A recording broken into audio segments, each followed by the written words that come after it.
mostly you're working with 10 gold. Maybe if you're a Yuzong or Valier, you do have a bit of extra gold to work with, but trying to hit the aspirant synergy for that late game scaling later on is not going to work well against Floxy, who does have that early damage of that 1-1 who will come through. But that Masha is kind of a beast, but of course, with an Aulus on the field, that 3 cost is just basically going to carry you through. Yeah. And not to mention that the Aulus can basically duplicate himself.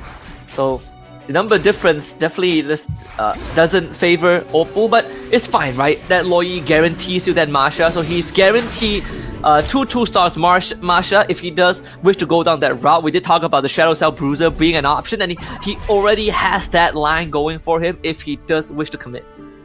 Yeah, I mean, at this point, you think about what Finn has gotten as the Kagura's power, which is going to be the Gogo card that he got randomly from picking the Valier card. So he did get that interest increment. So he has 20 gold at this point. So currently at the state of the game, 20 gold is the maximum increment of interest, which you get 4 gold each turn. So he has that economy going for him very early. And he knows that he's going to take the dub. No, he knows that he's going to take the L against Ken, because it's a Fanny, right? Fanny manages to input extra units on the field, and hopefully he just gets a 2-star to bite him through. That 25% hybrid lifesteal from the side for Finn actually coming through a lot from the side of Kagura. Yeah, and 2-star Matilda and Cecilia on 2, they might actually have that enough magic damage to just blow through Finn's lineup. And that also comes into play with how he positioned the Atlas and Uranus, right? The Atlas basically takes the initial hit, you reduce the attack speed of the enemy heroes, but not to mention he has to revitalize on the Uranus, and then Uranus gets to pop that ability once to get the extra shield. That bought enough time for the Star Wing buff Matilda to really dish out that extra bit of damage. So Finn, being able to win that round is pretty crucial. Yeah, early game, I think that economy very crucial for most of these commanders here. There's not much snowballing commanders. Dorky does get that 3 cost Masha inside, so he has a 2-star Masha on the table already. So early bruiser indication coming out from the side of Dorky. So bruisers, well, we gotta say, right? We hate bruisers, but we love bruisers at the same time, because it's just such a cookie cutter strategy where you pick up the bruiser, you get the 6 bruiser, you almost guaranteed a top 4 in any kind of ranked games at the moment, and we see it really come out in the competitive scene as well. Yeah, it's very straightforward, right? It's a very honest approach where I hit you more, I do more damage, and that's practically it. You don't really need to think too much on how to go about it. Jerry taking the road less taken, right? Basically having scavengers and just losing rounds to get that economy going, and hopefully kind of bounce back in the later stages of the game. We see the Molina's Blessing by Molina's Gift taken by Floxy, who so far is still flawless with 100 health. Yeah, Jerry going for a very different strategy here. Does pick up the Kadita. Does get that 2-star Kadita here. Oh, he might be going for a Stargazer strategy. So yeah, he's going for that Stargazer strategy. Okay, with that 3 scavenger, does have that Hanabi in the backline. That might be an indication of him swinging towards Luminexus later on. This is something that I like to do as well. But for Jerry here, economy-wise still okay, but HP-wise not very good. But things that we have not talked about is the Amon itself as a commander, right? You want to get the 2 stars, as much 2 stars as possible, collect those mirror shards, create mirror devices, and at the same time that boosts your economy, because every time you create a mirror device, you get 12 gold on the Amon. So it's a very interactive commander, unlike what most of these commanders that are mostly going for the economy here. Turn this practice into some real action. Not to mention that he does have the 3 scavengers synergy already, so you not only get a free hero, but you also get some free gold every single round. Again, being able to hit the Kadita, so you activate the 2 Luminexes, and Kadita is one of the few heroes before Irithel that easily applies the tether. But at the same time, when we look at this Aulus right here, basically, you know, for Floxy, I think he's should be able to continue going on this win streak. This Aulus very much decked out with the Toy Mischief, even though it's just a 1-star, but you do have enough front line to supplement it, even alongside with the Arlet too. Yeah, at this stage, you're hoping for natural rolls of that forecast, but looking at Ken as well, his board is decked out with aspirants, but the key aspirant that you're looking for is also that Guinevere, because it gives you a very good leeway to pivot into that bruiser strategy, that very, very popular bruiser strategy, and of course, at the same time, you want to keep your HP high as well. 74 HP, still very respectable, 66 HP being the lowest right now. Not everybody is at the threat of their economy being threatened. They're not forced to accelerate yet, so if they choose to go for losing strategies because it's a creep round, they don't really care about this. Now, the next go card round here, this is going to determine their direction moving forward. And so far, it's Finn and Jerry who are at the bottom, and Finn actually goes for the Toy Mischief Crystal. So we are seeing a bit of that idea of where he wants to pivot towards. We do have a couple of Toy Mischief players on the board, too. Floxy as well. I think we just saw, I think they can pivot off of it. He's pivoting into 4 aspirants for now. 4 Toy Mischief for Finn thanks to the Crystal and 2 KOF. So that does open up some avenues to get him through this stage 2 and 3. Yeah, at this point, that Toy Mischief synergy doesn't really mean much. I mean, he can go for 6 Toy Mischief right now, but Toy Mischief, I feel that it's still like not a full main synergy. I feel like it's not enough with 6 main Toy synergy. So you need something else. Maybe Toy Mischief Starwing, Toy Mischief Mage, Toy Mischief either Bruisers. You want to go for that. And that Crystal helps you lean towards that other key unit, right? You can put it on that Freya, you can put it on the Guinevere. Suddenly, they can equip the Toy Mischief equipment, and that makes it very lethal. So that Crystal is going to be his leeway to pivot in that endgame. So Finn, already planning for what's ahead. Yeah, I think the Weapon Master route now also looks a bit more viable, right? Like you mentioned, the Starwing, but the Weapon Master, if you get the Freya too, the 6 Toy Mischief suddenly spikes in terms of value. Arvin Brobido does take another loss. Floxy still standing at the top with 100 alongside Dorky. But at least for this round, Finn with the Terry Bogart Toy Mischief is gonna start getting some wins in. Oh, so he might be going for that strategy where Terry Bogard itself, it is a defender, right? It is a defender, but he deals insane amounts of damage. So KOF, Captain Terry, Toy Mischief, put everything on him, get as much stars on Terry. Finn, that might be a strategy, that might be an angle that you're looking at. Wisnu, currently, it feels like his board is lacking a bit of direction. He's hoping that the Scavenger, the economy can pull him through, but his board is looking kind of weak. But luckily for him, he's going up against Arvin Broby, but I think it'll just be barely enough. Yeah, he does have the Chill Sash on this Leona, a 2-star Leona too. The Khadida will be trying to hold the Leona back. I think we'll do just enough. Khadida does end up going down, so you're relying on the residual magical damage which Arvin Broby does have in abundance with the Sicilian and Matilda. That's gonna be another win. Wisnu getting dropped to 59. Yeah, I mean, Wisnu at this point, his board looks extremely dire, right?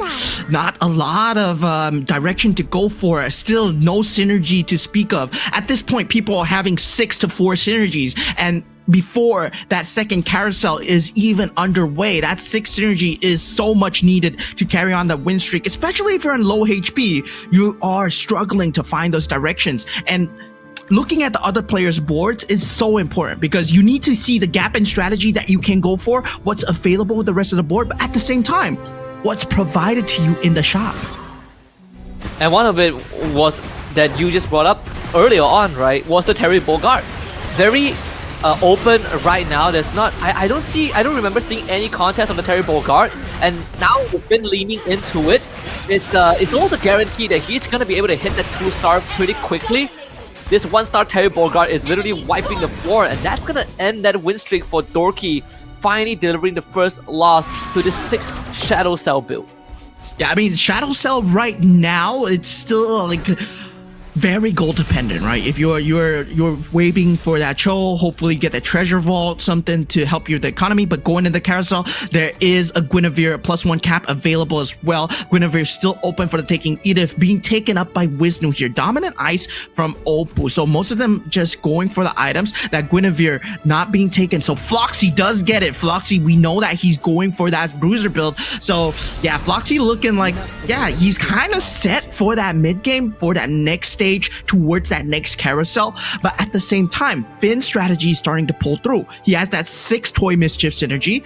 All these items are on the Terry Bogard, so it's going to be very scary to deal with. But yeah, there are people denying his Terry Bogard already. Yeah, and I think that's the correct move forward, right? You want to make sure that Finn doesn't get out of control, because he hasn't hit the 2-star Terry yet, but once he does, then suddenly he becomes a big threat. Then he can start building the rest of his board. When we look at Oppo as well, we did say that he get the Masha from the Luo Yi. Now is able to also start solidifying his board a little bit towards that mid game in that stage 3. Should be able to get the win over Arin Broby. He does have the level advantage as well, as long as this Masha stays alive. Yeah, this Masha is not going to be long for life, though. Kadita with the rough waves does get him. So at this point, Oppo still denying away pieces, but his HP is not doing very well. Ken, surprisingly, finding himself at 26 HP. We talked about him not getting so much of that board synergy, but Wisnu somehow managed to find the footing. Currently, the 3 Indonesians are at the bottom, with only Dorky at the top for game 1 so far. Even early on, we saw Jerry go for just 3 scavengers economy, and now it's Oppo's turn to do that. But Jerry was able to cash out because he had that Armon. We saw him hit the early Kadita into 2 Lumi Nexus, and now he's on that win streak. Same as Finn, who did have that 6 toy mischief strategy. The Indonesians are now, except for Dorky, the rest of them are definitely in the weeds. And even Dorky just took his second loss in the hands of Jerry too. Yeah, Ken trying to force out that bruiser strategy, but still at that 4 bruiser mark, no good items on the Guinevere. So he'll be falling short to just key synergies here. He might have more board pieces at this point. Guys, I'm telling you, you might have more board pieces, you might have all the 3 stars in the world, but Magic Chess is all about the synergy. He activates the aspirants, hoping that it will be his saving grace, but he's on his last legs, 13 HP at this point. Leaning into the 4 aspirants early on for the cash out, but the problem was something that we did discuss, right, about the Guinevere. That is your one power spike if you play aspirants, and until then, unless you have a strong front and a buffed up Leslie, it almost feels like you're gonna get clobbered until like stage 3. And in this case, you can see the immediate pivot, cash out the aspirants, a 300 stacks bounty, and Ken now goes into the 4 bruises, 4 toy mischief, and 2 scavengers route as a last ditch attempt, but was able to hit an Akai along the way. Yeah, but this is still the creep round, so not too bad to deal with. Ken still has 1 more turn to hit a 6 synergy. He's currently at 4 synergies for Toy Mischief and Bruiser right now, so he needs one of this, because every other person on the board has close to that synergy. Taking a look at his perspective right now, he does hit that 6 Toy Mischief synergy. He's now looking for that Bruiser synergy. If he gets items on that Akai or on that Guinevere, that's something that he's gonna look towards. But a 2-star Guinevere is what he so desperately needs, but with 0 gold, he's cutting it so close. He's cutting it so close. If he goes up against maybe Finn or Dorky, I think he's going to be out of the game. Yeah, I agree. I think there's a very good chance. Like his previous matchups has been, he won't go out against Floxy, that's for sure. We did see that play out earlier on. They end up facing off against Oppo, and this is also not good news for Oppo, right? Regardless of who wins this, so one of them is going to be either eliminated or put in the red zone. Gonna come pretty close. Akai has to do a lot of work, but now it's gonna be the last piece. The Guinevere pulls through in the end, and Ken brings Oppo down to 21.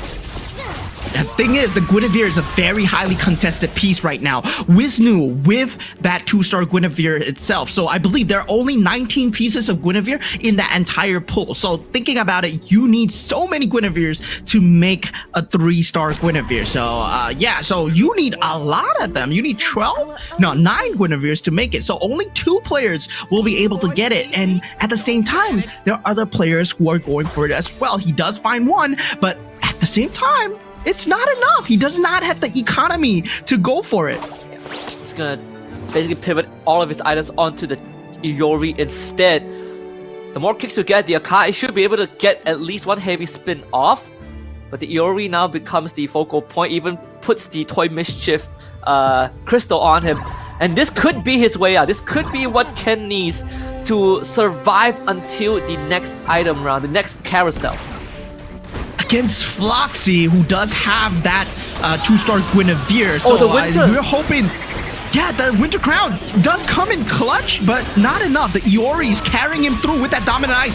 That item pickup is coming in through. And now for Ken, that was that clutch item pickup. That Dominant Ice actually helped him to mitigate some of the damage from that 2-star Guinevere. If not, his main piece would have been taken out. So that was extremely clutch right there. So Ken still holding on to the last legs. We see Dorky finally being put in to a lower HP position, but Oppo now at 5 HP. One of the favorites might be taken out early here in game 1. Yeah, we did talk about the Iori being his way out. Not only that, the Toy Mischief items too, being able to duplicate himself was also a very crucial part of allowing Ken to survive. The Terry 2-stars are now Alfreya 2-star as well.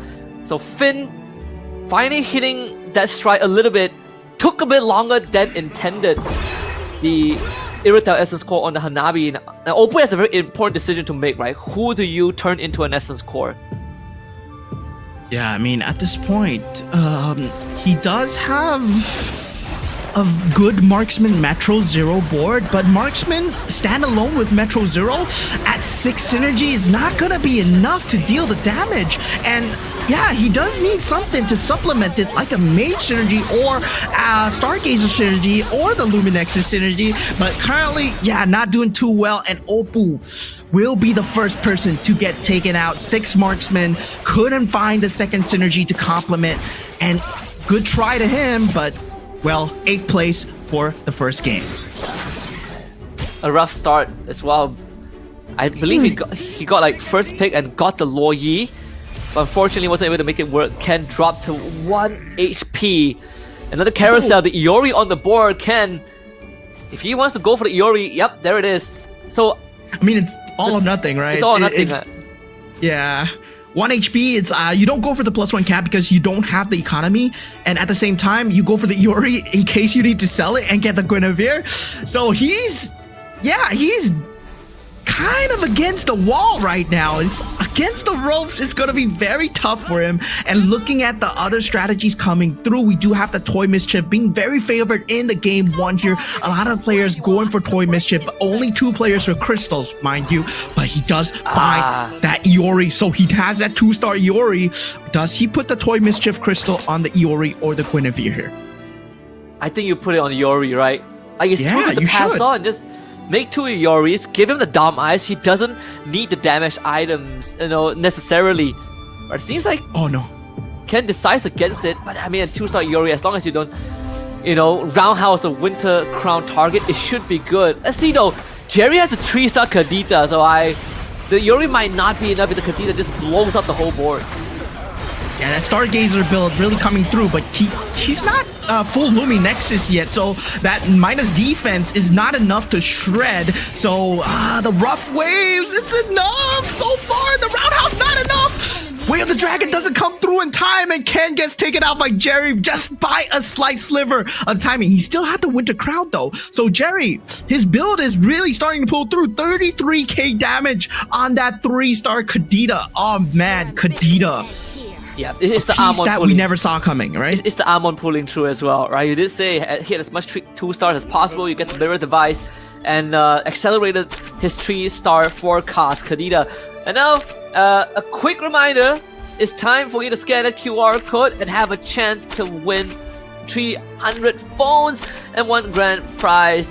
If you missed out this one, we still have more down the road. But hey, why would you want to wait for the next one? So don't miss out on this opportunity. Every match, the more you join, the better your odds. So scan it. Hang on, bro. I'm scanning the QR code right now. So yeah, I want a phone too, man. 300 phones, and there's still 1 grand prize. So many things to be given out, but look at these boards. There are Freyas all across the board. Eternal Guard has been summoned by the side of Jerry, but Arvin Broby looks like he's pulling through for now. But the Kadita, the main problem. Legendary so far. The Phase Warper comes through from the side of the Harley. Not enough here. Arvin Broby gets taken out, not even top 4 position, as he will be out in 6th place here. Now 5 players remaining: Dorky, Finn, Jerry, Wisnu, and Floxy. 2 Indonesian representatives, 1 from the EECA, 1 Malaysian, and 1 from Myanmar. This should open up Terry Bogard on the board. Finn, if he needs that Terry tree to have a chance against Jerry. You know, you outlast the Kadita with just the Terry Bogard shoe.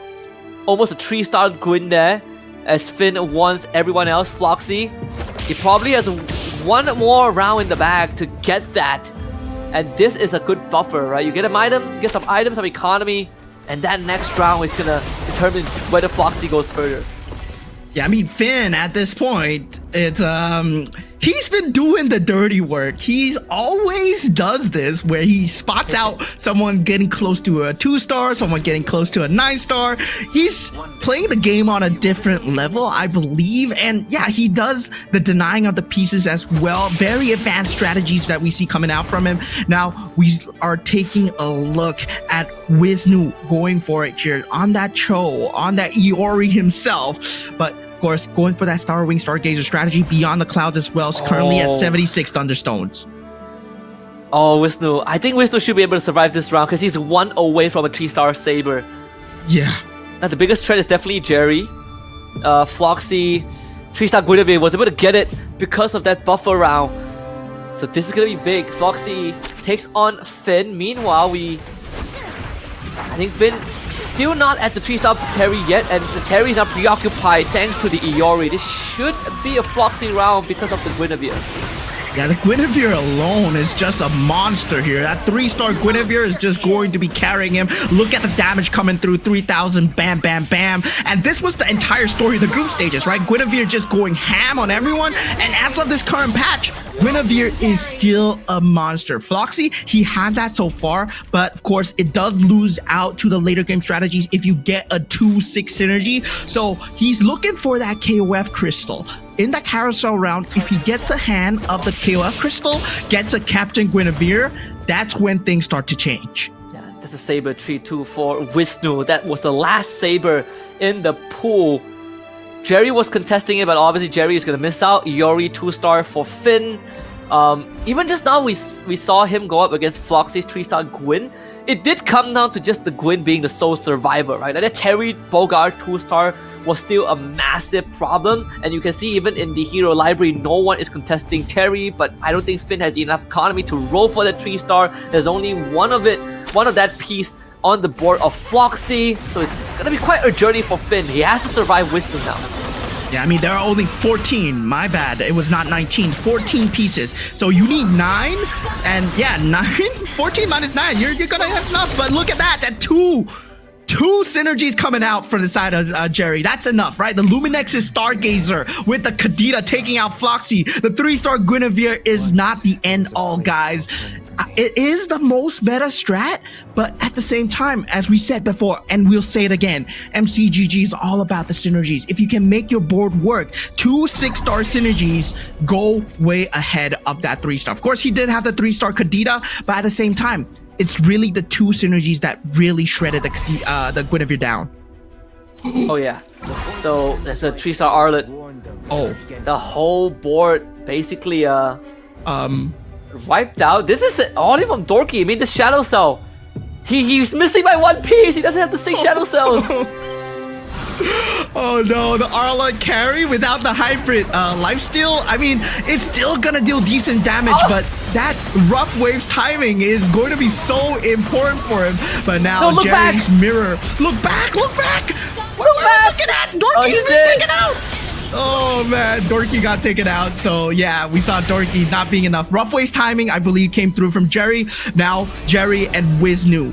Wisnu somehow coming up on top. We saw him not having any direction in the early mid game, but he somehow found his footing to get the +1 cap in the final carousel to come. And Jerry right now, spoiled for choice, still thinking about what's the best possible decision moving forward. Oh yeah. I mean, it's between him and Wisnu. I mean, Jerry is in such a strong position right now, but you know, with the 6-star wing, I mean, does he have the plus? If he gets like the +1 capacity, I don't think we're not gonna get to that point. So just trying to get the Luminexus in for Wisnu. So basically, it's a star wing against star wing.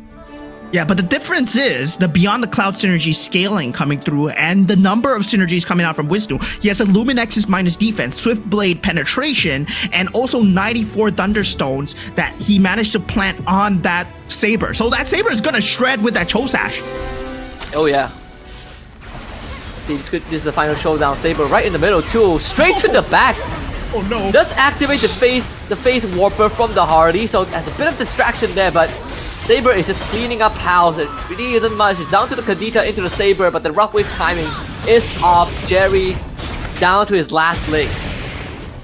Yeah, but there is an out for Jerry here, right? Getting that 6-star Stargazer synergy might be the key here.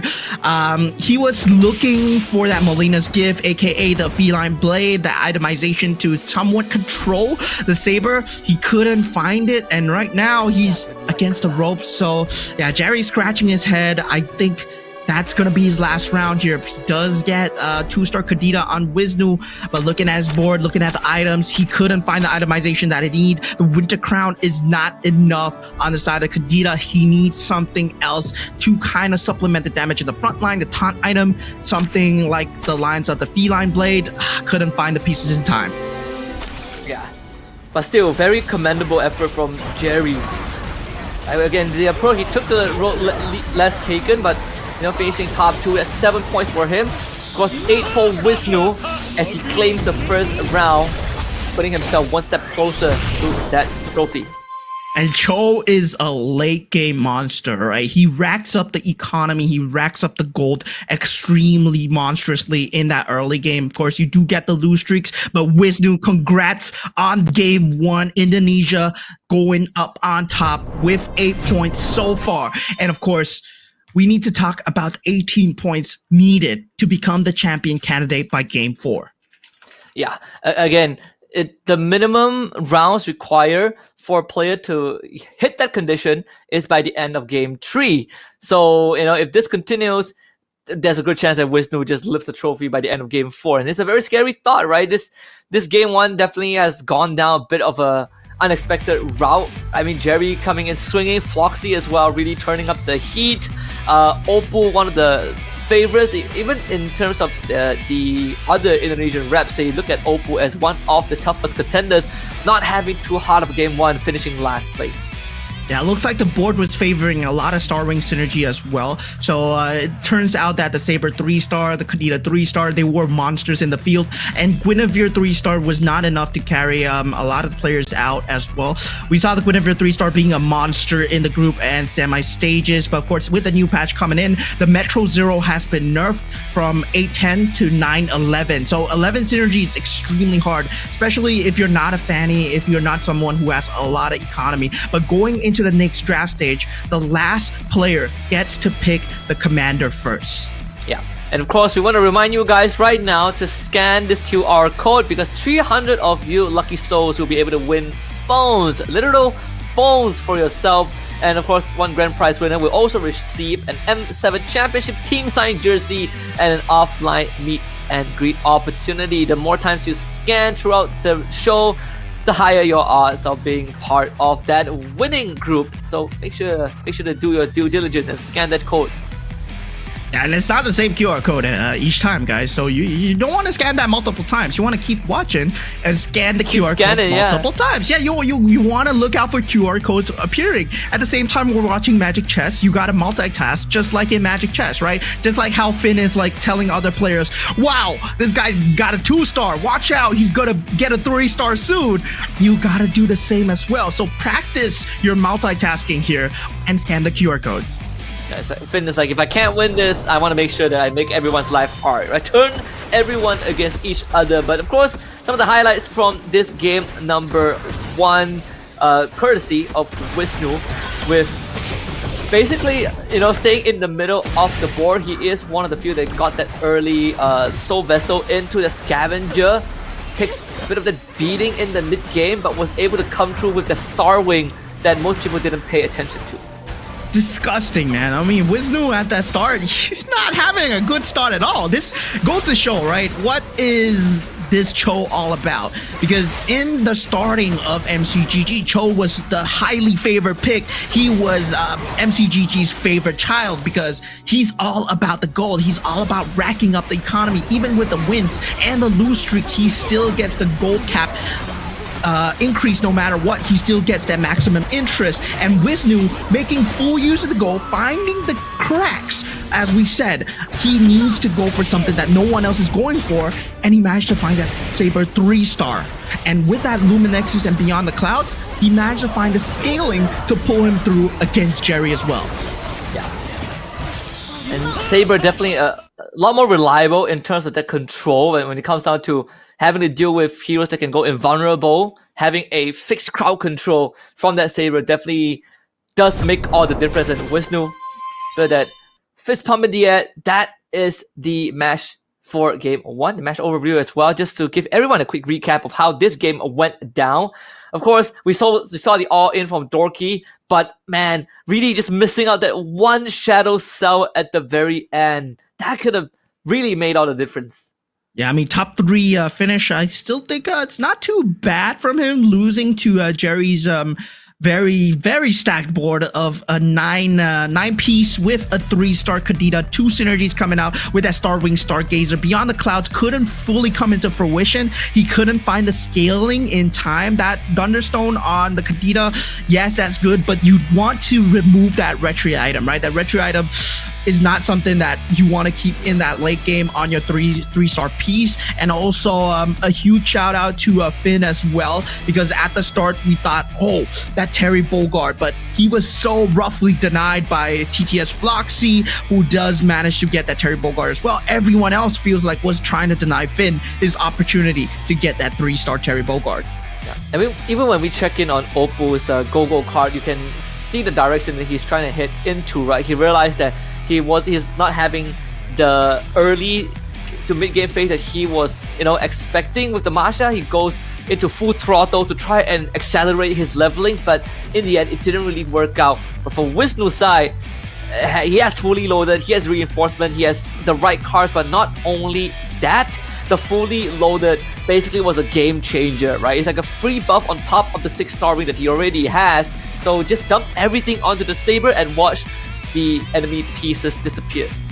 Yeah, I mean, with that Cho Sash on that Saber as well, he started farming a lot of equipments. He knew his late game strategies. What is he going for here? He went for Cho's power at the start. He needed a carry to come through. That reinforcement plus gave him that carry to come through. And then with that Sash, he generated so much equipment, just securing him that first place. Even though we thought Jerry with that 3-star Kadita, well, he was looking solid, but that gave him a 1-point lead. And this kind of point leads, it doesn't matter too much now, but when it reached game 4, and if you're at 18 points, if you're number 1, you win Go1.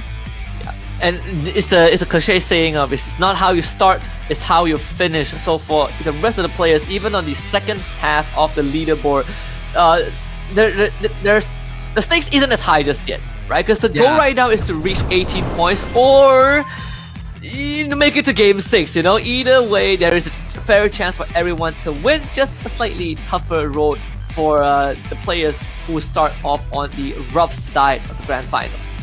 I mean, this is Magic Chess. Anything can happen, right? Everything is in the heart of the go-go cards. Everything is up to the chess pieces as well. Sometimes you gotta lean with where the game is trying to tell you to go. Sometimes you gotta go against the grain and pick up synergies that you might not be comfortable with. Depending on what synergies that you're going for, sometimes the shop presents you different opportunities. And I feel like that's something like a, kind of a saying for real life as well. Sometimes life gives you different opportunities. You gotta pick it up. And at the same time for Magic Chess, well, we see it in action here in GO1, and we have the phone winner list. Congratulations to all of you that won the phone. I don't see my name though.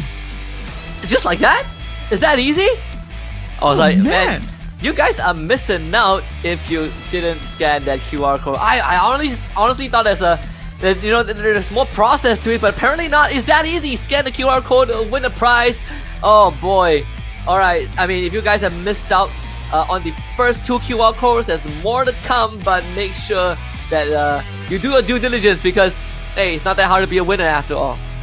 Yeah, I mean, you want a free phone? Scan the QR code. It's that simple. It's that simple. We'll tell you guys when to scan it, and you guys are gonna win it. Congratulations to all of you guys that have won the free phone for yourself. I'm so sad that I didn't get it, but of course, that will be next time, and for the players themselves, there will be next time as well, because we're going to head into Game 2 really soon, because Game 2 will determine whether or not the first 2 players, especially Jerry and also Dorky, can keep up that kind of strategies, especially for Wisnu, who's at top right now. Everybody's looking out for him. Everybody might try to deny his pieces. Yeah, and even for Wisnu, I think the approach that he has brought into this game 1 was also something that I think goes against what we've seen leading up to this stage of the game. We honestly thought that, okay, we are gonna see a more defensive Arvin Broby. We're gonna see, Oppo being the one that goes on the offense, but apparently not. Is Wisnu, just lurking in the shadows and making sure that he's the one that is presenting the problems. Yeah, I mean, it's a very different thing as well. This is the first ever MCGG championship, and it is the internationals for MCGG. A lot of these players, they don't have competitive experience. They came from MRS Season 3. They came from MRS Season 4 as well. And with that, they've been playing at the comfort of their own homes, but now they are flown in all the way to Jakarta, playing on the huge carnival stage. And now with the drafting, Oppo 8th. Going for the Valier right now. He already expanded his Loi pick, and yeah, the Loi didn't really work out well for him. Yeah. So Oppo goes for the Valier. Loi now in the hands of Ken, who did finish second not finish second, but who did finish 7th in the previous game, followed by Arvin Broby getting the 1-1 this time.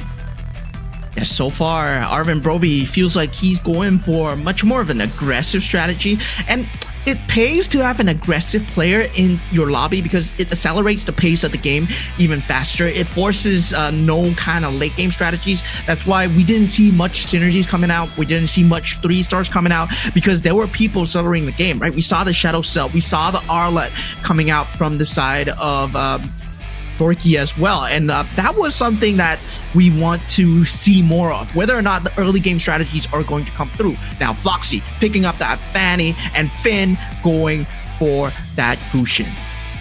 Oh yeah.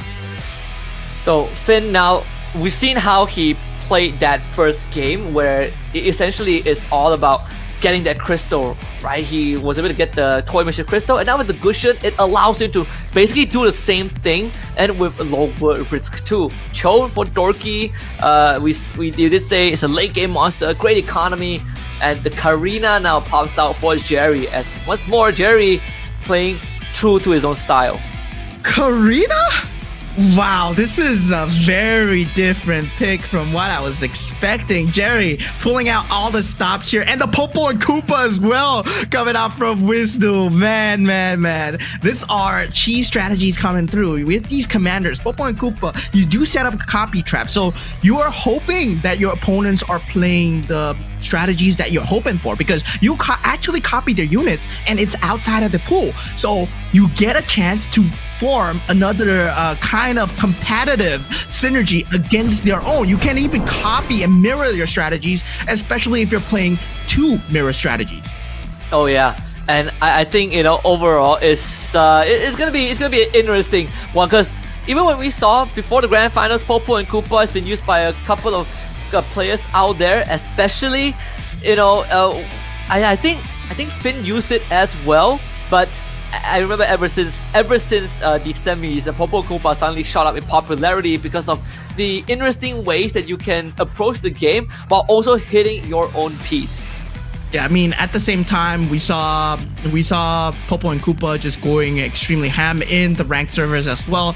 We've seen an increase in Popo and Koopa players as well. So I believe Finn started a trending wave. But now for Wisnu, he's going for the Popo and Koopa himself. Very interesting as well, Jerry going for the Karina. So there is that kind of strategy going for the Karina. Of course, does give an item that really helps your character scale, but you need a carry character at the start so that you can start scaling that item.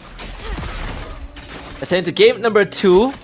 Right off the bat, we see the scavenger essence there. One of the few classics when you are running Loi, right? Gives you economy it gives you a free hero every 2 rounds, which can translate into economy or an early 2-star shadow cell opening for 3 of our players. So Ken's gonna decide against that. Gets a Xavier too from that Loi. Floxy? Is he making a statement here? Picking up that Alice card? Wow, he actually picked up the Alice card. The Alice card is a handicap, because you're not Alice Commander. You don't get the 35% hybrid attack. It's only available for Alice. You only get 5 EXP. So Foxy, he's going with a statement. I don't need a Go-Go card to win. I just need 5 EXP. Hey, 5 EXP, I get to my levels faster and I'm gonna beat you off of that. Wow. A bold approach. Ken takes his first loss. Okay, but he does have access to the Xavier from the Loi, so the beyond the skies, beyond the clouds, synergy becomes an option. We see the Guinevere too for Wisnu, so that is also a very early power spike in terms of the hero pieces. But it's gonna take a while before they can start hitting more of that. The Popo Koopa though could come in handy. Shadow Cell seems to be pretty juicy here for him too. Yeah, that copy trap. Ooh, he already has a Guinevere at the start. Wisnu, 4 bruisers with a Guinevere. Yeah, this looks kind of scary, no? It does. At least in the early game. Although I would say that without items, it's still very manageable, right? 2 bruisers isn't too hard to deal with. 4 bruisers though, it's gonna be a different story when you have a Guinevere punching down your backline. Yeah, and the thing is, bruisers, they are melee heroes. So they're more likely to walk up into your copy trap. So the thing about P&K, Popo and Koopa, is you're counting on people to walk up to your copy trap, and he got an Aldos out of it, which is another bruiser as well. And a lot of these players, they're going to be putting their bruisers in front because they're frontline characters. I mean, you wouldn't put your Layla in front. You wouldn't put your marksman in front. So it's going great in terms of game plan, in terms of overall strategy, overall direction for Wisnu so far. But we'll have to see how the rest of the players adjust, right? When a new commander like this is introduced, it's all about figuring out your opponent's minds. This is a game of chess after all. Yeah. Oh. The early saber too for Finn here. Even in the previous game, we saw him go for the Toy Mischief Terry Bogart. Right now, the Stargazer Bruiser. And with a Bruiser saber too. So for some extra damage output. But of course, not the strongest board as of now. So Vessels still powerful in that early game. Yeah, I mean, still extremely powerful indeed.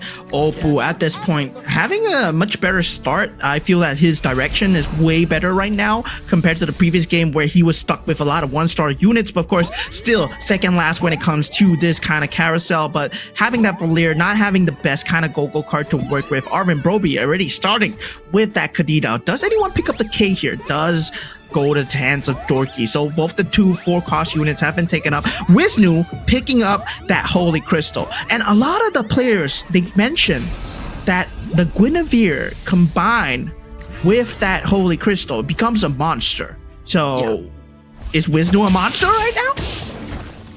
He's a monster for now, for sure.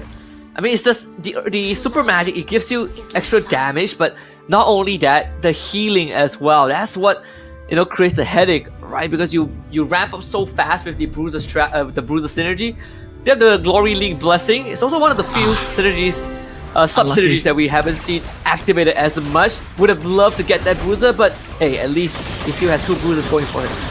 Yeah, I mean, at that point, he's hoping for that 4 bruiser synergy to at least carry him through the mid game here. Now, already starting to build up the Beyond the Clouds synergy is Ken on this side. He will be taking quite a bit of damage to his HP, though. As we know, like Scavengers together with Beyond the Clouds synergy means you have no existing frontline whatsoever. Even if you are able to warp around on that Xavier, it's not going to be enough because there's just going to be too much frontline to deal with.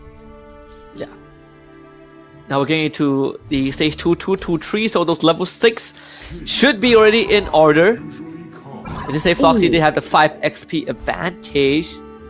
Yeah, that's a great shot from the side of Arvin Broby, but he already is leaning towards that Starwing synergy. He actually has 4 marksman pieces inside that shop. So if he wants to go for the marksman, the shop is telling him, yo bro, you want to go marksman here? We're going to give you more marksman, but sadly, he's already locked in towards that Starwing Defender synergy. Yeah, Starwing Defender with the Stargazer Kadita, right? It feels like too good of a piece to let go, especially when you have the Stargazer Kadita. You see that, I mean, up against Dorky in this case, the Kadita might just pull through. The K did do some considerable damage, and I think it's enough for Dorky to clean up the rest of the board as we go into that OT. The Kadita doesn't have the items, but does enough splash towards the end. Yeah, I mean, it's a forecast after all. The Kadita is a monster when it comes to it. He does pick it up first, and we can see why he's prioritizing that. But now with the next Go-Go cards, it is a purple Go-Go card. The Glittering Jewels from the side of Ken. He's going for the reroll. Payday from the side of Arvin Broby. Finn picks up the Trust Fund, and Opal with the Premium Client will be able to reroll as he wishes. Of course, given a bit of RNG as well. And the Payday for Arvin Broby, that's a very aggressive card because you get 7 gold, you get a very huge boost in economy, especially when you hit that level 7, level 8, you start rolling for your forecast 2 stars. It starts to accelerate the game way faster. And Arvin Broby, I love his approach coming into this grand finals. It feels like he's just going for that early to mid game strategies, not really caring much about the late game. But look at that, the Guinevere is available. Pretty much all gas, no brakes, right? And on the contrary, Opal sort of reminiscent of that Game 1 approach where he went for full throttle. Right now, going for premium clients. Sort of cut from the same cloth in terms of the approach. You want to be able to accelerate your board as much as possible, but it almost feels better when you have the health to work with. And just like Game 1, Opal is currently in last with 61 health, 4 bruises, 4 aspirin from Floxy here, so very steady stacks being built up every single round. 40 thanks to the 4 aspirin synergy, but also the 4 bruises will give him this decent win streak to further draw out the stacks before he has to cash out. The thing is, Floxy has 4 aspirins, 4 bruiser, right? And at the same time, that's a 2-star Guinevere that he's holding on to. So yeah, there's gonna be something that's scared about. And he went for fast promotion, which means he's getting the commander levels. And mind you, Foxy went for the Alice commander card at the start. He made a statement. He's like, yo, I don't need a commander card to win. I just need this 5 EXP because the hybrid attack, that 35% hybrid attack, it only works if you're Alice. So yeah, now Alice, nobody can use it. He still picks up the commander card. He's like, yeah, never mind. I can win without a commander card. 5 XP is 5 gold, it is something. It is still money. The 5 defenders now being played here. I mean, all things considered, right? Having a strong front, but also that glowing one on this Kadita does bring you that value because, again, the splash takes away that healing capability. It reduces it, but we saw how much the Kadita can bring to the table. And Finn, behind in levels, gonna take quite a beating. Arvin Bro B, the only one on the win streak right now. Yeah, Finn currently still not finding his pace at this point. He does know what he's going for, that Bruiser Crystal already in hand, but he's unable to find the pieces so far. The Ixia Obsidia offered to the side of Jerry here, but Jerry obviously wants to just pump up the Twin Blades, have that Toy Mischief synergy together with the Scavenger, does get the Tree Scavenger combo with the Akai. Now, Terry Bogard on the field here just for that Defender synergy. Not going to be a mainstay, but if he does get the Iori, that might mean a shift to pivot here. Even this one-star Akai, when the heavy spin goes off and the rocket starts flying, it does help the Twin Blades get the execution. Not to mention he has the War Axe as well. And the Saber clean up the Akai in time. Seems like that's possible. Finn will be able to stem that bleeding a little bit as the Bruiser Freya is gonna be wrapping up once he hit the 2-star. Yeah, I mean, guys, Scavenger is not a combination that you want to keep for the rest of the game, right? It's just much more for an economy. It is a throwaway synergy that you don't really want to go for. But now going into that next carousel, Oppo picking up that +1 cap. Hopefully that just saves a bit of synergy space for him. Ken picking up that Holy Crystal. There's no game-changing pieces as of now. Finn does take up that golden staff. I believe the golden staff is one of the best items in the game, especially if you're running a physical attacker. But in this state of the game where Guinevere is so strong, you want magic damage, you want magic spell vamp, you want hybrid lifesteal. All of this is way more important for that Bruiser strategy. That golden staff doesn't shine as much if you don't play a marksman strategy. Yeah, and it also coincides with the nerf to Metro Zero, right? And that means that there can be lesser players that go for Metro Zero. And I think a lot of players right now, they don't go for Metro Zero, like they did in the previous patch. So a lot of the other pieces get more contested, which means that the priority does drop for Marksman Pig. We didn't see the attempt of using the Marksman Sylvester plus Hanabi in Game 1, but that didn't really work out in the end. Might see a bit of a pivot towards Granger because that burst damage from items like Sea Halberd and BOD still brings in a lot more value than trying to rely on that Golden Staff ramp up with the Marksman.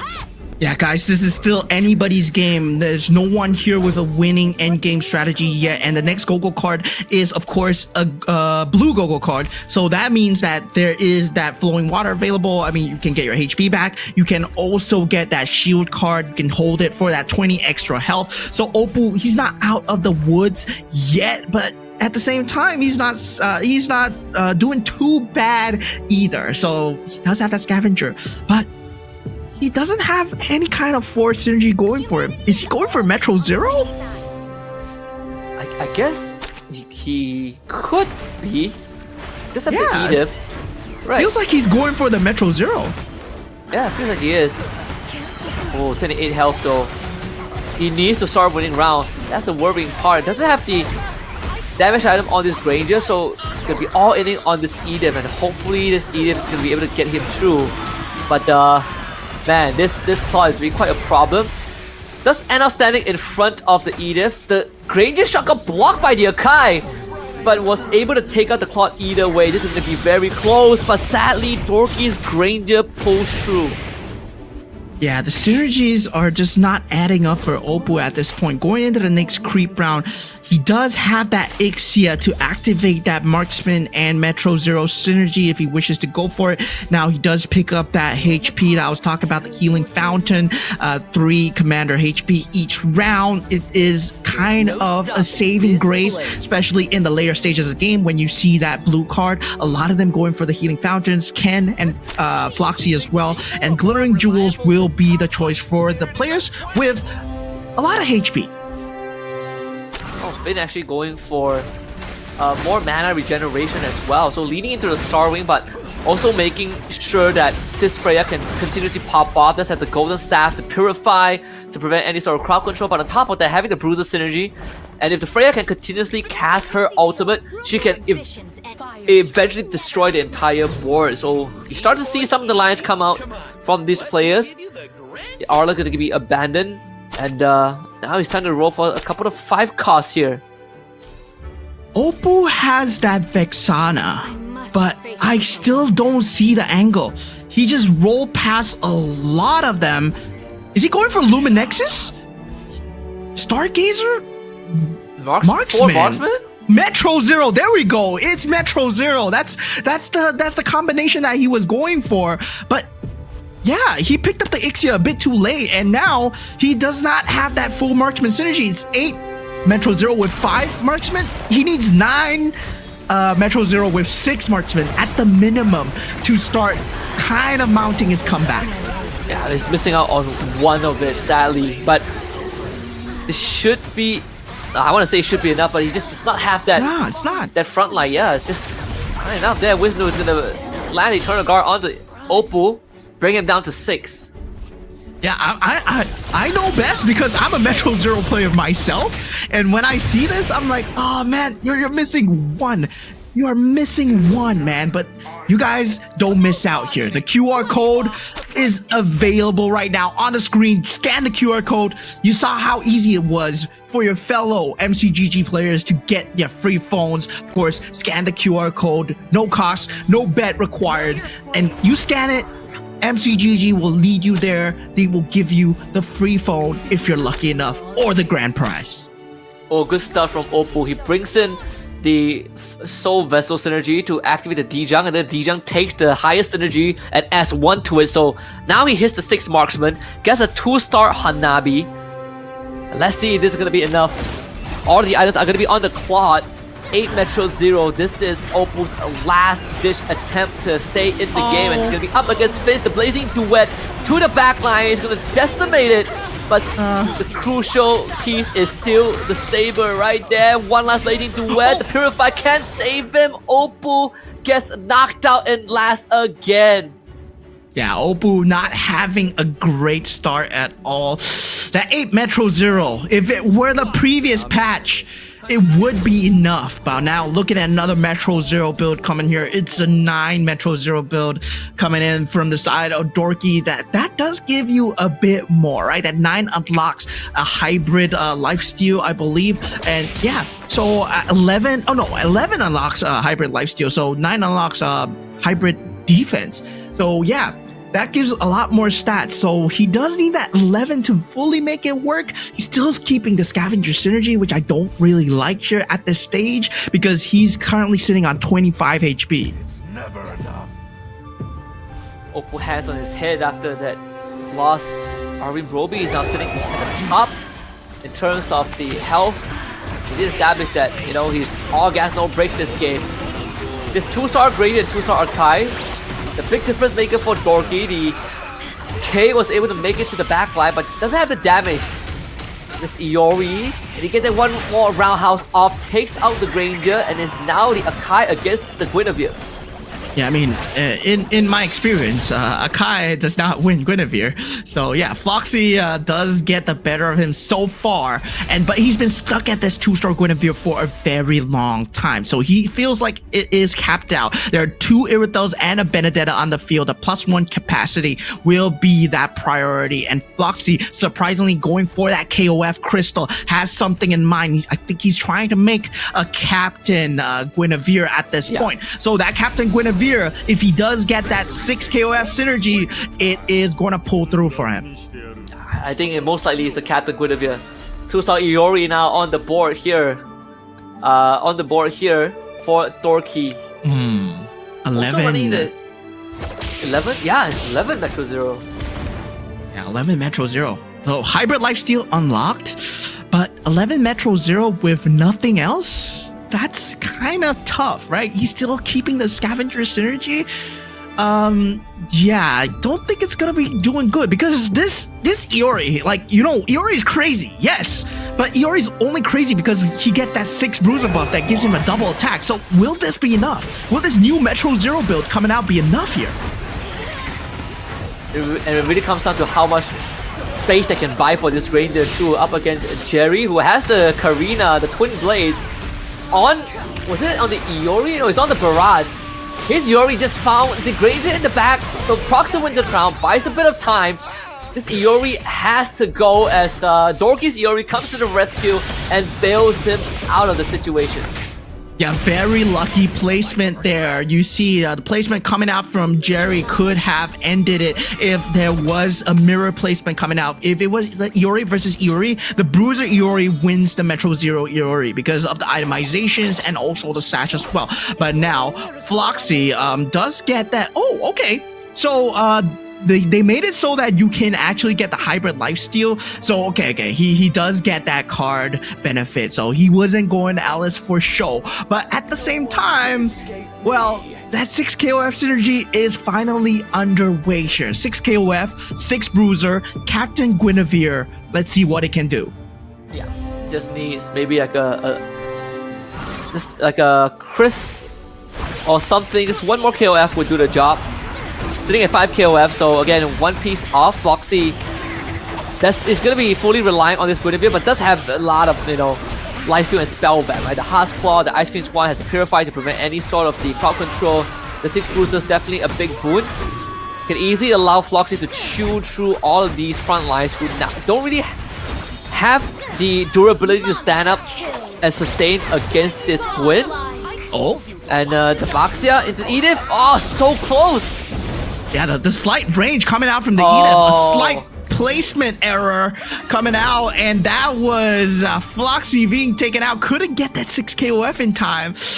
Oh man, just falling a bit short. But now Jerry activating that shield card right now. He does have that 6 Toy Mischief synergy, but at the same time, 6 Toy Mischief synergy is not enough. He needs more on that Bruiser synergy as well, especially for the Iori to come online. Twin Blades. Yeah, it does deal quite a bit of damage, but Enchanted Talisman and War Axe, not really the key itemizations that you want to see from an Iori. Yeah, been calling out Dorky again. Having 5 Claude pieces already, so 4 more to the 3-star Claude. Another important item around Holy Crystal and the Enchanted Talisman for the Harley for Finn. 6-star wings. Yeah. There's 2-star Harley along underway. 2-star Belleric 2, 6 Bruisers. Looking pretty solid right now. Yeah, Finn's synergy is a monster right now. 6 Star Wing, 6 Bruiser. That Guinevere is not gonna die. That Harley has Phase Warper to deal with for days. So yeah, this is a very disgusting synergy. I just tried it myself. It is a very scary synergy because basically you get double on that Saber and Freya, and that Saber is just not gonna die. It's just gonna keep locking up your back line. We just see a 3-star Granger getting picked up just now, so might have a potential winner on the way unless more 3-stars come out. But this 2-star Harley, it's gonna take a while, right, to start ramping up just to cast his ability.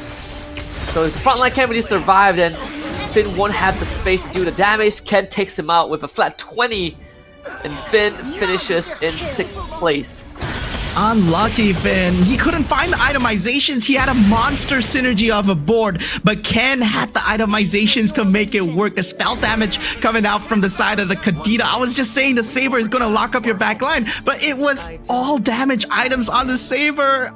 Just falling a bit short there. But now we do see Ken coming out on top, but now Dorky looking at him with a 3-star Granger. This is a monstrous board. Looking at the synergies coming through, Starwing Stargazer on the side of Arvin, I believe. And yeah, I think Arvin does not have any 3-stars, but has a 2-star Vexana with a 2-star Harley. The front line, I feel, is still kind of weak though. Yep, I agree. If they can blow up the enemy quickly, then probably that's the way, right? You're relying on this Saber and Freya to hold the front and have this Harley infiltrate the back line. Vexana needs a couple of Eternal Guards, but that burn damage, the splashes coming out from the other side of the aisle is just too much. As Ken is a big problem right now. Yeah, Ken is a huge problem.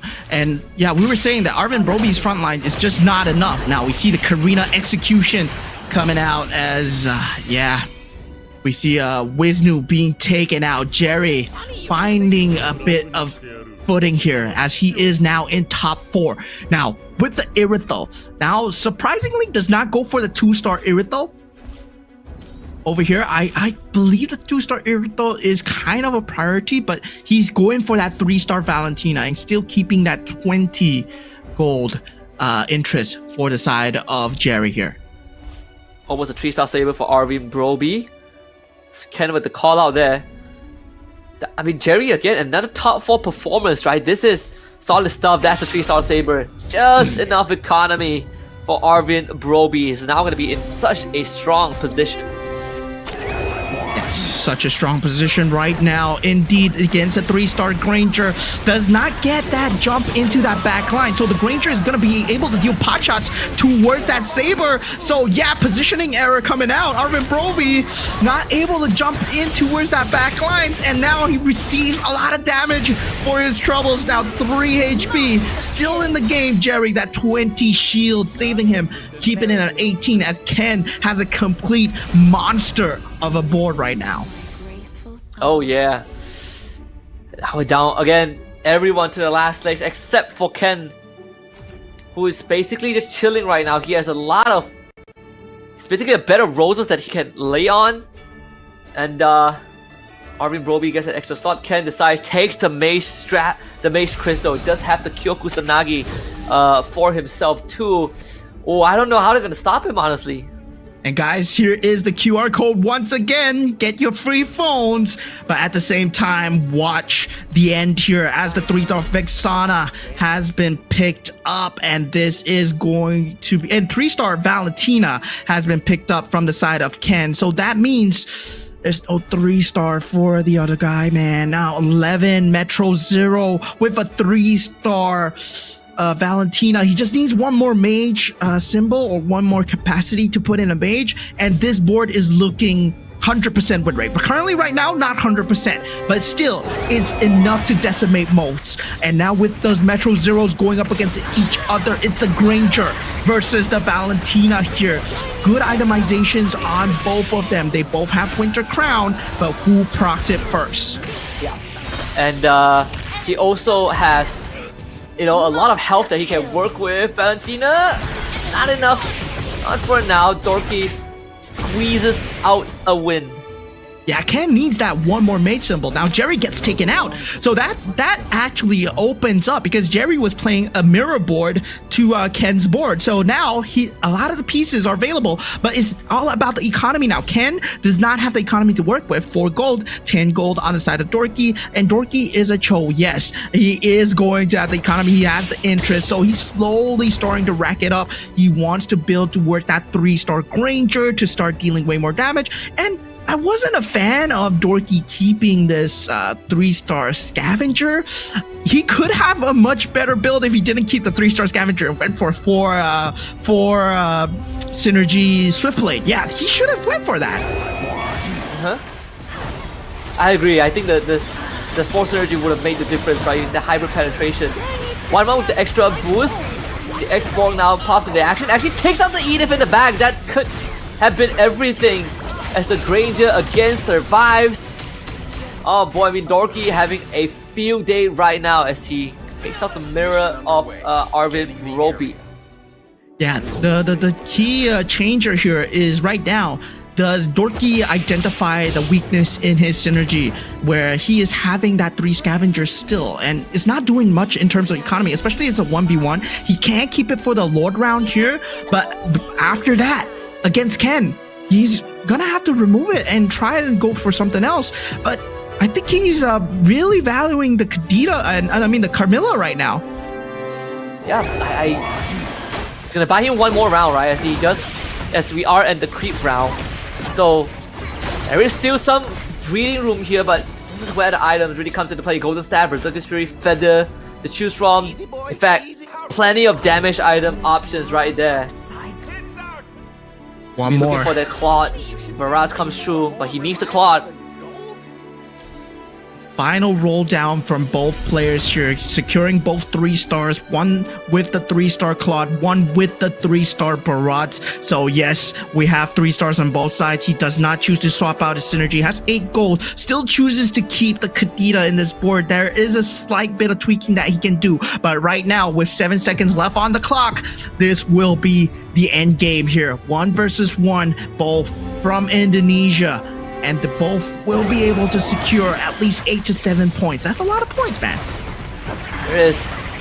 Oh, I mean, it's very needed for like Dorky and Ken, right?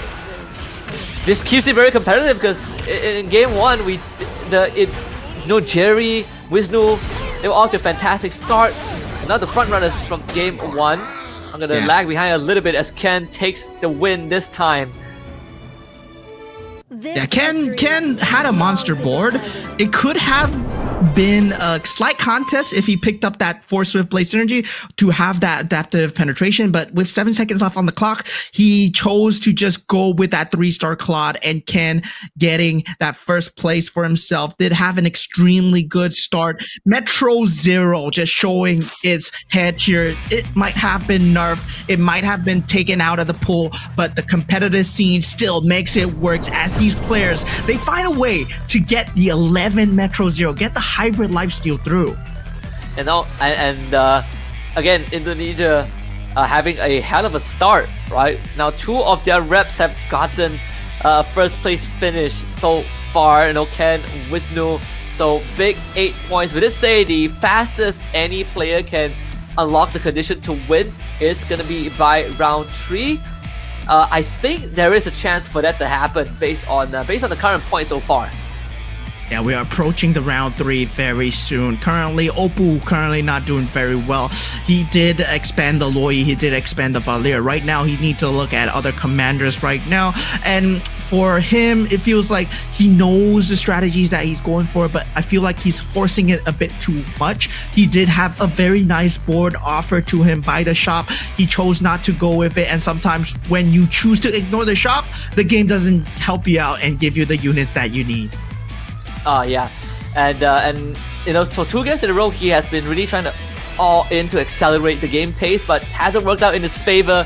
But for you guys out there, this is gonna be an easier task than winning a game of MCGG. Scan the QR code, you might have a chance to be one of the 300 lucky winners to win phones, and not only that, a grand prize winner will be selected to win the M7 Championship Team Signed jersey and an offline meet and greet opportunity. So do not miss out your chance to be a part of that 300.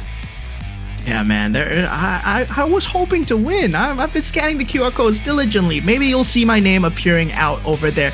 But going back to the game as well, going back to what we saw out of the players, we saw that Guinevere is not the end-all here, right? We see the biggest strat being the Bruiser, being the Starwing. It is a very good strat. Finn had it going for him, but that 2 stars, they were just not enough. That synergy was just not enough because the itemizations are as equally important. You gotta build up your pieces together with the itemizations. The Guinevere requires the Winter's Crown, requires that Holy Crystal. It also requires maybe that Ice Queen Wand as well. Now, even when we look back at the highlight, the Loi, I believe, granted Ken the Xavier start as well, and he was able to get the right items for the Xavier. So kept him in the game, having the Kagura and the 3 scavengers. So basically a lot of things fell into place for him to allow him to get that win streak and have a comp that was uncontested, right? We had 2 Metro Zero players in this game, but one of them got taken out, so that really opened up the board for Ken to hit his 11 Metro Zero synergy. Yeah, I mean, very good identification from the players in the new patch, where that key itemization for Metro Zero has become maybe beyond the clouds, right? For getting that damage through with the Thunderstones. But for Ken, he chose not to go for Beyond the Clouds. He went for the Valentina and hoped that it has enough damage with that kind of mage symbol that's coming through. It did come to bite him a bit here, where he had that 3 mage synergy instead of 4 mage synergy. But once he managed to actually get that 4 mage synergy, it just blew Dorky out of the water. water, because that is a huge increase in magical damage coming out from the Valentina, and it showed in the last showdown where Dorky refused to go for that force swift blade synergy. Meanwhile, Ken, he had that synergy coming through, and it worked out very well for him. Yeah. And that just made this the competition a lot more exciting. So take a look at the match overview here. Again, we talk about Metro Zero. Oppo was the one who tried to go for Metro Zero, but unfortunately just did not have the pieces to make it work. Again, Finn finishing in the middle of the pack, Jerry falling behind as well. We saw the idea behind the cushion. Didn't really work out in his favor though, as the Harley and Saber were the only pieces that Finn could rely on in this game. Yeah, I mean, Finn, he had his direction set very early, right? Going for that Bruiser emblem, going for that Star Wing synergy. He did have that 2-star pieces already on the board, but of course, the one that comes through is the Metro Zero synergy, where everything came in together, hand in hand, together with Lori's power. And with that Mortal Rivals Healing Fountain, yeah, it did help him a bit, but the main core of the synergy was having that 3-star Valentina. Oh yes, the 3-star Valentina really made all the difference. Made all the difference.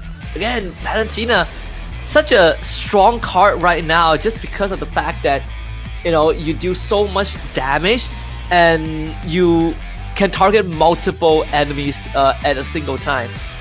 Yeah, and the thing is, he went for Kyo Kusanagi as well, aka the Valir, who does have that supplement fireballs at the other half of the map. So it's just to provide that splash damage, right? Just keep the entire board HP low, so that Valentina can have the executions available. So very clear strategies, very clear usage of the board here. He used both halves of the board with magical damage, supplemented the front with the Akai as well to keep the front line safe. And yeah, you can see why he's one of the top few players. But Dorky somehow gets a lot of points here, as he is currently in the top of the standings, as he arrived in second place.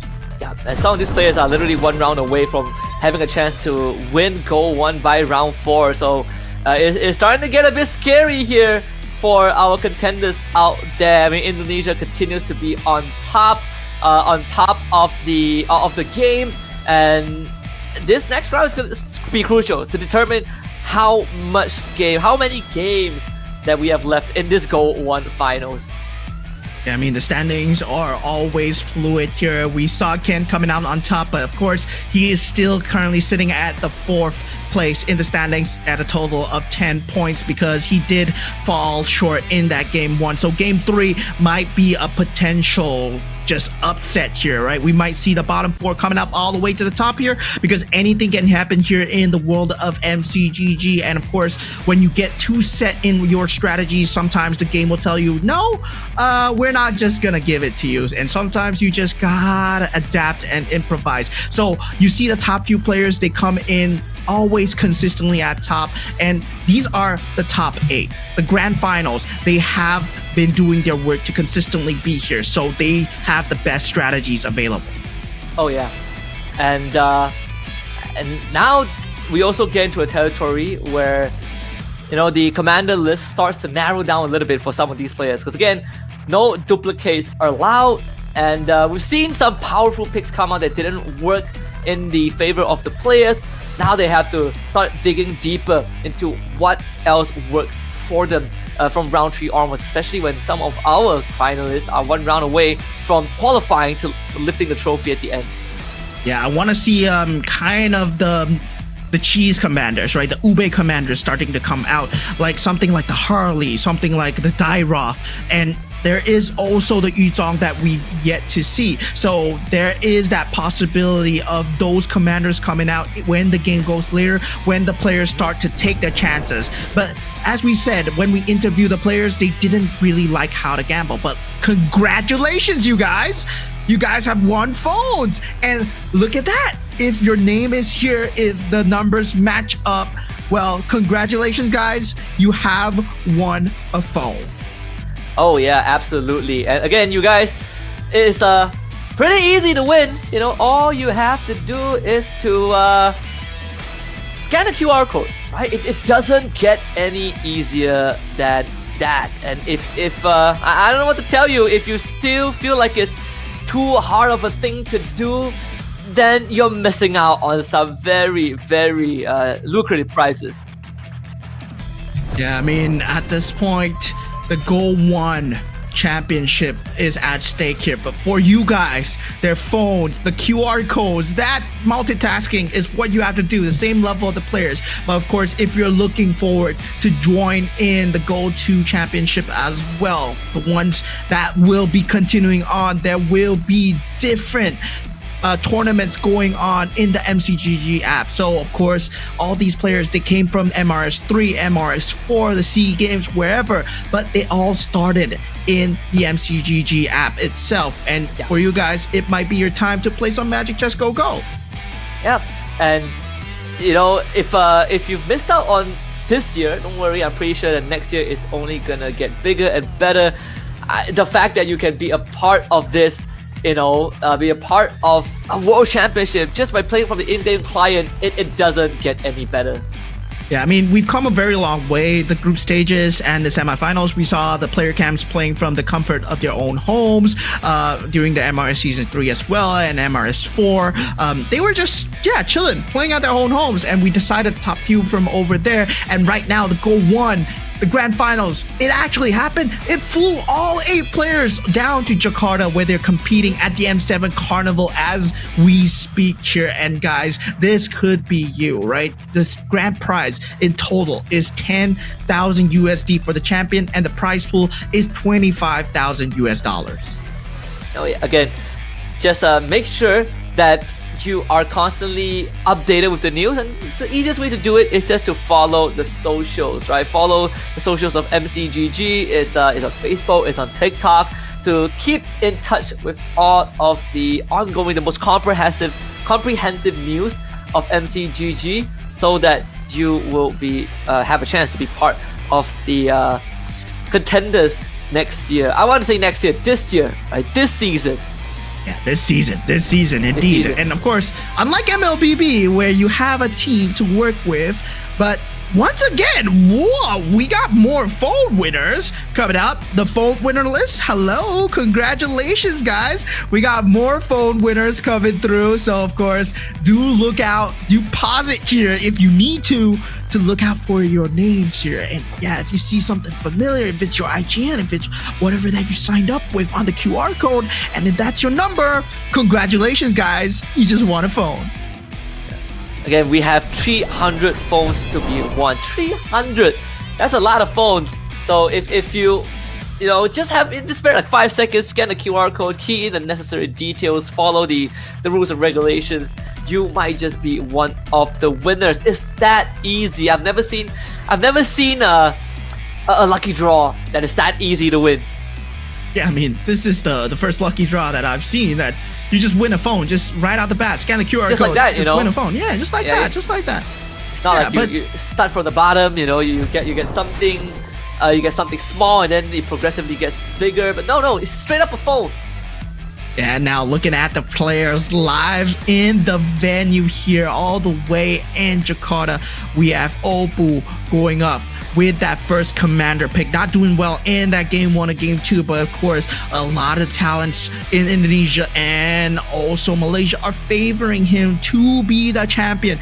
Goes with the Fanny pick to start it off. He will get that Fanny bonus of putting that 1 extra unit every single time on the launch pad, and if he picks the Fanny Gogo card, he also gets an increase in that capacity.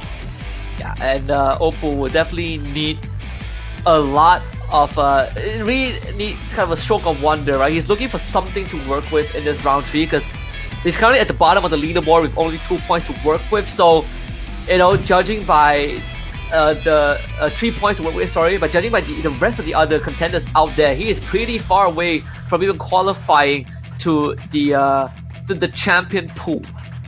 And Floxy, finally picking up the Loi for himself, decides to go a bit on that meta route. Just enough of the 1-1, enough of the Fanny. He did get rank number 2 just now. I mean points number 2 just now. So he is 6 points, and Finn will be picking up the 1-1 for himself. Finn also one of the top contenders, and as you said, MCGG, anything can happen here as the game starts going later and later. The rounds start going more.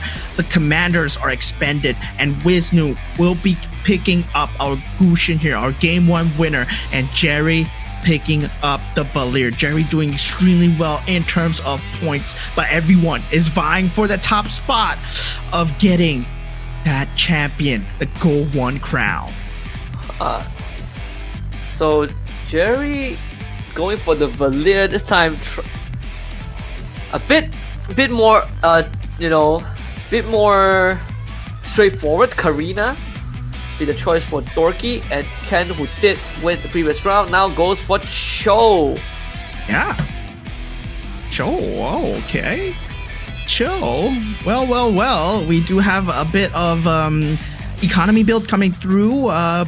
But at the same time, right, guys? MLBB is a 5-person game. MCGG is a 1-person game. So you don't have to rely on any of your teammates. It is a solo decision after all. And you can see this decision making, it really affects you in that mid game. Whether or not you go for the economy, whether or not you want to force a build, does it work out? You gotta know your decision timings at the point. Do you pivot? Do you go with this build? Do you go with this item?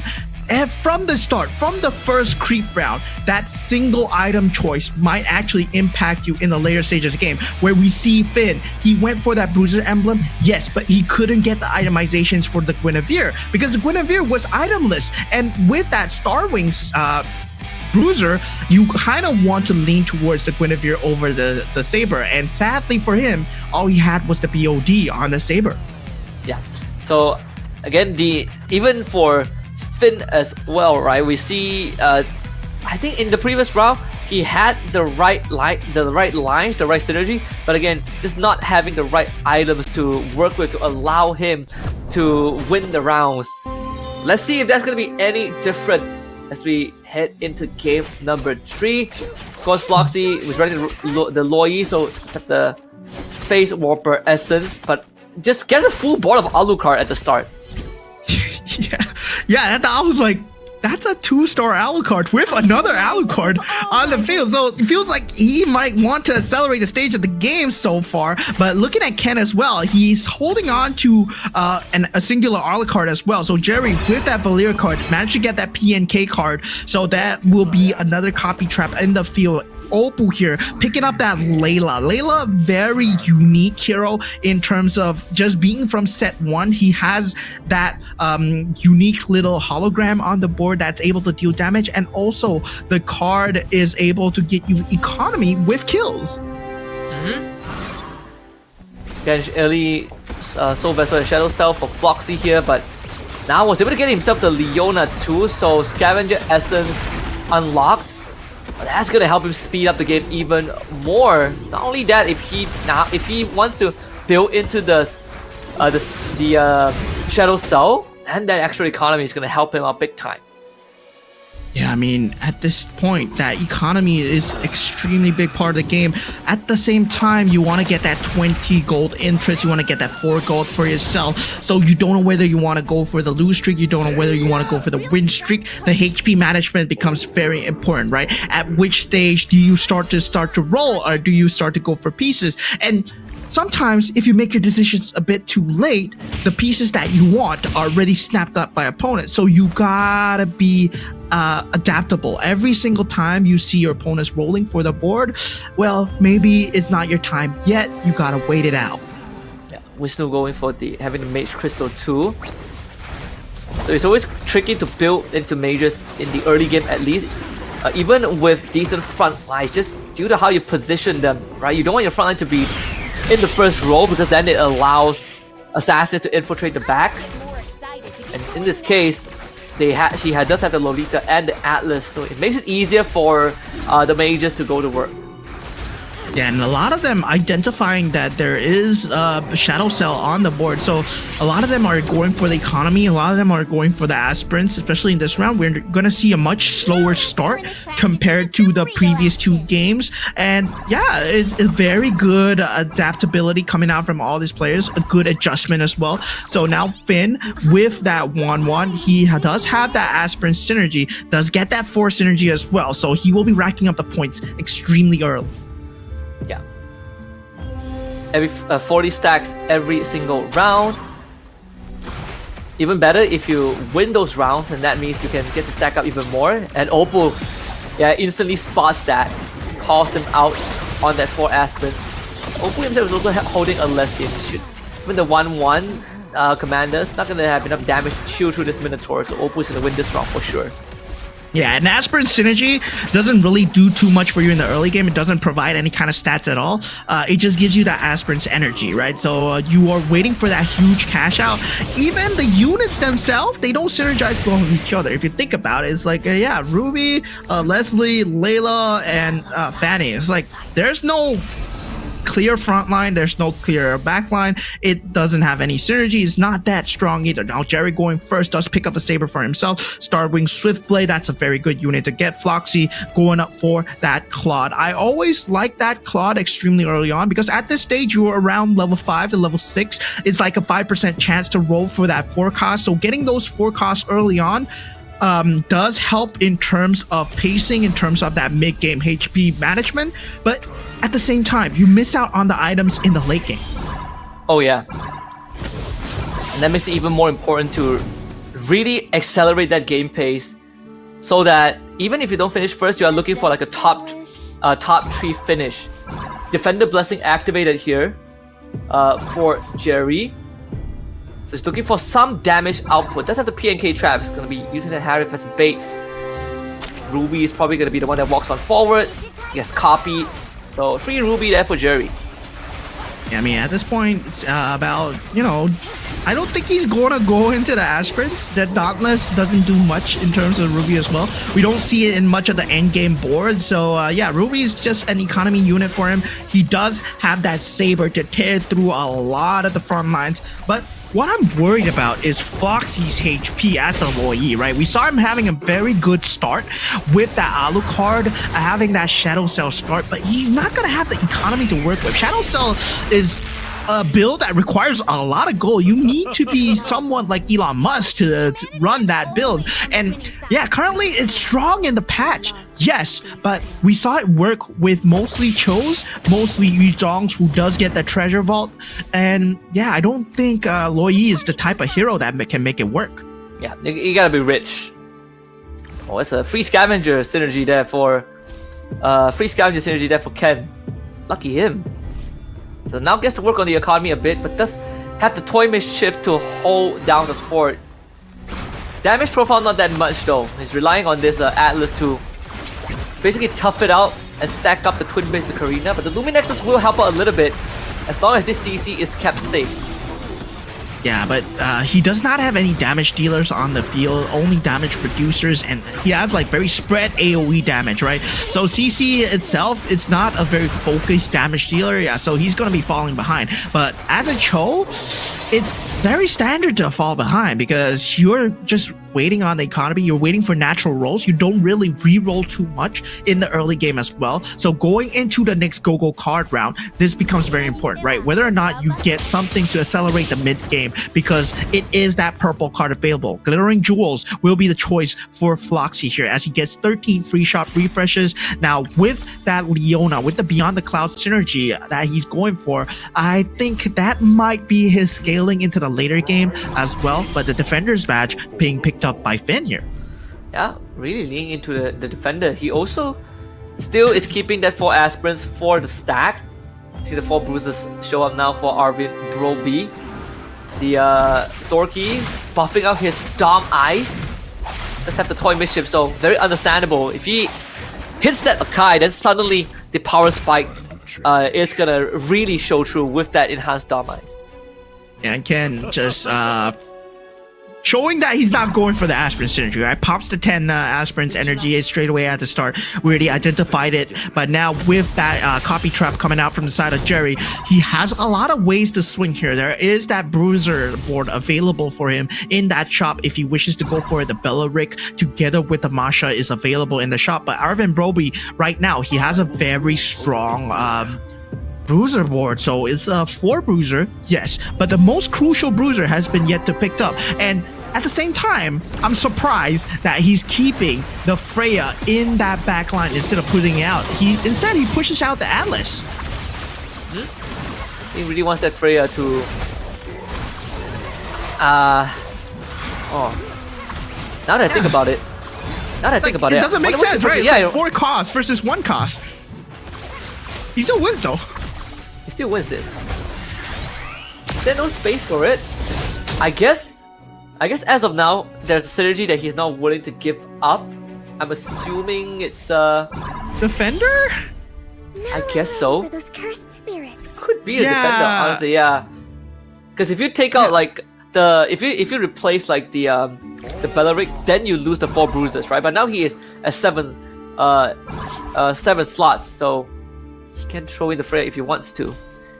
Yeah, that Freya itself does. Okay, so the thing is, guys, when you think about 1 cost, 2 cost, 3 cost, 4 cost, it's not just in difference in skills as well. They're different in stats. So a 1-star 4 cost is very different from a 1-star 1 cost. So yeah, the Freya itself, it comes with maybe 3 times the stats of that Belleric or that Atlas. And yeah, he chooses to not use that Freya, but luckily for him, he went up against Finn. Now looking at Opu's board, Opu is going extremely strong against that Weapon Master synergy into that Glory League. Weapon Master, I believe it doesn't stand on its own, but added together with the Glory League synergy, it just provides a lot of board damage and sustainability, and combined with the Minotaur Defender synergy, there is a lot of knockup in CC as well. So every single one, you can put him on the front line, and that's exactly what he's doing. This time it's Ken being the one on the ropes. Opu turning the face around, right? Again, we see him in the first 2 games really not having anything to work with, but now haven't lost a single round. Arvin Broby as well. Dorky, the top 3 on a monstrous win streak. 4 Stargazers and 3 Scavengers for Floxy here. Still want to stick to that play, but with 0 front lines, basically on that lose streak trade. And we see Floxy pick up Guinevere here. It might be a deny pick here because currently, as of now, he is going for that Beyond the Clouds combo for the Xavier to try and start to scale up in that later stages of the game. He does have that Scavenger synergy going for him. I don't think this Leona is going to be enough to carry against that 2-star Harley coming out from Jerry. Such an early stage of the game. He's already has that 2-star 5 cost. I shall rise above all rivals. That's gonna help him get through the next few rounds with lesser problems. Although pretty unlucky that 5 cost that he got was the Harley. It would have been nice if it's something else, right? We did have this conversation in terms of all the 5 cost. Harley is probably the one that has the lowest value. Yeah, I don't either. I think it needs that Face Warper. Yeah, it needs the Face Warper synergy, which is not really a good synergy as of this current game state where everyone's going for bruisers, everyone's going for sustainability. Face Warpers doesn't really do much because there's a lot of hybrid lifesteal in this current meta. And now, with the state of the game as well, I mean, yeah, it is. You see Ken going for that bruiser strategy, but that bruiser symbol, is it enough? He's at 36 HP right now. Oh, my ancestors. Should be able to pull through. I know, I say that. It's gonna be up against Finn too, who again we already did see is racking up on the aspirants. Now, even for Opu, getting this Fanny, having a very strong backline, right? Plenty of, AoE damage with this Granger and Ixia too. Unfortunately, Dorky still not able to get it going despite having the max fully stacked out Twin Blades. The Dita goes off, the Harley goes down.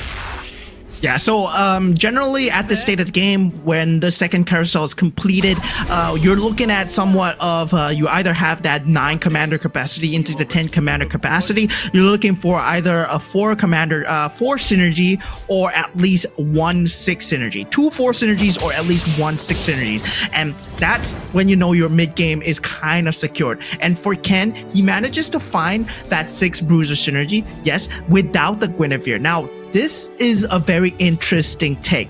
If he can go for that KOF Captain Terry with that 6 bruiser synergy, suddenly this board looks amazing. But right now he's only at 2.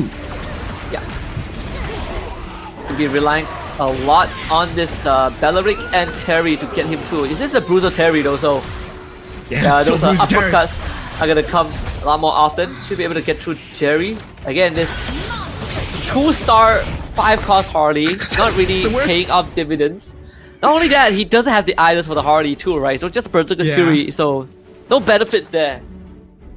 Imagine walking around playing a game of ranked MLBB and you see your Harley running around with a Berserker's Fury. Yeah, these are things that can only happen in MCGG here. But Ken, he does get that KOF badge, so he's very close to getting that 6 KOF synergy Captain Terry, and with that bruiser symbol as well. So yeah, that's gonna be very scary. Ken, he is on a cho, so yeah, there is a timer on him where his HP will fall below that threshold that he wants. So now it's up to the rest of the players to actually speed up the pace of the game to keep Ken down.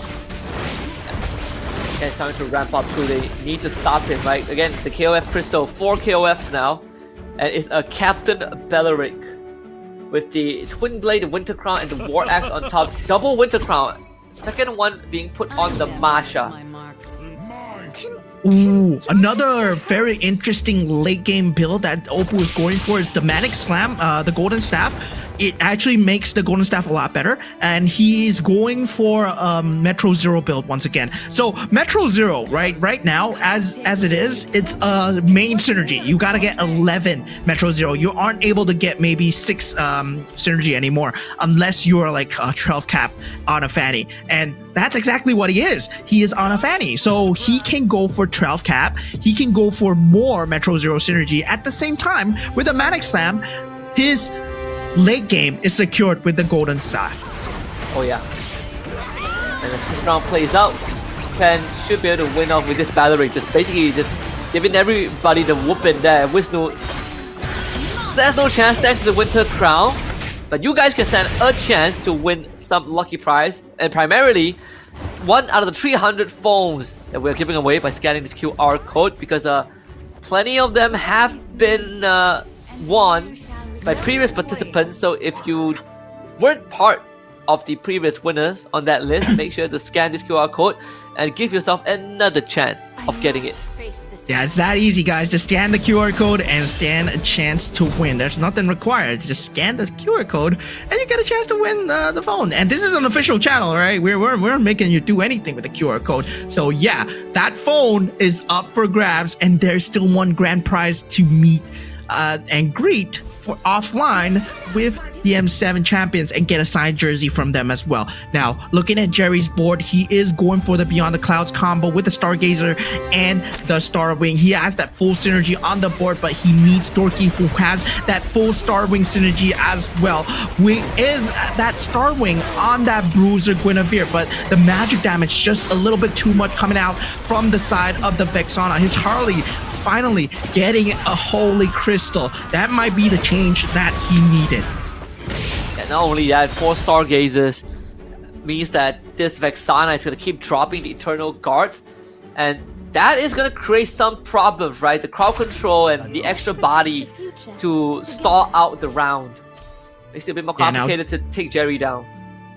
Yeah, Dorky, we mentioned him having that Starwing Bruiser synergy, but his Bruiser synergy was only at 2, and now he does not have the economy to go for that Masha that he sees in the... Okay, he sells a unit to go for that Masha, so now he does that 4 Bruiser synergy, but 4 Bruiser synergy is not something that you want to be sitting at as well. We saw Finn with the Starwing Bruiser synergy as well, right? And currently, there's no itemizations on Guinevere as well. There's only Dominant Eyes, Demon Hunter Sword, and the Sea Halberd, and those are all physical.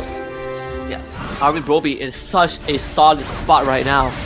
Dorky will be up against Wisnu. Again, the Eternal Guard is going to be quite a problem unless the backlines can be eliminated, and that's exactly what happened with this Iori. The Dama is really paying out dividends, but he dies mid-cast. And that is going to be a knockout blow right there.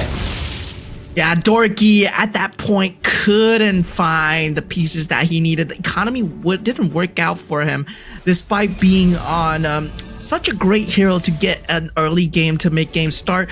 Well, you're ending up in 8th place as we head up into the next carousel. 2 capacities being taken up by Floxy and Oppo. Now, Jerry, going for that Swift Blade synergy, we do know that the Fanny Oppo here is going for that Metro Zero. So it is a huge deal for Oppo. At the same time, they gotta watch out for Ken. So right now, I feel that the 2 top contenders are Oppo and Ken when it comes to the later stages of the game.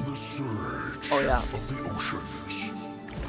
Now the 10th slot does have the Harley 2-star. Nothing escapes. Pretty contested. I mean, there's only like what 1-2 more Harleys in the pool. 6-star wings, 2 Beyond the Clouds, a Thunderstone given onto the Harley with a Swift Blade, and the Face Warper, Essence Core as well. Everything basically banked on this Harley. That's gonna be the direction the Floxy is gonna go down. Yeah, Harley just being that main carrier for everything, but the Thunderstone's still at a charge of 17. If he goes up against Jerry, it's not gonna be good, but Oppo will be his opponent here. But Oppo does have that 2-star Irithel on that launch pad, so already that crossbow is gonna be dealing so much splash damage, but the Saber manages to lock it up, but that Winter Crown, not enough, as Oppo does fall, still not at the full peak power that he needs to be. Floxy manages to put a stop to it for now, as Ken will be taking damage. The 2 top late game contenders actually losing out in terms of just synergies and just star blessings alone. They're not able to get their pieces. Yeah, Terry Bogard looks juicy there. Oh, yeah, indeed. Ken really needs to find a way out. I mean, it is more dire for Oppo than it is for Ken, because Oppo, man, 2 last place. If he bombs out again in 7th spot, that trophy is basically gonna slip away, right? Like he's like 1 foot out the door if he loses the next round. 2 HP and no way back. Finn, Floxy also 1 round away from elimination. This is gonna be close. Let's see who makes it to the creep round. Using the launch pad to put Irithel directly in the corner, and difference is Finn does not have someone to accentuate the back lines here. There's no access. Now with that Irithel free and in charge, able to deal a lot of damage with that Winter Crown and also that enhanced Golden Staff. 12,000 damage on the Irithel, but that's not the damage numbers that you want to see. We saw numbers of 33,000 coming out from 3-star Valentina's. Is still not at max damage cap as of yet, and he really needs to up the Metro Zero count. Yeah, and a couple of players, I believe, Finn got knocked out, so Finn finishes 7th. One of his lowest placements we've seen in a long time too. Not having too good of a game. He got knocked out in the hands of Jerry's Mirror. So 6th place makes it to the creep round, but this is one of the closest games we've had, with the highest health bar being 33, and that's Wisnu. And he's in prime position to make it to 18 by the end of this. Yeah, so now we take a look towards the points. It is going to be Wisnu, Arvin at the top spot so far, but everyone is so close. It is anyone's game right now. Everyone has great synergies. We see Starwing, Stargazer being that top tier that everyone's looking for. Now it's time to get the 2 stars, time to get the 3 stars, trying to max out the rest of their bars. Keep your sustainability high against these high damaging units, but a 2-star Iori coming out from the side of Arvin Broby might mean an end to this Harley. If he gets a Way of the Dragon on this Harley, it is the end of the game here. Yeah. Oh! Not only that, looking at the current points, you know, Dorky, he needs 1 good round to get to 18, but for Finn, if he wants to qualify to win in round 5, he needs to win 1st place in round 4. Something to keep in note for the next round. 3-star Guinevere from Ken, up against the entire world, gets controlled to oblivion by Jerry. Well, again, like the early investment that we say in this Harley took a while to come online, but it finally paid off. Come on, the Gwyn's gonna kill all of them. 3-star Captain Gwyn, I told you, dude. Oh my goodness. It's not gonna work against a 3-star Captain Gwyn KOF 6. It's nothing. This is the strategy that Ken was going for. We said he was the top late game contender if he pulls it off, and he does pull it off. Currently, his power spike is unprecedented. He is going to be the top one to watch out for. Oppo couldn't reach that power spike. He needed that 3-star Irithel. If he reached that 3-star Irithel, he's equal to Ken right now. But currently, Oppo and Jerry knocked out Ken, being the top contender. Now looking at Floxy, the build is there, but it will not be enough against that 3-star Guinevere if he goes up against Ken's build. It's a 6 KOF, 6 bruiser, Captain Guinevere. Oh man, Jerry with a head scratch. He was 1 hit away from surviving that round and knocking out Ken, who now has a great chance of going on and winning this round. And not only that, making it to 18 points. This round is going to be everything for Ken, and he is now poised to lift the trophy by round 4. This man, an absolute warpath. Another knockout punch delivered this time onto Wisnu. It's him and Floxy now. And it doesn't even matter if actually, now that I think about it, yeah, I mean, it doesn't even matter if, you know, if Floxy wins this, because Floxy's not going to hit 18. So Ken is in the best possible spot. Yeah, Ken right now, if he wins, he is a champion candidate, and he just needs to win one more to take away the GO1 trophy. But for you guys to take away something for yourselves, there is a QR code for you guys to scan. And yeah, I mean, right now it's not gonna be much of a battle, man. Captain, imagine Guinevere as a KOF character, right? Being the captain of the King of Fighters, and then with the Winter Crown, with the Twin Blades coming out from that Karina card, just smashing through, and a Purify as well. That's actually what saved him versus the Vexana coming out from Jerry. But again, that lifesteal is just too much coming out, but it's so close. Wait a minute. You hit the wrong target. Oh, doesn't matter. 3-star Guinevere. Oh, the Winter Crown, dude. The Winter Crown. Ken is now a champion candidate with 18 points with this win. 2 wins in a row. Really defying expectations towards the end. I guess the key is still a 3-star Gwyn, dude.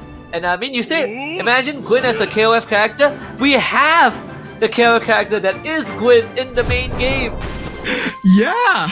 But this is the aspirant Guinevere for this one. So yeah, the crown being ever so close to Ken at this point, as he will be finishing top place. So Indonesia looking good. Oppo was expected to come out on top, but instead his teammate Ken is looking extremely good, looking extremely on form for this GO1 Grand Finals here. Yeah, 3-star KOF Gwyn, you can just sack the damage item, just give a Winter Crown, give a Purify, make sure that no one controls her, and she gets to go to work. And Ken now in the prime position. I believe he's the only candidate for champion. He's the only one who has qualified. We'll check in with the total points in just a little bit, but he definitely has hit 18. And for you guys, is another opportunity for you to win a phone with 300 slots for that. Some of them has been already locked in, but plenty more to come. Just scan the QR code, and you will be in the running. What a game 3, man. What a game 3. Like we said it from the start. If Guinevere has that KOF synergy, suddenly it's gonna be unstoppable. And then Ken, he made that dream a reality. And that guy, he's just, oh man, he's living the dream, because we knew that he had the economy to work with on the Cho as well. And another thing that we were worried about is also the Manic Slam, the Golden Staff coming out from Oppo, but it couldn't come to full fruition, right? We saw the Star Wing Stargazer combo coming out, but there were two 2-star Vexanas on the field. So no one was able to get that 3-star Vexana. If someone was able to get that 3-star Vexana, if only one player was going for that Star Wing Stargazer, it would have been way different. But taking a gander back at the game here, we see Ken ready at the start. We saw the Guinevere. We saw the Terry Bogard. We were like, yeah, it's gonna be a KOF. Yeah, and we saw him pick the KOF crystal too, right? Like it was written in the stars that Ken is gonna go for that. But the closest one was against Jerry. Like the fact that Jerry's Harley was one hit away from taking down the Gwyn made all the difference, because that was the closest anyone has had in stopping Ken from reaching 18. It was just very unfortunate. This was the round after Jerry got knocked out and there was no one to stop Ken anymore. Okay. So for me, hot take, right? I wouldn't have put the items. I'm a Harley hater in MCGG. I hate this as a 5-cost unit. I think it's bad to put items on him. If he put the items onto Vexana, that would have changed the entire flow of the game, because you get more casts of that Eternal Guard, that CC that keeps coming out of the sky, and Guinevere, as a melee hero, he would have been stuck in that front line. Yeah, that's true too. I mean, understandable, right? Because also the Harley has the phase warper. Although I would say the caveat is, if it was a 3-phase warper instead of 2, then maybe it would have had a different ending. But right now, we're staring down the barrel of what we talked about at the start of the day, that we could end by round 4, and our candidate right now is none other than Evo's Ken, who showed us the Captain Gwyn, and not only that, with the Karina of all commanders. Yeah, I mean, at this point, Ken, 18 points, I believe, and looking at his itemizations, we know that from the start, Karina's power is what he went for, the Twin Blades. He's looking for a carry at the start. We were saying that he needs to find that early game carry. The first early game carry that he went for was Terry Bogard with that bruiser symbol that he managed to pick up for himself. And of course, with the last Go-Go card coming through, the KOF badge, Magic Crystal, and also Chris, that gave him the full synergy that he needed. And of course, the Mortal Rivals synergy added on bonus for Iori, and he is a bruiser as well. So KOF and bruiser, they do go very well hand in hand. Another one that tried to attempt that, we see it coming out from Arvin Broby. He did try to attempt that, but at the same time, he couldn't get the similar start, right? No Bruiser Crystal, meaning no Captain Terry, no KOF Crystal as well, so you couldn't cross the synergies. Yeah. Not only that, the Ken was also running the Karina Commander Go-Go card, so extra 40% attack speed with Purify that gives you even more attack speed and 6 bruises. I mean, this Guinevere is literally a walking machine gun. So, and he has the Commander show too. So at the end of the day, it's just the stars aligning for Ken. We're gonna take a look at the leaderboard like right now. So it's trying to find out who is in 18. Look at that! Ken is the only candidate eligible to win. Oh boy, so the next eligible candidate is literally everyone else except for Oppo. Oppo, if he wants to make it, Oppo's only chance of winning is winning game 6. That is if we get game 6. Finn, he has to win the next game. It's tough, man. It's tough. So currently, right, for the GO1 champion to be crowned, Ken, if he wins the next game, he is going to become the GO1 champion here. And yeah, he stops the game right there. But if the rest of the players can stand up against him, I mean, 7v1, it's still possible. Deny every single piece that he wants to play, deny every single possibility. Well, can they do that though? Because Ken, right now, he's always been waiting, lurking in the shadows, and once again, he always finds the build needed to win at the end there. It's never about him dominating at the start. You can see that it is a roller coaster ride for Ken. He was at 7 HP, my friend. Yeah, okay, so here's my theory, right? So in order for like Finn to have a chance, he needs to win game 4. If he doesn't win game 4, then we have to wait for game 6 for him to have a chance. Same as Oppo, but for everyone else, the odds are slightly better, right? They don't need to necessarily win They just need to have a decent position. For example, for Wisnu, Wisnu could finish last and still qualify to win by game 5. But yeah, Ken looking really good. You get 2 first place in a row. It's pretty hard to beat that. And this was also the dude that finished 7th in game 1.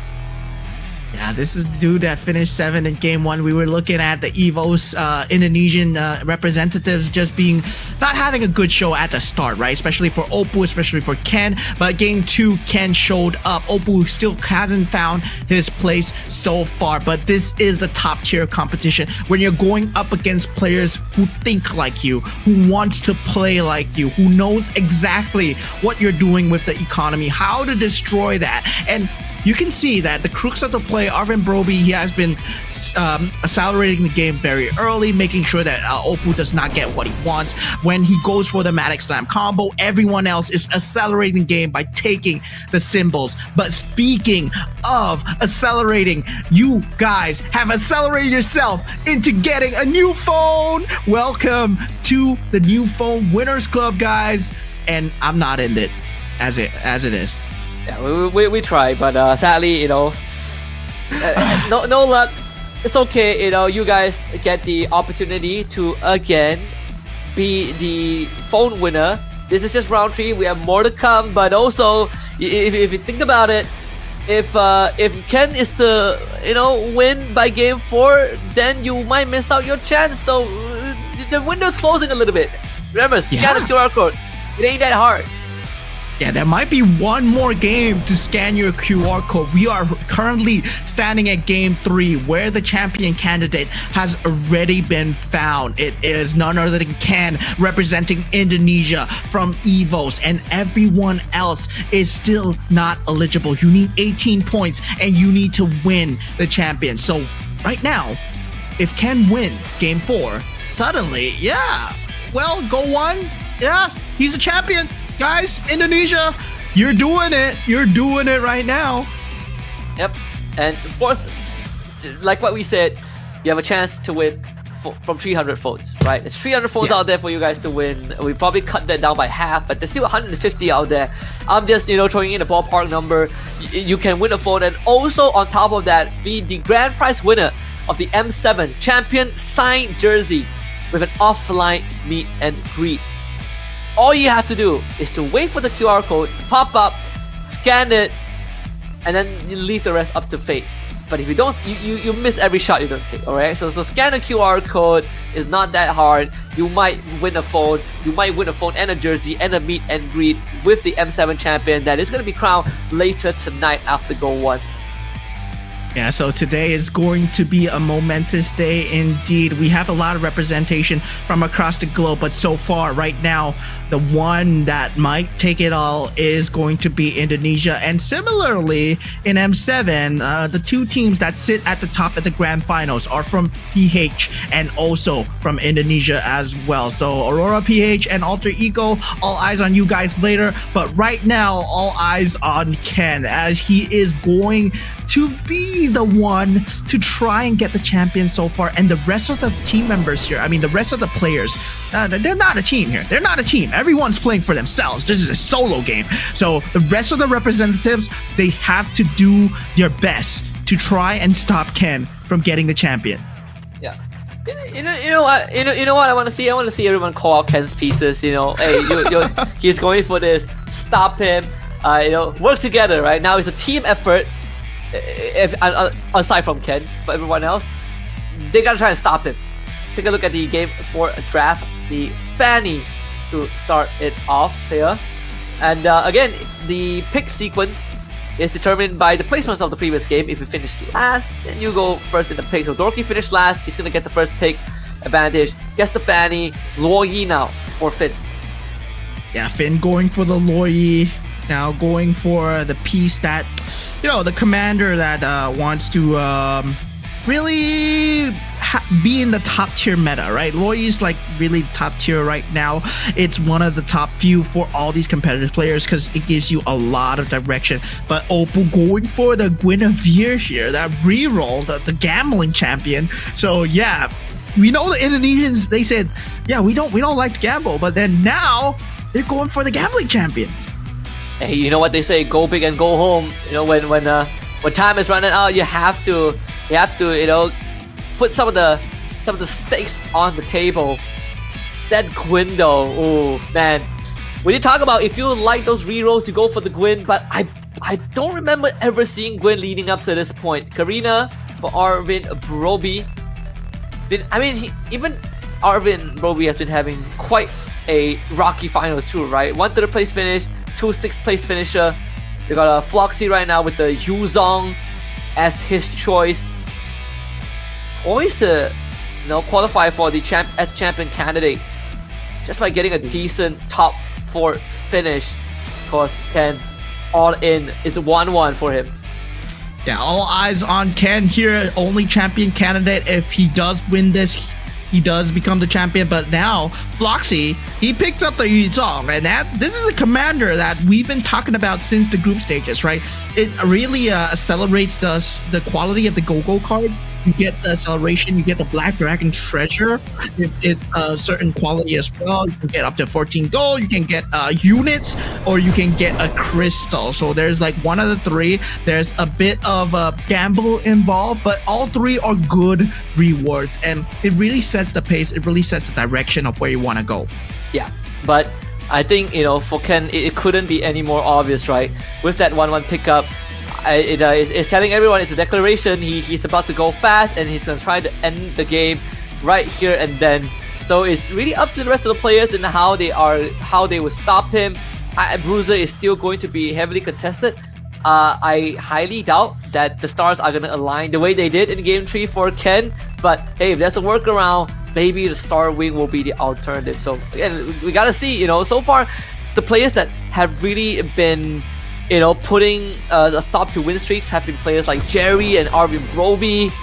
Now is the time to do it again. Guys, at this point, I'm talking to the competitive players. Maybe start to explore Luminexes, you know, guys, you haven't been playing that. And I want to see the rainbow. You know, every time you get a 6 synergy, there's an animation that pops up. So for the Luminexes, it's a rainbow. And for the toy Mischief, you know, you get the toy chest opening. But now starting into game number 4, we see the commander cards being picked up and going for that Loyi card. Everyone else just following their own commander cards, except for Wisnu, who is a Valir after all, then does get that Angela card after he picks the Valir up. And for Dorky, going for the Guinevere card actually. So getting for more of the rerolls, Finn. Again, the Carmilla Essence. So just give that, and he has a Leona, right? So one of the most economical start, Scavenger Synergy and the Scavenger Essence core. I kind of have an idea of what Finn is trying to do. We saw that with Jerry in Game 1, where you take that big lose streak with Scavenger, and then you build out a huge economy, and then you strike back in that mid-game.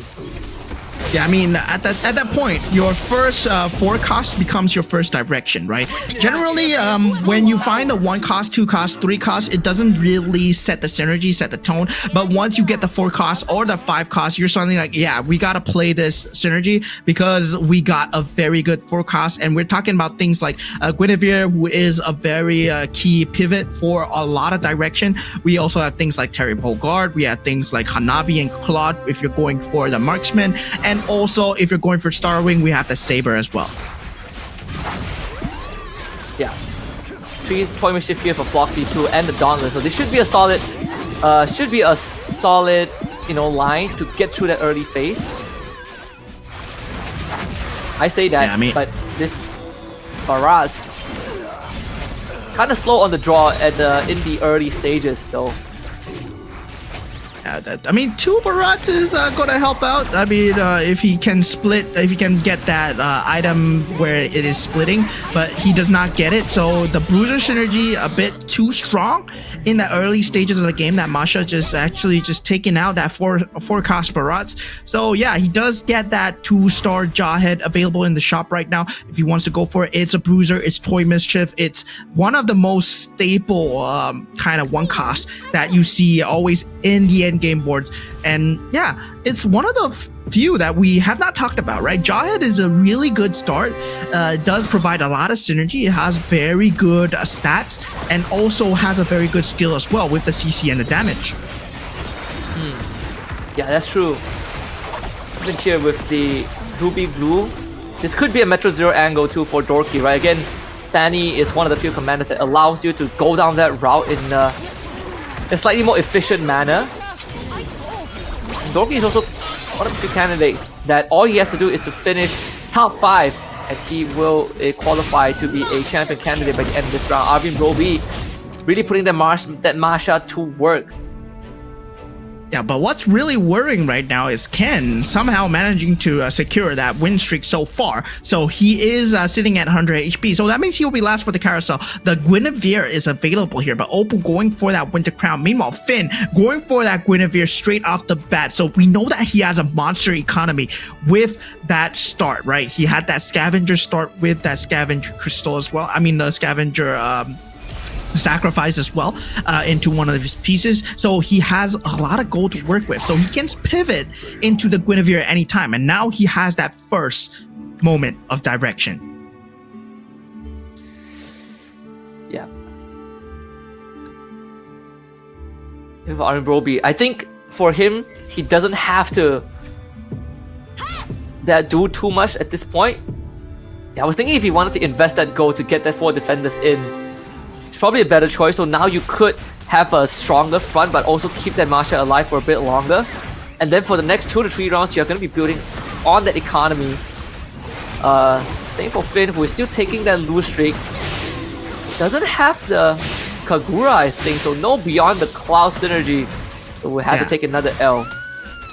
Finn dipping his feet into 2 pools at the moment and currently hoping that one of them will get him a fish, because right now he's looking into 2 different key synergies with that Guinevere and that Xavier.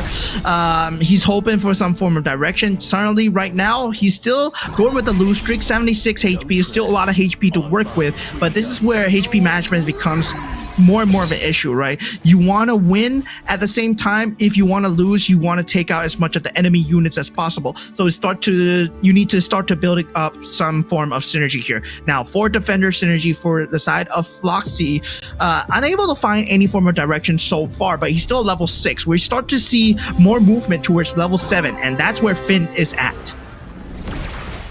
Yeah. Again, that Scavenger is going to be helping him get to where he wants, but at the same time also make sure that he gets decent priority on the carousel as he's coming on in 5 rounds. But I mean, all these considered, right? He was able to hit the aspirants and have that Guinevere, so now he has a decent front that actually does damage. If you need that extra punch, then Leslie is going to be the one that comes into handy. So there is some good supplementation there. This OT is gonna come down to the wire, but with doing just enough to allow Finn to win this round. Yeah, very close coming in for Finn there. Starting to find some kind of footing here. Now, taking a look at the next Gogo card coming in. This, for the first time ever, we have a blue Gogo card at the second part of this Gogo selection here. So this blue Gogo card, when you get this, this really favors the Yuzong, right? Because the Yuzong, you do get that quality upgrade. So you get that purple Gogo card here right now. He picks up that saber with it at the start. Now for Opal, holding on to that blue Gogo card, meaning that he might have a shield available in the shop, and if he needs it, he will pick it up. Yeah, we've seen players do that as well, especially the shield towards the end.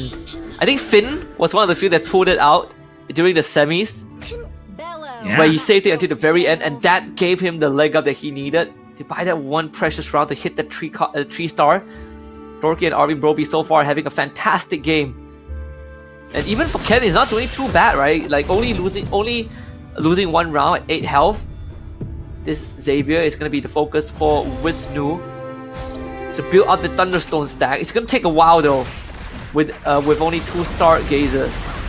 Yeah, it's level 7 for everyone right now, except for Jerry. So this is where the 4 costs start to come into play. We're taking a look at Wisnu going up against Finn right now. And Finn's aspirant board is kind of doing work here because he managed to find a Kadita and gets that glowing wand on the Kadita as well. So yeah, that's Beyond the Clouds combo not doing too hot for Wisnu, as Finn at level 8, he finds footing, and Wisnu as well hits level 8. So this opens up the 5 costs, right? It gives you a 5% chance to find the 5 costs. So there is more possibility to get those 5 costs. When you start hitting that level 7 and 8, that's where I expect some of the rolldowns to happen. But even for Jerry right now, the 6 Stargazer is going to look very juicy, right? The whole plan is just to get that Thunderstone stacks up, so you're looking to survive the round as long as possible, and that starts with bursting down the enemy pieces the best to your abilities. The spell vamp on the Ice Queen's one gonna mitigate some of the damage that Jerry will take. Gets the extra Thunderstone stacks on top, so Jerry now dropped down to 54, but still in quite a comfortable position. He just needs to make it to 7 and then start investing in the front line. What I'm worried about right now is Oppo again in last place. Yeah, Oppo is in last place indeed. But what Jerry's going for is it's the mage combination with the Stargazer and the Beyond the Clouds, right? So he's racking it up. But what I'm worried about is he won't have a very good frontline strategy, especially if he's going for that kind of strategy. He needs that 6 mage to just have that shred through.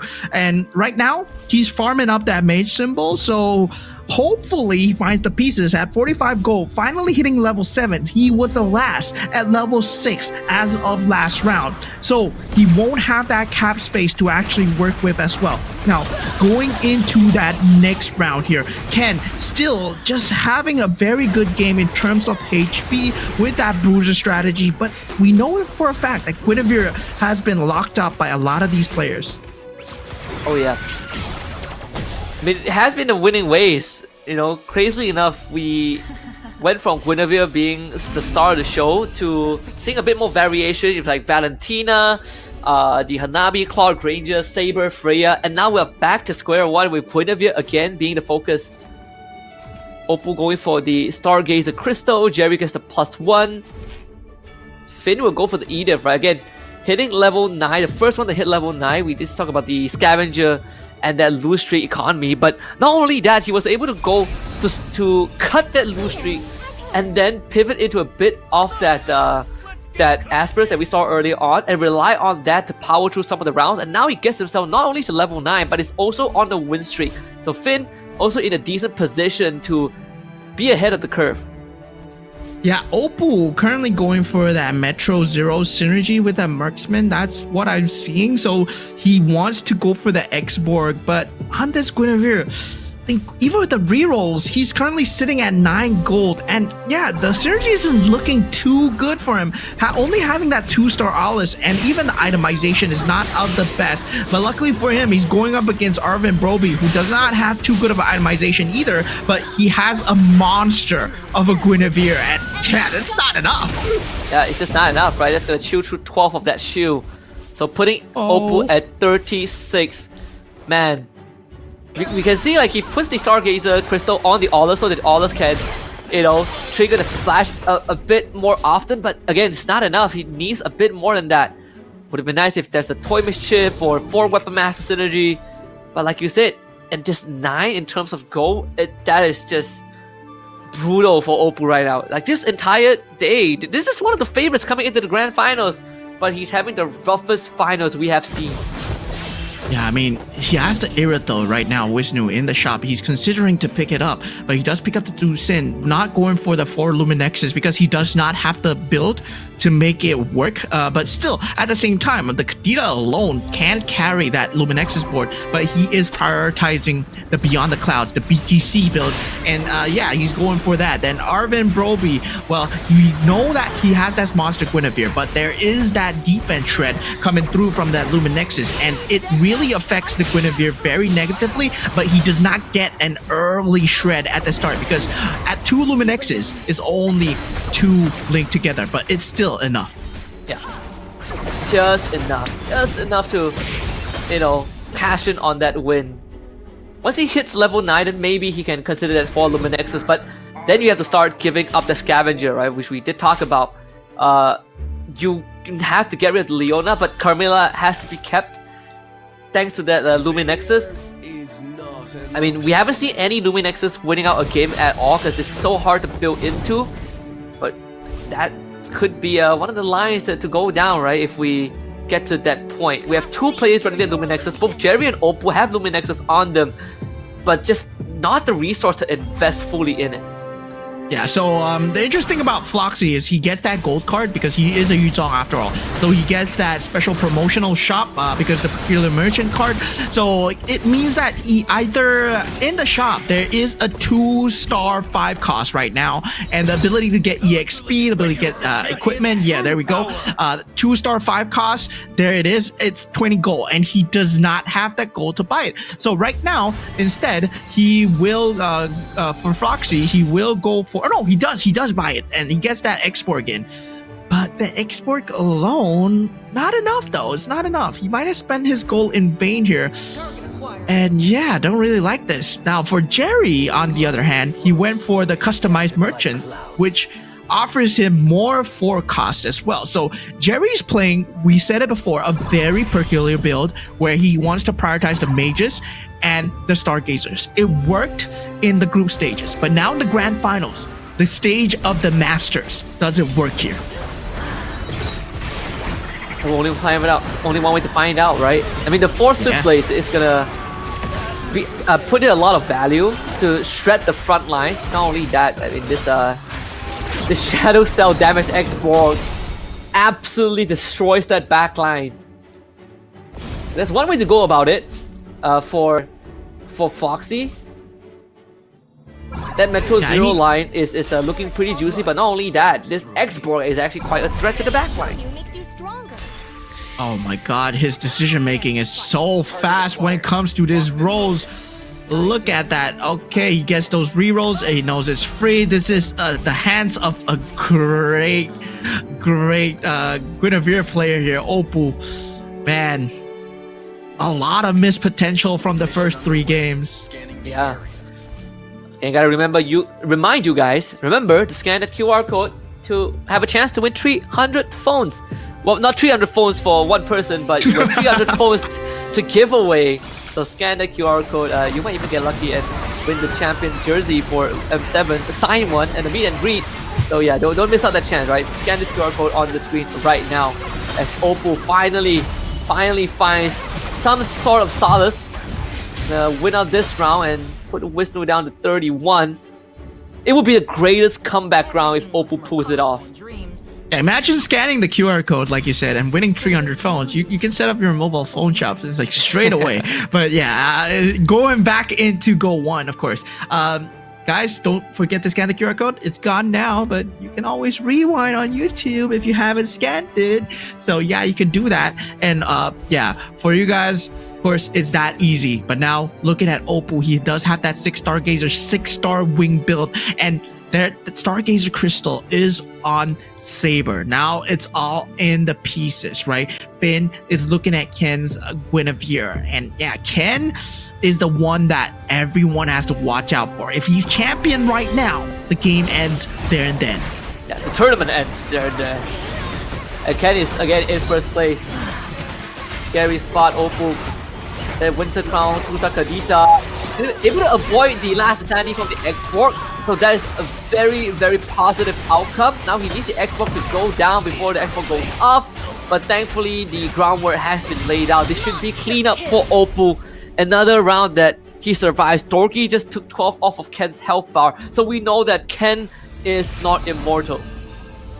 Yeah, so right now, this carousel becomes way more important than ever. And for the first time going into this carousel, we have all 8 players still in. Jerry picks up that KOF synergy on the last sliver of health. Wisnu and Opal pick up the +1 cap. Floxy picking up that marksman synergy. We know that with that 2-star export, he's going for that Metro Zero build. That marksman synergy opens up for him to get that 11 Metro Zero into that 4 marksman synergy. So there's something there. Meanwhile, Jerry, he has found his build, right? Beyond the Clouds, Stargazer, Mage, the same cookie cutter build that worked for him in that group stages. And we said that he needed the 6 mages. But is this enough though? He does not have the 3-star Valentina. It's only a 1-star Edith at the front.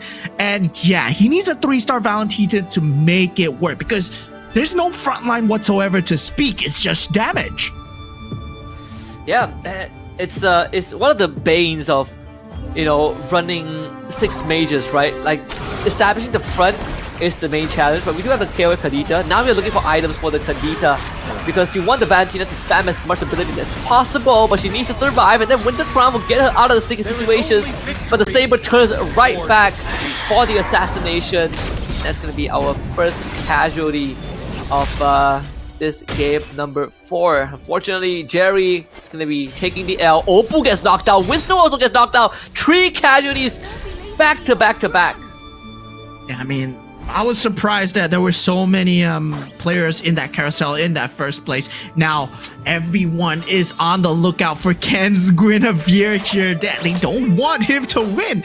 Guys, they don't want it to end it right here. The tournament will end right here if Ken wins. So everyone needs to band together to deny away the Guinevere. As you see on the space of Dorky, even though he's not running the Guinevere, he's picking up the Guinevere for himself. And this is kind of advanced strategies that, you know, a lot of players you can do when you have the economy to work with. You deny away the pieces because there's a set number of pieces in the shop.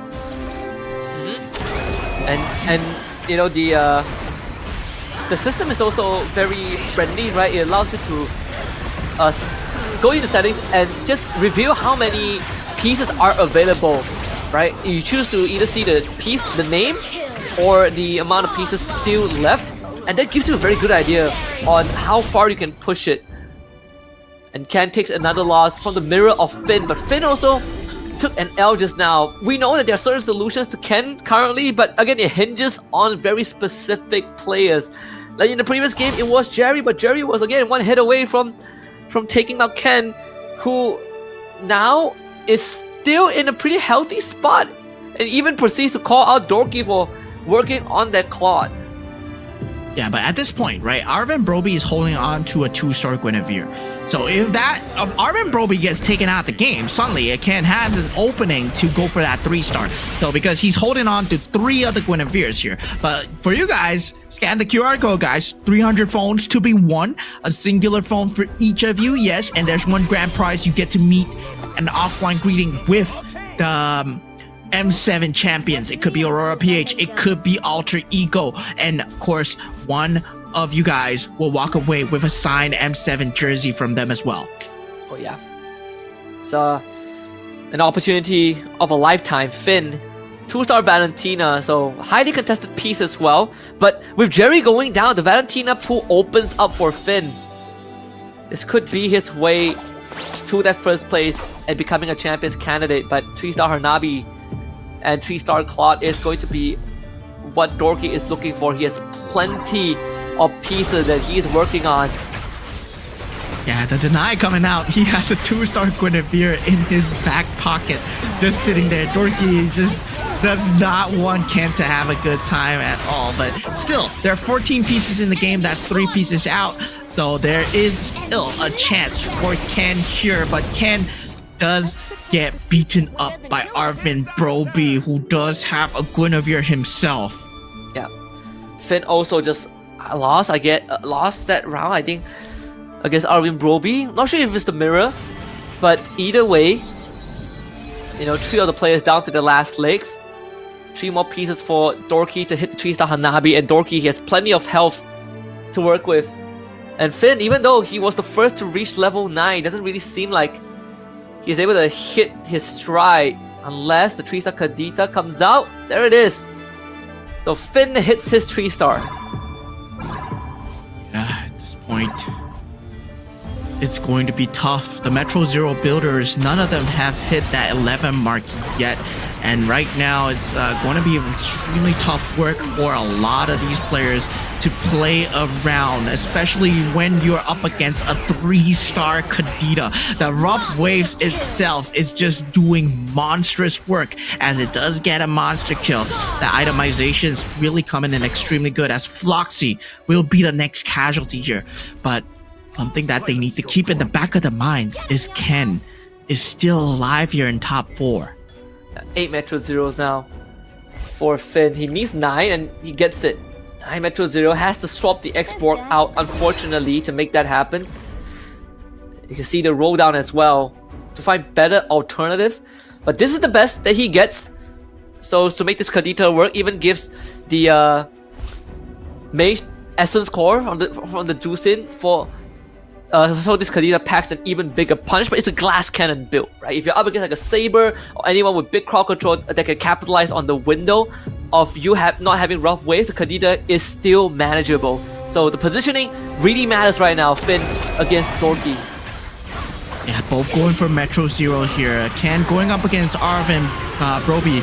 And I feel that maybe Ken might have ended his streak here, but now we do see Finn with the 3-star Kadita so far able to do a lot of work in the front line with the Luminexus, and it's doing extremely well. Now Ken survives with 2 HP, but once again, the Guinevere denied out from Finn as he puts it on his board.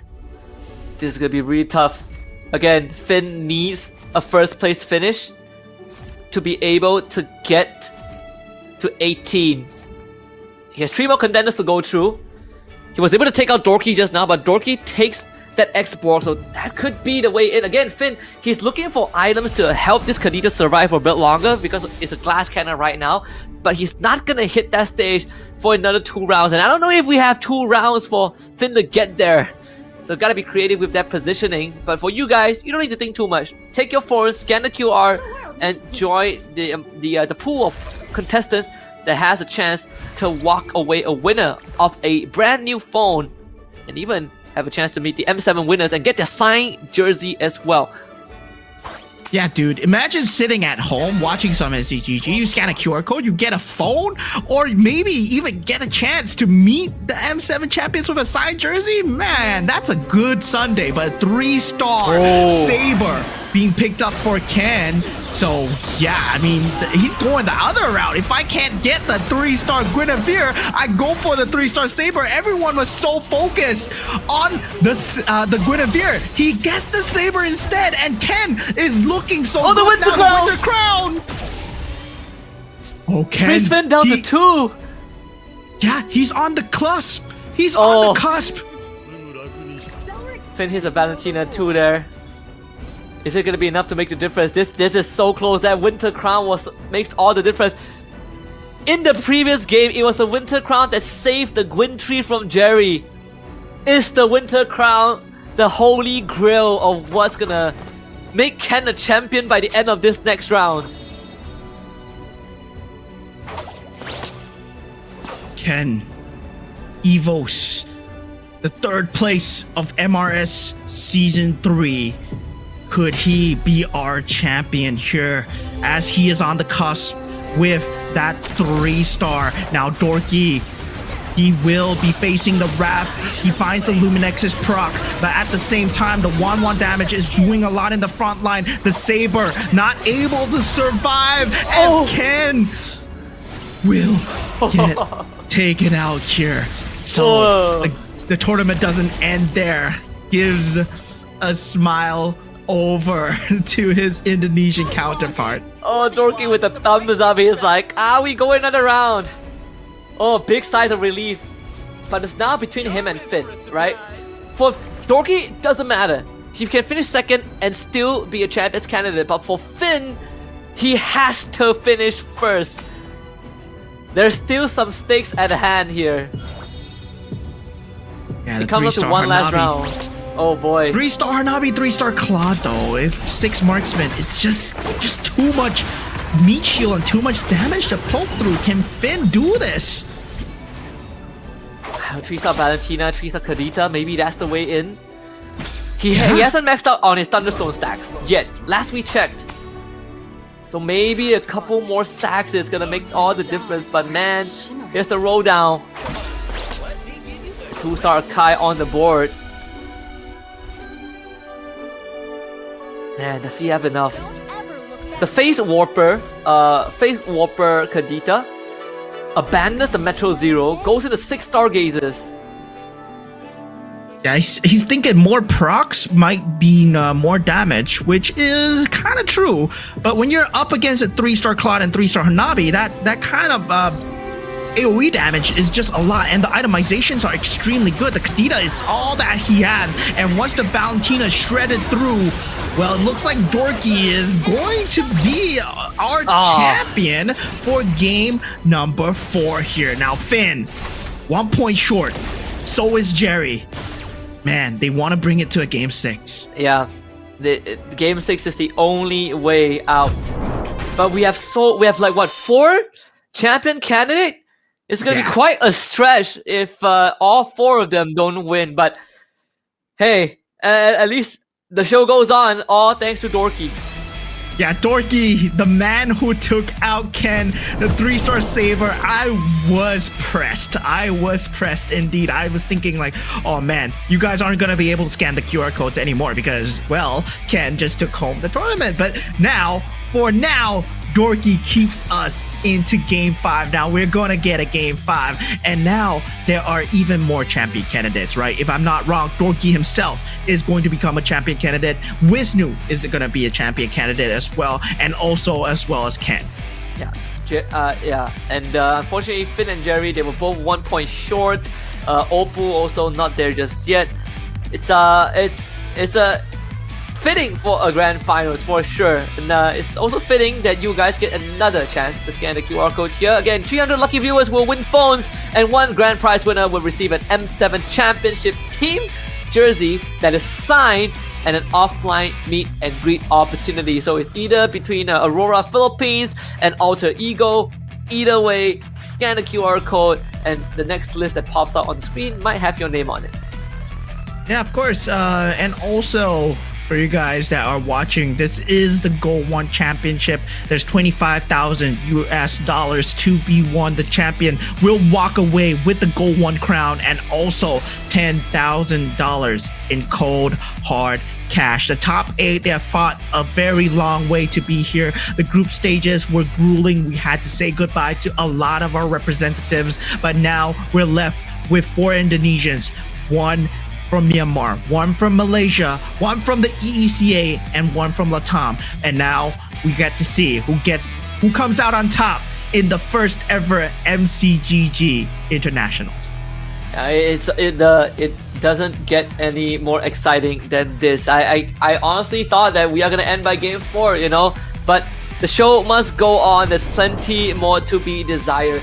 Take a quick walk down memory lane on how this game 4 panned out, because man, Dorky at one point, you know, if it's not for him hitting that 3-star Claude, this would have ended way differently.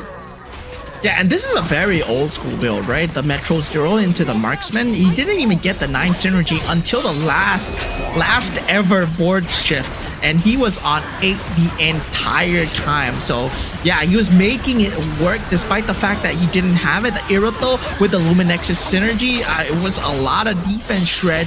And once again, no Luminexus, but we see a minor bits of Luminexus coming through. But that 9 synergy picked up from the side of Finn was not enough. And he felt that, he felt the need to change later on. He did have that carry Kadita, but he couldn't find that 3-star Valentina. Yeah. And that's very unlucky. Again, he even pivoted away from the Metro Zero and went into 6-star gazes for the extra proc.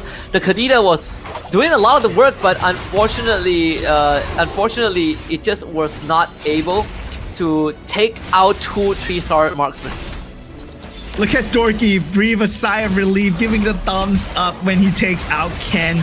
Ken at that point hit his crucial power spike with the 3-star saber, but Dorky hitting his own, right? Getting that 3-star Claude and Hanabi. The Hanabi being taken out, but having 2 3-star forecasts is better than 1 3-star forecast. And Dorky with being the math wizard, able to pull it through in the end.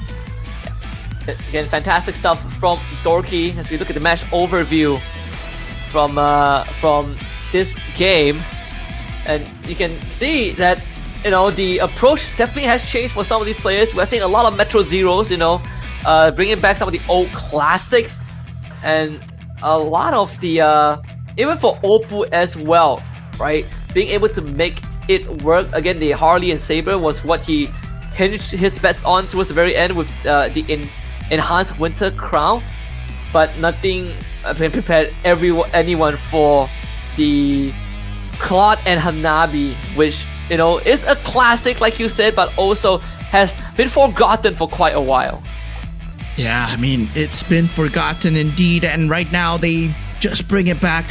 But what I'm itching to see is Game 5, right? When we go into Game 5, what's going to happen? Because if there's no champion being crowned, then Game 6 becomes sudden death. Let me remind you guys, all points doesn't matter from Game 1 to Game 5 if we reach Game 6. If we reach Game 6, whoever is a champion is going to be the champion. So that is it, guys. So now going into Game 5, we see FTW's Dorkies. He's a champion candidate. He's going to want to get the back-to-back wins, try to get the GO1 crown for himself. Going with the Fanny, getting the Marksman build, getting the Metro Zero build as well. That was an 8 Metro Zero, mind you. That was not even 9.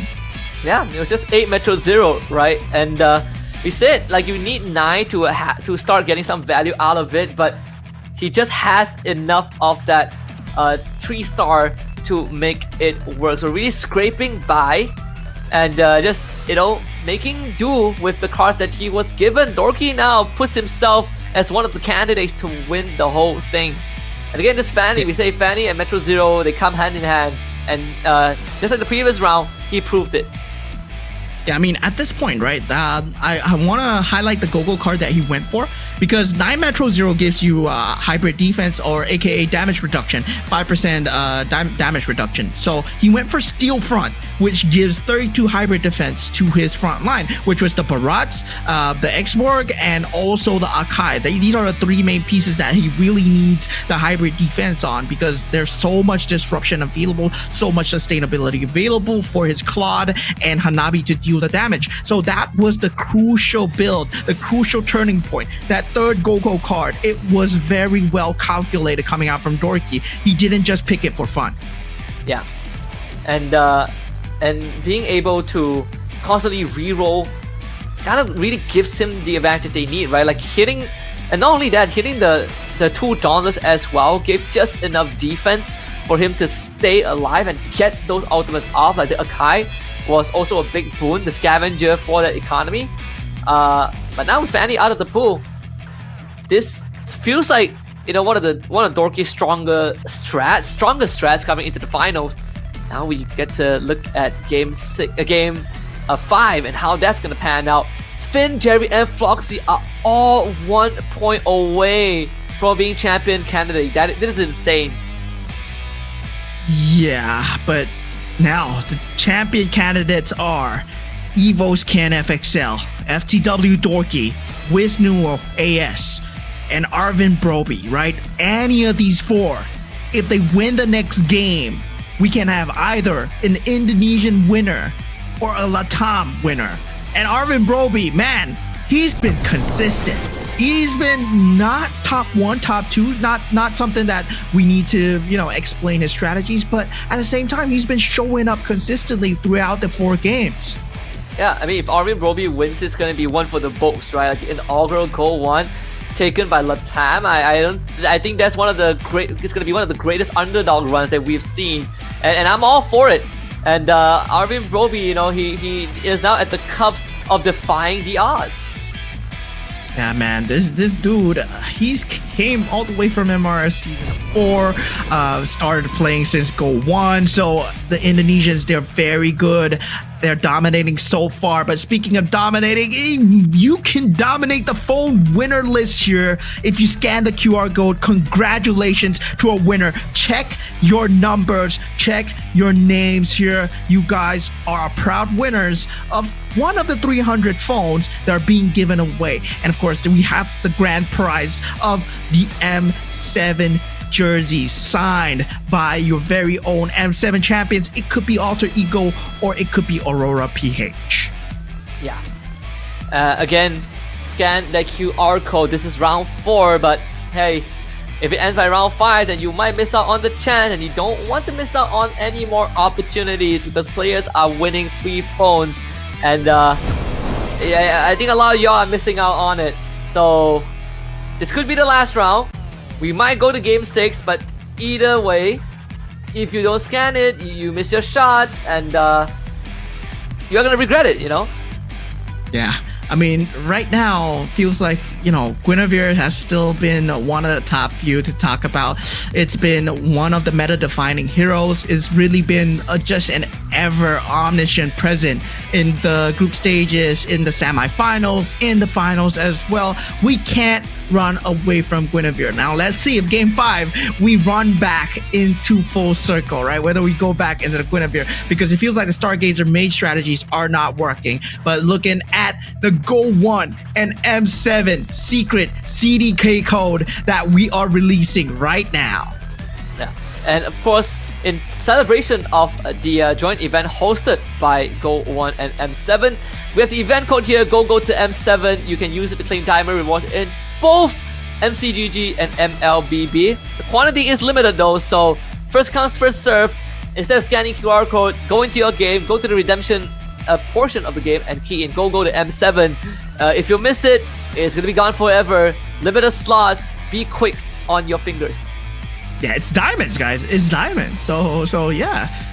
Whether or not you value phones or you value diamonds, there's a lot of things that we're giving away. Man, this is a great Sunday for anyone here who is watching, right? So Magic Chess Go, thank you so much for giving away 300 phones. And of course, it's going to be held in 5 rounds, starting at the 15-minute mark. So you can also stand a chance. One of you guys will win an M7 champion signed jersey and an offline meet and greet as well. Yeah, and it's held in 5 rounds, right? It's starting at the 15th minute. So again, keep your eyes peeled. You don't want to look away. We might crown a champion and you might win a phone on top of that. It's a win-win for everyone out there. Just stay tuned, especially as we are nearing the final lap of this GO1 Grand Finals. Yeah, I mean, we're gonna crown a champion really soon, I believe, right? We have 3 Indonesians already at the top. We were saying they've been dominating in the group stages. They were dominant in the semifinals as well. Right now, Grand Finals, will it be an Indonesian champion, or do we get to go to game 6, or someone can flip the script? We're looking at you, Arvin Broby, with 20 points. If he gets the champion just one time here in game 5, he's going to be the champion for your game GO1. Yeah, and Arvin Broby, I mean, half the finalists have a chance to win, and that's the best part of it right now. And Arvin Broby is the one non-SCA player that can defy the odds. Let's see if that is going to be the case. Arvin Broby, are you going to be the one that takes down the Indonesians? Again, the draft sequence, they do matter a lot coming into this final game, especially if you get to pick first, as the commander pool starts to narrow down for each individual player. Yeah, right now we go into the banning and drafting phases of this game here. Seems like Paquita will be the choice here for Jerry. And yeah, Oppo as well, going for the Popo and Koopa. Everybody pulling out all the stops. The ability to clone coming out from the boxing gloves from the Paquito, something that is a very underrated ability, especially if you can get your hands on a very good unit at the start of the game. Oh yeah. The Popo and Koopa for Oppo The Paquito for Jerry. I was wondering if we would see the Paquito. There it is. Wisnu going for Luo Yi. See if the Karina is going to be a choice. I feel like as we narrow down the pool, Karina will be more and more juicy of a pick. Very juicy indeed. Luo Yi, Gushen, yes. But we saw the Yuzong coming out just now for Floxy. And right now, he's going for the Gushen. So, yeah, going for something more stable after he knows that, yeah, he needs to force out the game 6. He's not a champion candidate as of the moment. And for Oppo, the only hope is going to be the last game. Arvin Broby going for the Valir here. Yeah, this man has never backed down from a fight. Now finally picking up that card, which will give him another commander card, right? 6 gold at the start and another commander card. And for Ken, going for the Karina, the Twin Blades. The Twin Blades for Ken. Oh, that could be the winning pick here. Pretty scary. Yuzong for Finn. Dorky getting the Amon here. We did see Jerry make the Amon work, almost finishing first as well in that, I believe, game number 1. And in the hands of Dorky in prime position to win the whole thing too. Again, 3 out of 4 Indonesians can be a winner. Yeah, 3 out of 4 so far, but there is a 1 in 4 chance that Indonesia gets the trophy swept away from under them, and Arvin Broby, he is going to be the man to do it with the Valir picture. But right now, it's all in the heart of the cards, especially going with the first few Go-Go cards going in. There are a lot of wild cards right now. There's a Popo and Koopa in the field. There is also a Paquito in that field, right? So the boxing gloves, you can actually clone a lot of the units. There's also the copy trap that can clone units as well. So you might have a lot of mirror boards. If you're playing a good board, suddenly you might get your board copied.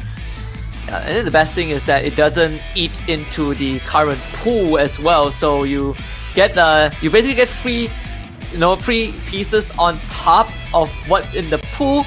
Popo and Koopa is one of the most creative ways to create commanders, I think, in MCGG with the right pieces. So let's see. I mean, Popo Koopa could be what gives Oppo that game 6, right? And then all bets are off, right? Whoever wins game 6 wins the whole thing.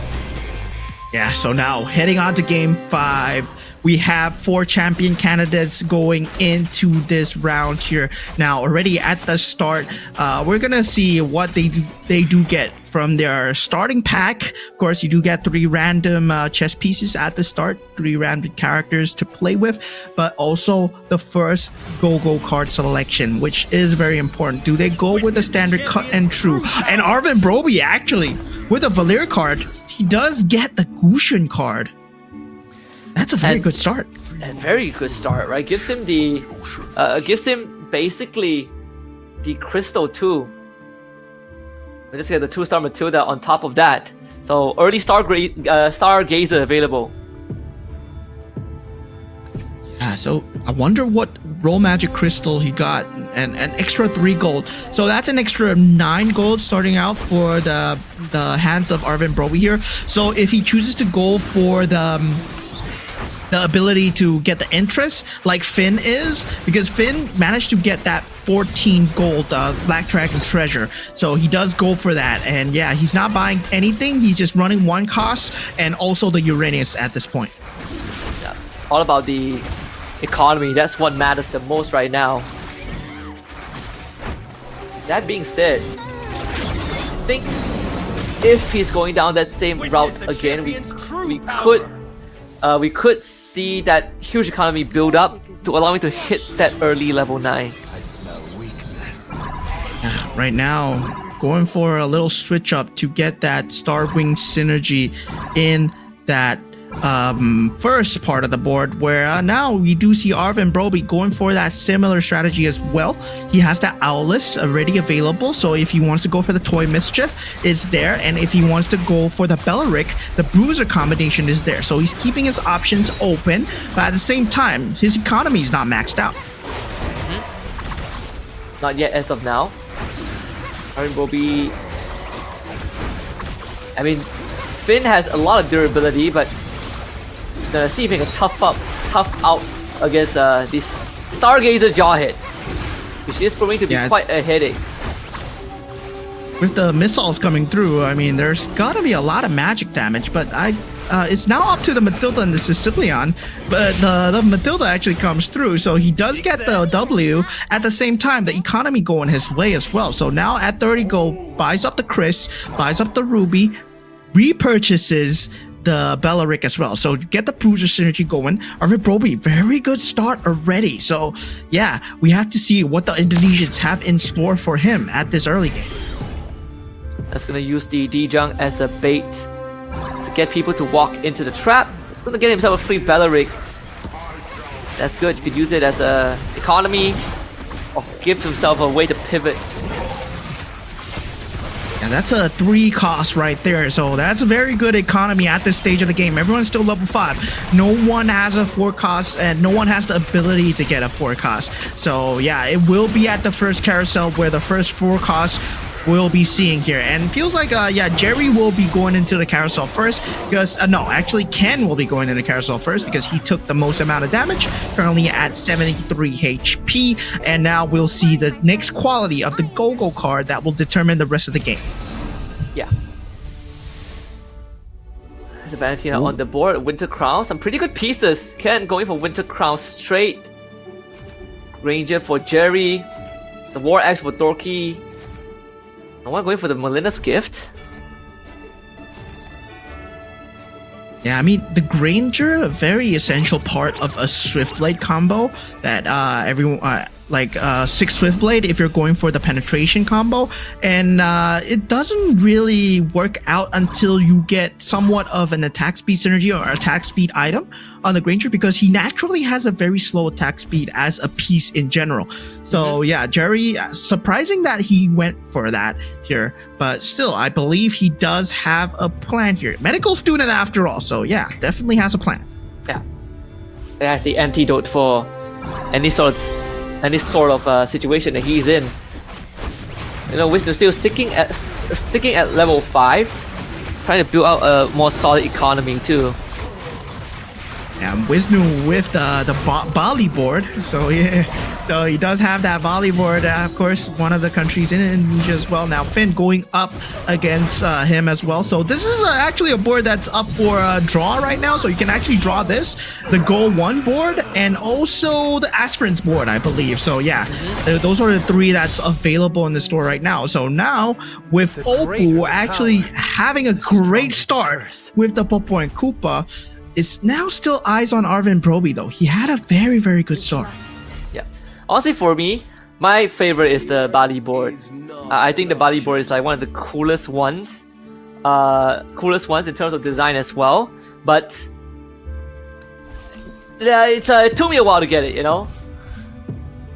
I like the GO1 board. I like the GO1 board. The GO1. Volleyboard's nice because, but maybe it's because I played a lot of KOF as a kid. It gives me a lot of PTSD. I was like, oh man, I used to get beat up. Good old times. Although, I now wish to be able to hang on to this, right? Let's have the Toy Mischief, so overpowers the board of Dorky. A solid 12 too.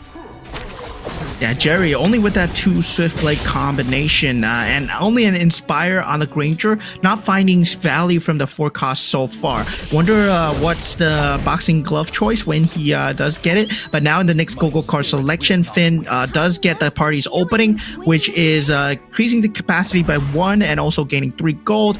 Payday coming out from the side of Oppo, and we have Apex weapons from Floxy, who is aiming for that late game here because it only rewards you just a lot when you get to level 8 and level 9. Yeah. Let's see. That means he's gonna be rushing that level. I mean, this Forbidden Power too for Jerry, really trying to all in on that damage profile. Yeah, I mean, he wants to go for that Swiftblade very early, right? You see the Fanny pickup, you see the the Granger pickup, but he's not able to find the rest of the pieces. The only thing that he has is Amon, and the blessing actually lands on the aspirants. Not exactly a good HP space. He's not at a good HP point to just run the aspirants right now. Has no front line whatsoever. So Jerry's in a bad spot. Yeah, and the fact that he is sacrificing his the health of his pieces for the extra damage means that he at least doubling down on that. Again, high risk, high reward. Jerry, he was 1 point short of winning, of being a candidate to win the whole thing. It's understandable why, you know, he's trying to all in on this. And again, his positioning doesn't matter in this game as long as the 4 champions candidate don't win this round. That's the most important thing. The only person who will not be a candidate will be Oppo, right? Because he doesn't have enough points. But everyone else, they can finish last. And as long as the other 4 candidates don't win, we will go into Game 6 and play sudden death. So Oppo, he has to win. For him right now, he wants to win because he wants to go into Game 6, right?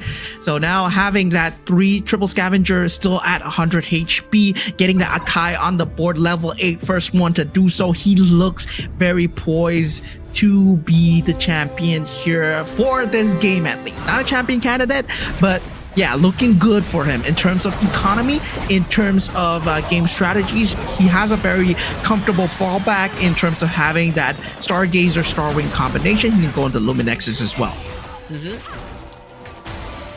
Oppo with the Molyneux gift also helping him out too, making sure that that extra disable is going to be enough. And I think for him, he's just here to ruin the party.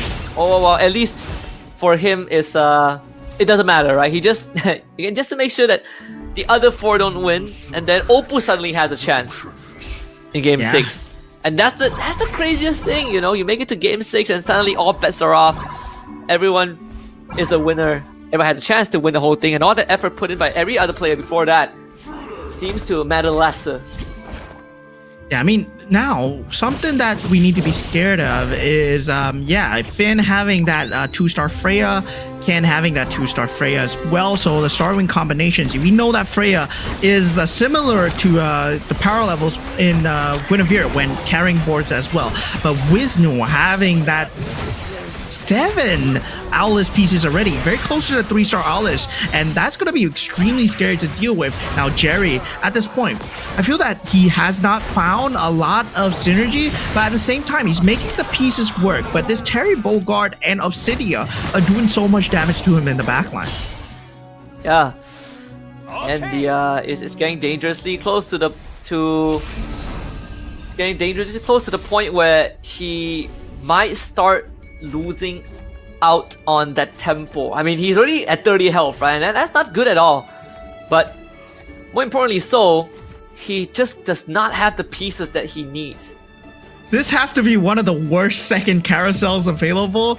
It gave him 2 Grangers. He was like, I can't go for the 3-star Granger right now. He's not in an economical position to go for it. And he even doubles down and goes for the Akai here. Not able to find the toys mischief synergy that he needs. He gets the Uranus, right? Yeah. Gonna take out that Ruby to put the Uranus in. Has to do that. Yeah, it was very necessary. 6 toy mischief might be the way out. I mean, we say that, but it's gonna be a long journey forward for Jerry.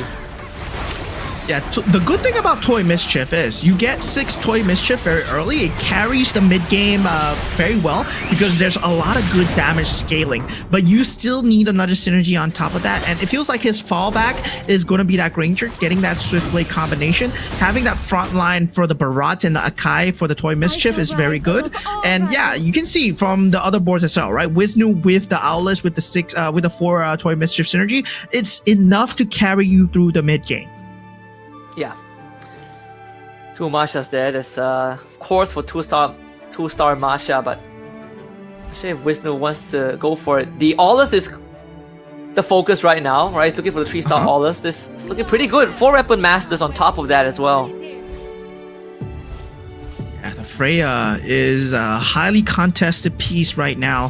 So he's looking for a 2-star Freya, but he's not going to be able to find it. Now, right now, going up against Jerry. Now, Jerry, he does have that 6 Toy Mischief synergy, so that's going to be a bit of a problem, especially the missiles coming through, especially with the Whimsical Blade as well.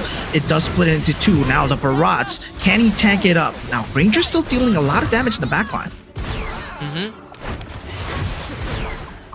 This Aulus, one last hit. Oh, Jerry, again. The pain continues, the pain train continues for Jerry. Yeah, now the final go-go card to be picked up.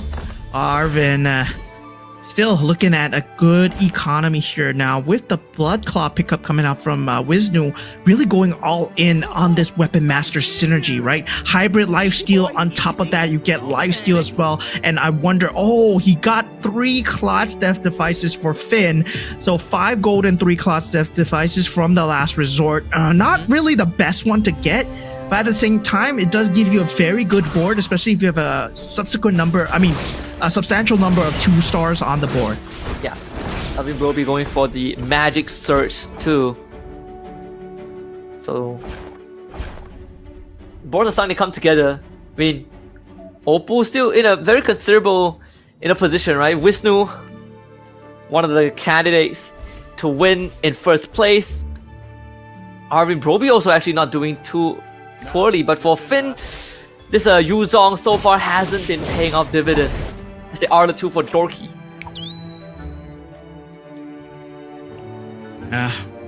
It's going to be tough, but now Wisnu with that 3-star Owlus, with that Haas Claw, he's gonna start accelerating the game at a crazy pace here because he has a lot of lifesteal on this Owlus and it's going to deal a lot of damage to most of the boards. Nobody has a board to deal with this 3-star Owlus as of this moment. Yeah. See, Jerry, can his parry Bogart pay off? It's a full damage parry with a 6 Toy Mischief synergy, but sadly doesn't have the crystal, so Terry is going to explode if he gets hit by another ability, but thankfully the rest of this board able to pull through.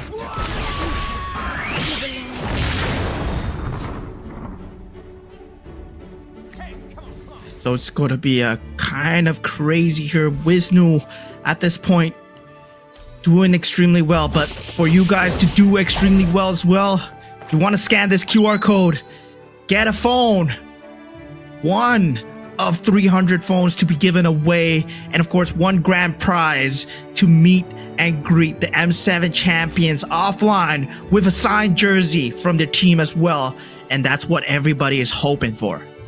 Yeah. Even, even for a lot of these, a lot of the viewers who just, enter MCGG, even like the players who primarily watch a lot of ML, they want to be able to meet some of the players too. So, again, don't miss your chance. Dorky, take this is gonna hurt for Dorky as he gets taken out by Wisnu. So, again, chances of winning for Dorky, for now, is going to be nullified. Yeah, Dorky out of the count here for the GO1 champions, not in the race anymore.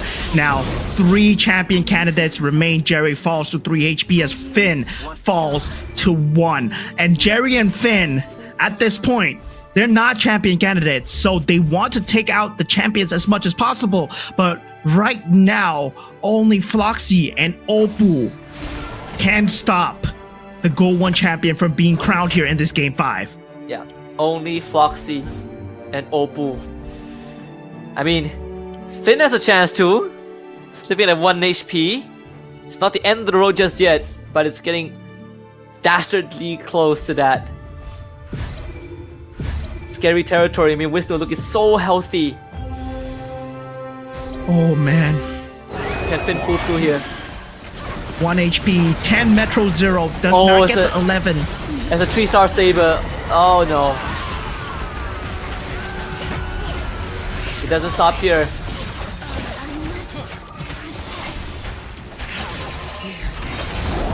Yeah, Finn is out.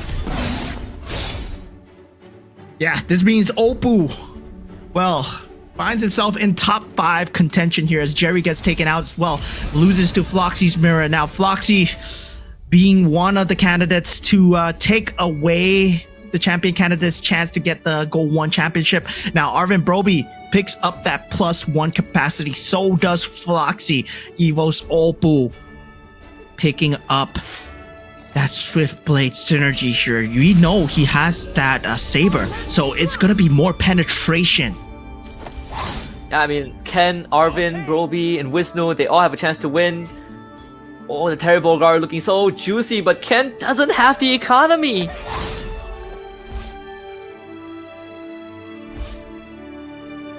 Yeah, the 6-star, I mean, the 6 synergy coming through. Doesn't have the ability, the economy to fill up the board. Ken just gives a smile of, you know, what can I do? You know, I want that 2-star Terry Bogard. I want that 2-star Guinevere. I want that Bruiser, but he's unable to fill up that KOF synergy. Yeah. This is gonna really come down to the wire here. Oh boy. The 3-star Hollis, can he do it? Oh, Guinevere might actually be doing it. Captain Guinevere for Ken. Once again. It's the Guinevere. Yeah, but it's not a 3-star Guinevere as we've seen, right? It's still a 4-star KOF. And luckily for him, the Guinevere's rotation landed on that Owless. And that was just so close. So now, filling up the rest of the board, does get that Starwing synergy in hand. Thinking about putting the Guinevere in front because everything is a melee unit on his board right now. Might lose out in terms of damage if the Guinevere is running around and not doing anything at the start. All eyes are on Oppo and Floxy to give us a game 6. I mean, chances are looking pretty well. I mean, Ken right now, definitely in the weeds. This 3-star. There's 2 3-stars. Oh my goodness. Man, Oppo is hitting some mad 3-stars because of the copy trap. And it is really putting it through. Continue attention to the Gwyn. The Gwyn somehow survives, but the Vexana takes the Gwyn out. And that is going to be lights out for Ken. As Oppo slowly but surely works through the ranks. Yeah, QR code available to be scanned, guys. So, guys, one of 300 phones to be won. An M7 grand finalists. You will meet the champions. You will get one of their signed jerseys, and it's only one of you who will take home that prize. So do scan the QR code. Even if you're watching now, a chance is always a chance. There's always hope, guys. And looking at this right now, Oppo, Yo, and Floxy, the only ones who can pull off an upset. They take out the creep minion, yes, but now at top 4, Arvin B-Rob had a great start, but not looking too good right now. What does he pick up for himself? The Feline Blade might be one of his outs here to take away one of the 3-stars coming out from Oppo. Or so, can anyone stop Oppo right now? 2-star Iori for Wisnu. The Akai comes out as well.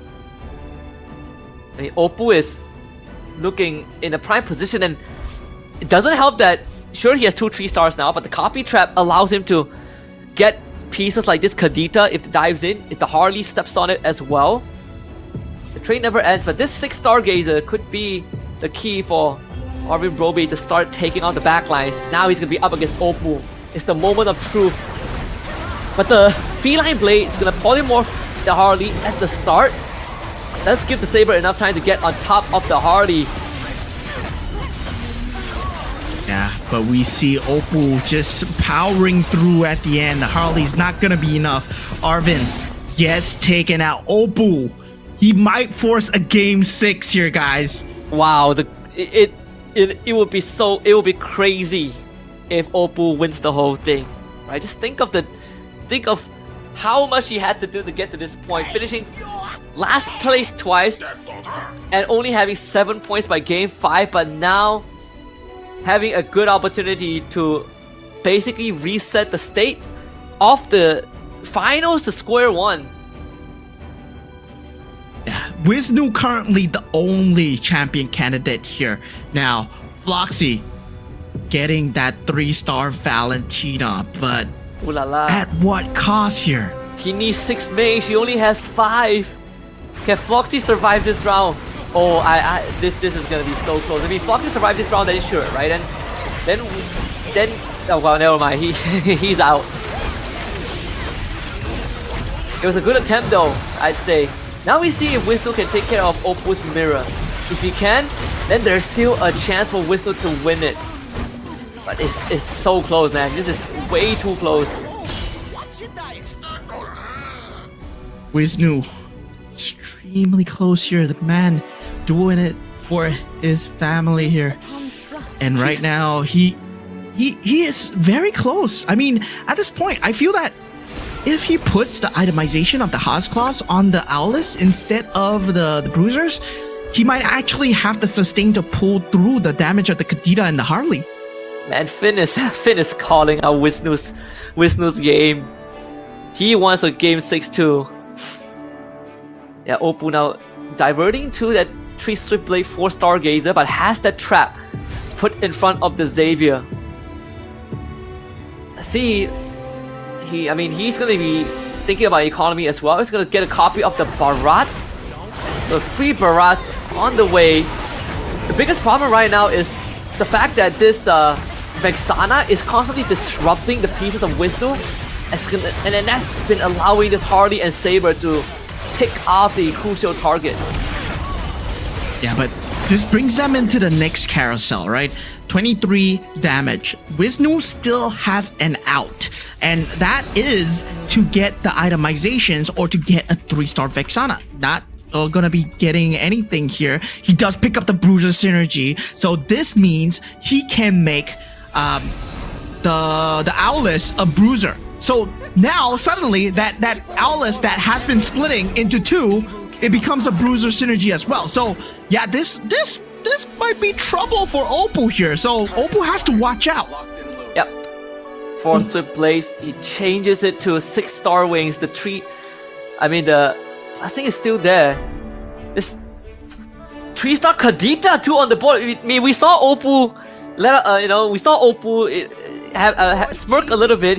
I think we're going to game 6, right? This 3-star Barrage is not coming home anytime soon. It's all down to this 6 Bruiser, 6 Toy Mischief, 3-star Aulus. Can it stop Opal? Yeah, this all eyes, the Feline Blade already landing on it, is dealing insane amounts of damage, but the Saber... Oh, Saber! He gets the split through! Now Saber, he's that 3-star Saber is dealing so much! Okay, it does! And Wisnu gets taken out! Opal! You bring us to game 6! Oh my god, Opal! Yeah, that deserves a celebration on its own. We go game 6! All bets are off! Whatever points that these players have, it does not matter anymore. It is sudden death, King of the Hills. Whoever wins game 6 wins GO1. And Opal, the one who had the roughest start to the grand finals, but also the favorites to win, has given himself that one final chance. Yeah, so right now, it is sudden death. Everything is on the line. We go into game 6 here. Whatever the players have done for game 1 to 5, yeah, the points, well, it does matter in terms of rank and score calculation and everything, but at the end, what matters is that championship at stake. Who gets that #1 GO1 trophy here? And of course, will history repeat itself, right? For the first ever M1 championship, we did see EVO's Legends taking away. And now for GO1, we have EVO's Opal, and we also have EVO's Ken. So can they repeat history here? Yeah, could be the greatest run it back by Opal in his career and on that world stage when all the chips are down. But it had to be this way, right? It wouldn't be a satisfactory, inaugural World Championship if we don't go the full distance. And right after this, the Carnival is gonna keep on going, and we get M7 finals, and hopefully that one gives us 7 games in total, so we enjoy a full day of entertainment. But for now, there's a lot of thinking that needs to be done because I think even you look back at Game 5, there are certain plays that just didn't work out, right? Jerry Paquito with the full send, that one was a bust. Finn going in for the Yuzong and just had one of the worst rolls a Yuzong can possibly give you, also a no-go, but they all found salvation in the hands of Oppo. Yeah, Oppo just saved all the other non-champion candidates from a terrible loss here, right? Now everybody has an equal chance. They start again on equal footing, and unluckily for Ken, our first champion candidate was unable to claim that throw. Nobody was able to climb to the top of the hill. And also, this is a show of consistency here. This is a marathon, not a sprint. As we see in MLBB, best out of 7, best out of 5. Now we finally have a sudden death where, you know, the stakes are equal for everyone, and only one person will be able to take away the $10,000 that lies await at the top. Now, taking a look at what went on in the previous game here, VIVO's Oppo, very good start with the copy traps and very good economy to work with. He was just rolling in the dough, but the commander card that he took, right? The interesting thing about the Alice Commander card, it gives 35% hybrid attack to anyone that, you know, you bless with the card, and also at the same time it gives them attributes, so you can create like 4 stars. You can create a lot of opportunities to star up your cards without getting the pieces, and this is perfect for PNK. Yeah, and not only that he hit his 3-star early, but at the same time it also allows him to supercharge them, and I think overall it's just a great time to be alive, you know, for Oppo. Just witnessing such a run it back and just perfect positioning with the copy traps. Like, he hit the 3 stars very early on and just snowball out of control. Yeah, I mean, if he managed to get a better 3-star, not an Owless, maybe a 3-star forecast, the fate would have been different for Wisnu, but sadly for him, he was locked into it extremely early, right? He was going for that 3-star Guinevere. We see the Feline Blade, we see the Golden Staff out on the Guinevere trying to do as much damage as possible, but unable to find the Toy Mischief synergy, and that just led Oppo to have the edge when it comes to game number 5. Yeah, it's good stuff from Oppo, everyone else. Again, now it's time to, you know, get ready for game 6, right? The final game to decide who wins the whole thing. But of course, we also have the match overview. We see even Wisnu with the all-in, even taking the powered up Haas Claw. Unfortunately, didn't work out. Yeah, so game 6 going in, everything is reset. But now we see all the commanders, well, that you've used before. Suddenly, it might come to bite you back, because now you can't use them again. Now for Oppo, is PNK one of his key strategies, or was it just a one-off cheese, right? Now does he go back to the standard Oppo that we know, just playing for the economy, just playing for the long game here? But now for Oppo as well, that Swift Blade pickup didn't really work out in that early stage, but that 4 Swift Blade came out clutch when it came to that 1v1. Oh yeah, it really did. He was able to get the armor towards the end too, so getting the Swift Blade synergy really allowed him to get that extra penetration on top of everything that he already has. So there really isn't much that anyone else could do to stop him. Yeah, I mean, at the point, he had a very good front line, very good back line as well. Very strong Kadita and also a strong Saber in the front line to soak up a lot of the damage, right? We know what 3 stars can do. We know what 3 stars mean. They're 5 figures in terms of HP. And in terms of damage output, their skills just deal way more than a 2-star ever could. And the entire basis of MCGG is to get that 3-star to secure your game, but that 3-star is not the end all. We saw the Owless 3-star coming out extremely early, could secure Wisnu a lot of that mid game to late game, but it couldn't clutch out the finals now. And right now, it's not even about the top 4 finish, it's about getting the top 1. Yeah, it's about getting top 1, right? It really doesn't matter. Now it truly matters who wins. If you win, you win. It's that simple, right? We are back to the most classic, the most traditional way of the competition. It cannot get any easier than this point onwards. All you gotta do is to win this final round, and then you are through.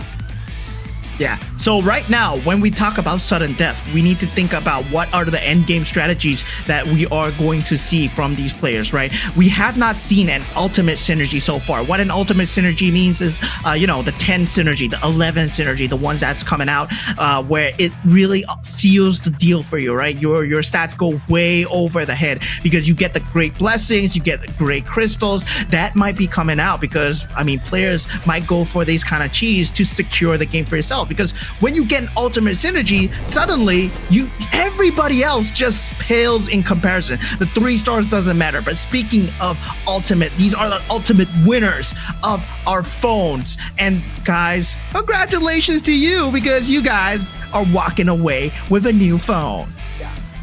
And again, this is due to your efforts of scanning that QR code.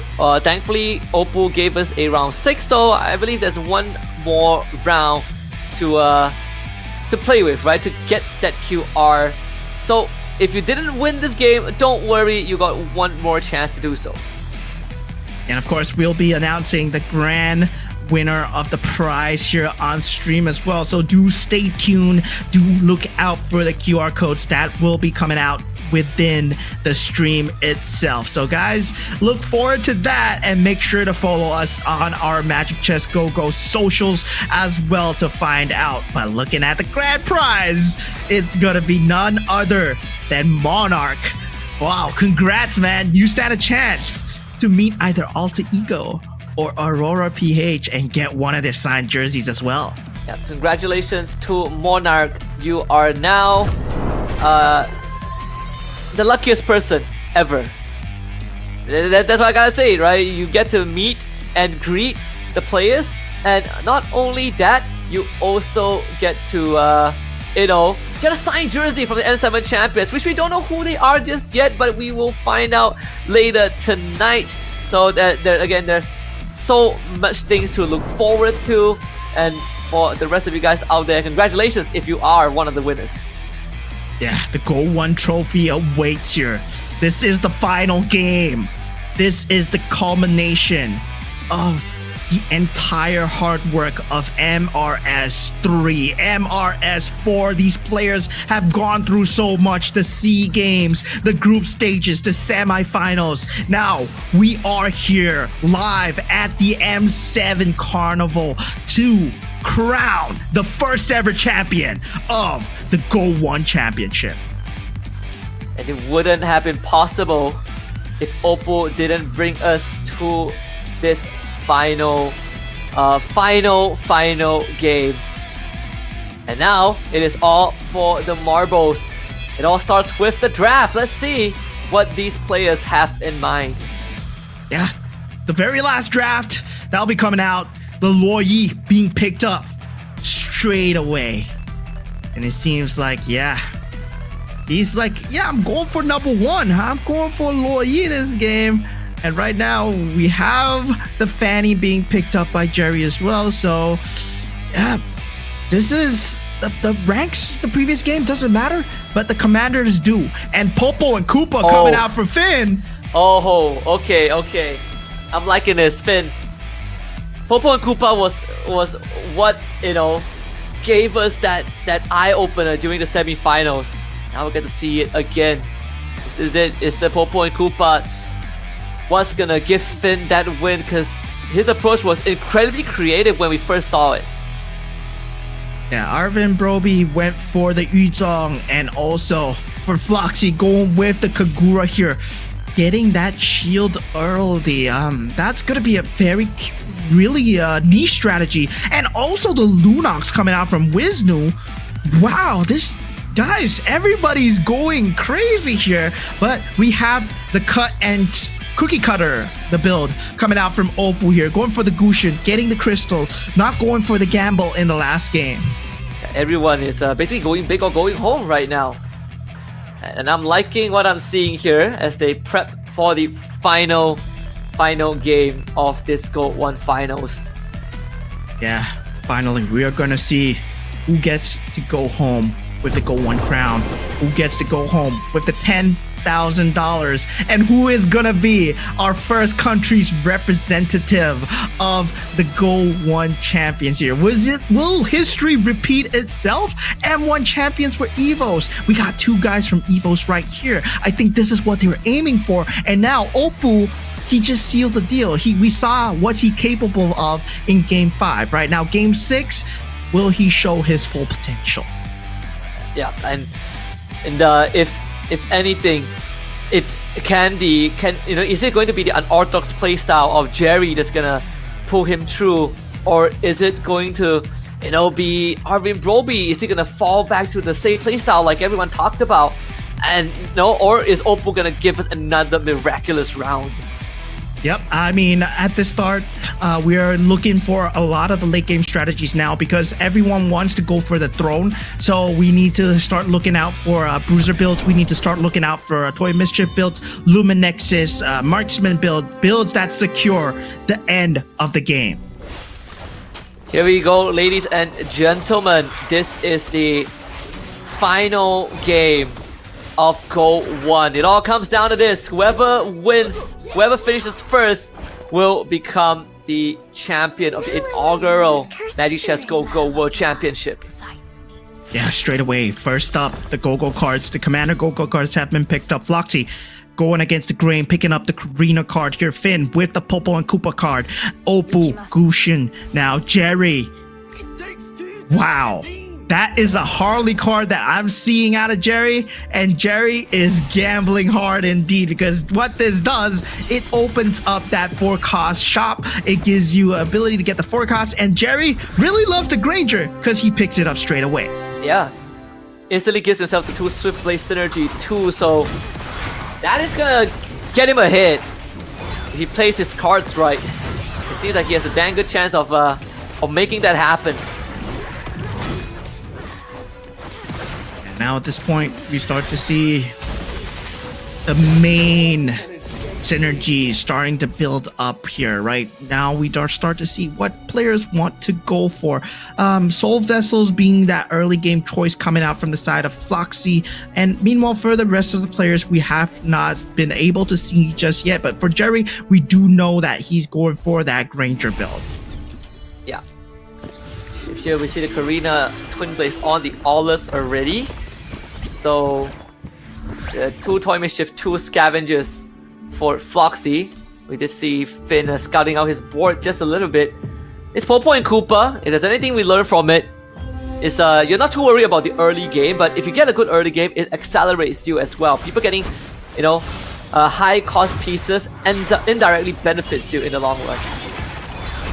Yeah, so bit of I think we are having a bit of a UI issue here because I believe they're trying to fix this, and yeah, we aren't able to see the other players, and I can't see the players' HP suddenly, but I don't know what's happening on ground because I'm all the way back home here. But of course, for those of you guys that are at the M7 Carnival, yeah, I hope you guys are enjoying yourself. Meanwhile, this GO1 championship, we're gonna crown our first champion ever, and hopefully it goes to Indonesia EVOs. Is that what you guys are hoping for? Because guys, the home crowd, it has to be going crazy right now.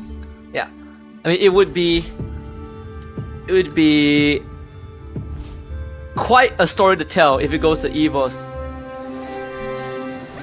I mean, it kind of goes full circle, I'd say, right? And right now, there's a very good chance for that to happen. Again, the points do not matter anymore. Placements is the only thing that we care about. Wisdom should be able to win this round. It's a pretty strong piece with the Belleric too. Yeah, the no bruiser synergy though is really much more of a dauntless synergy coming through. Belleric during set 1 was very strong as a piece because he was equivalent to somewhat of the Guinevere, having the ability to just hit and just get his HP back, right? But now kind of nerfed.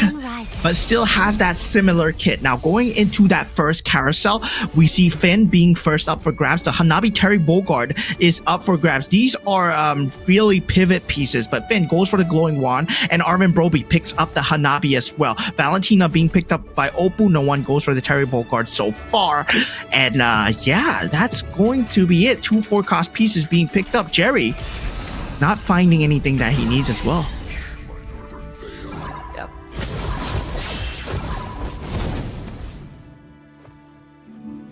If you're right now for Jerry, the Granger is definitely paying off. For Finn though, yeah, having to take a couple of L's in that early game just so that he can get a couple of copies in. He's obviously looking for some good pieces on the board, so has to manage that health economy just a little bit. And that means mitigating that lose streak. Yeah, now taking a look at Ken's board right now, going up against Jerry. Jerry, I mean, in his hands, he does have that Granger who is able to deal massive amounts of damage at the back line. Ken only with that Xavier will not be enough, especially against the 2-star cost coming out. And yeah, the Valentina, very interesting pickup coming out from the hands of Jerry as well.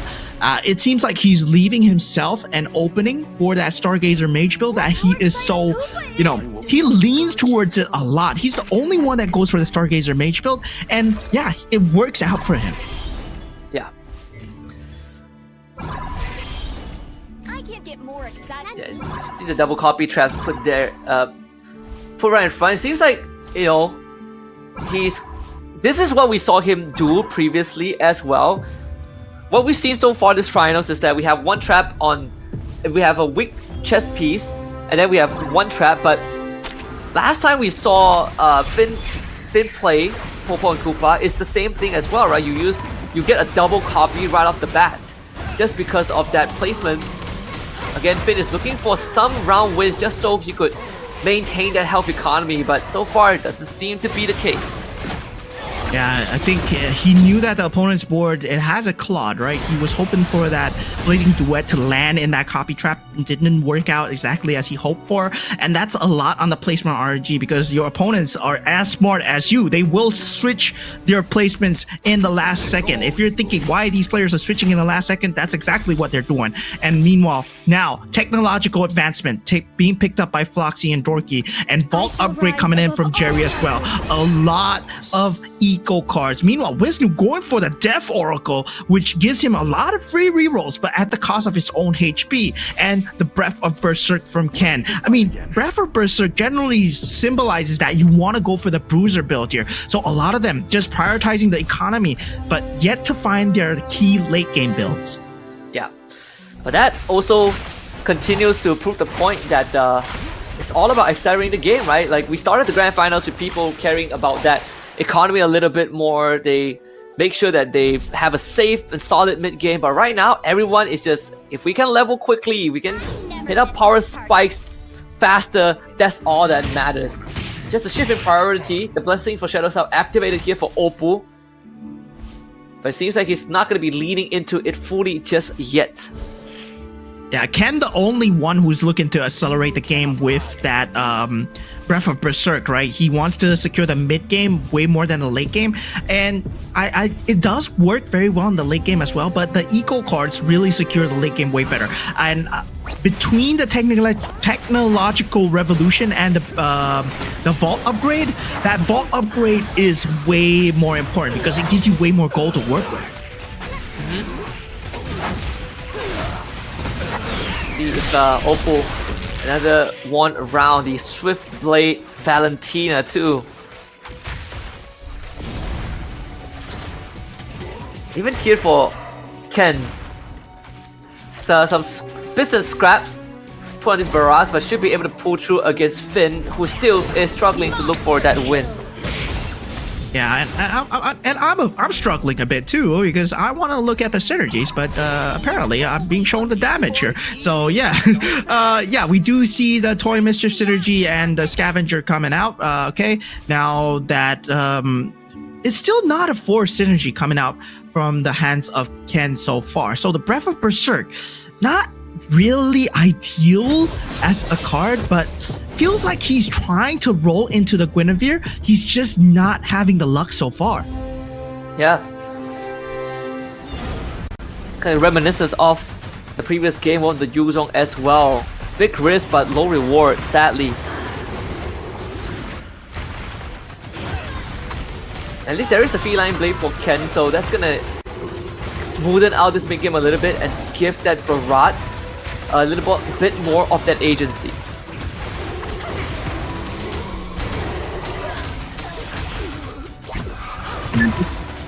Broby does have that marksman synergy built up, right? Layla, Hanabi, and also the Claude. So this is that late game build that you need to start being very wary of. Arvin Broby can go a lot of ways here. He can go for either the Metro Zero into that marksman synergy with that Ixia provides, or he can go and secure the Irithel and get that Luminix's synergy. So that shred through with that hybrid defense and the attack speed increase from that marksman does shred through that late game.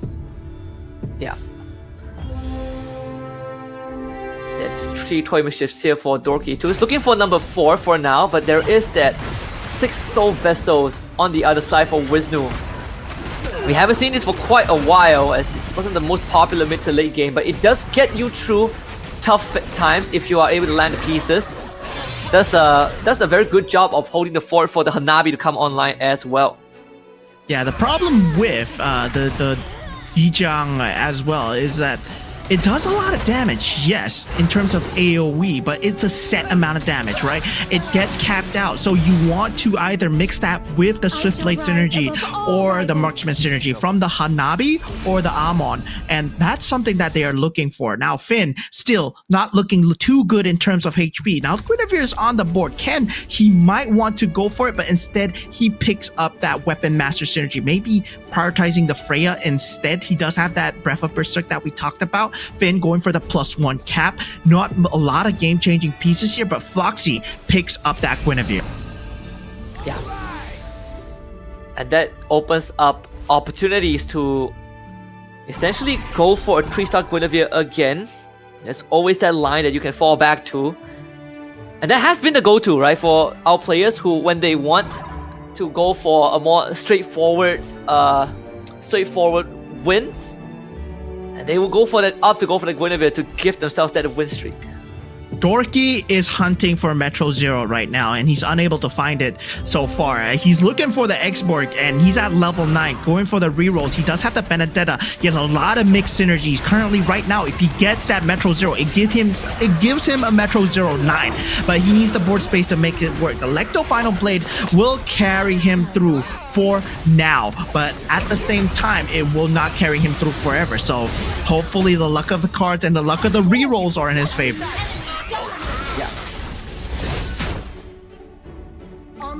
Yeah, I mean, Finn's still struggling to find anything, to get anything done, and this is starting to enter, a scary territory for Finn.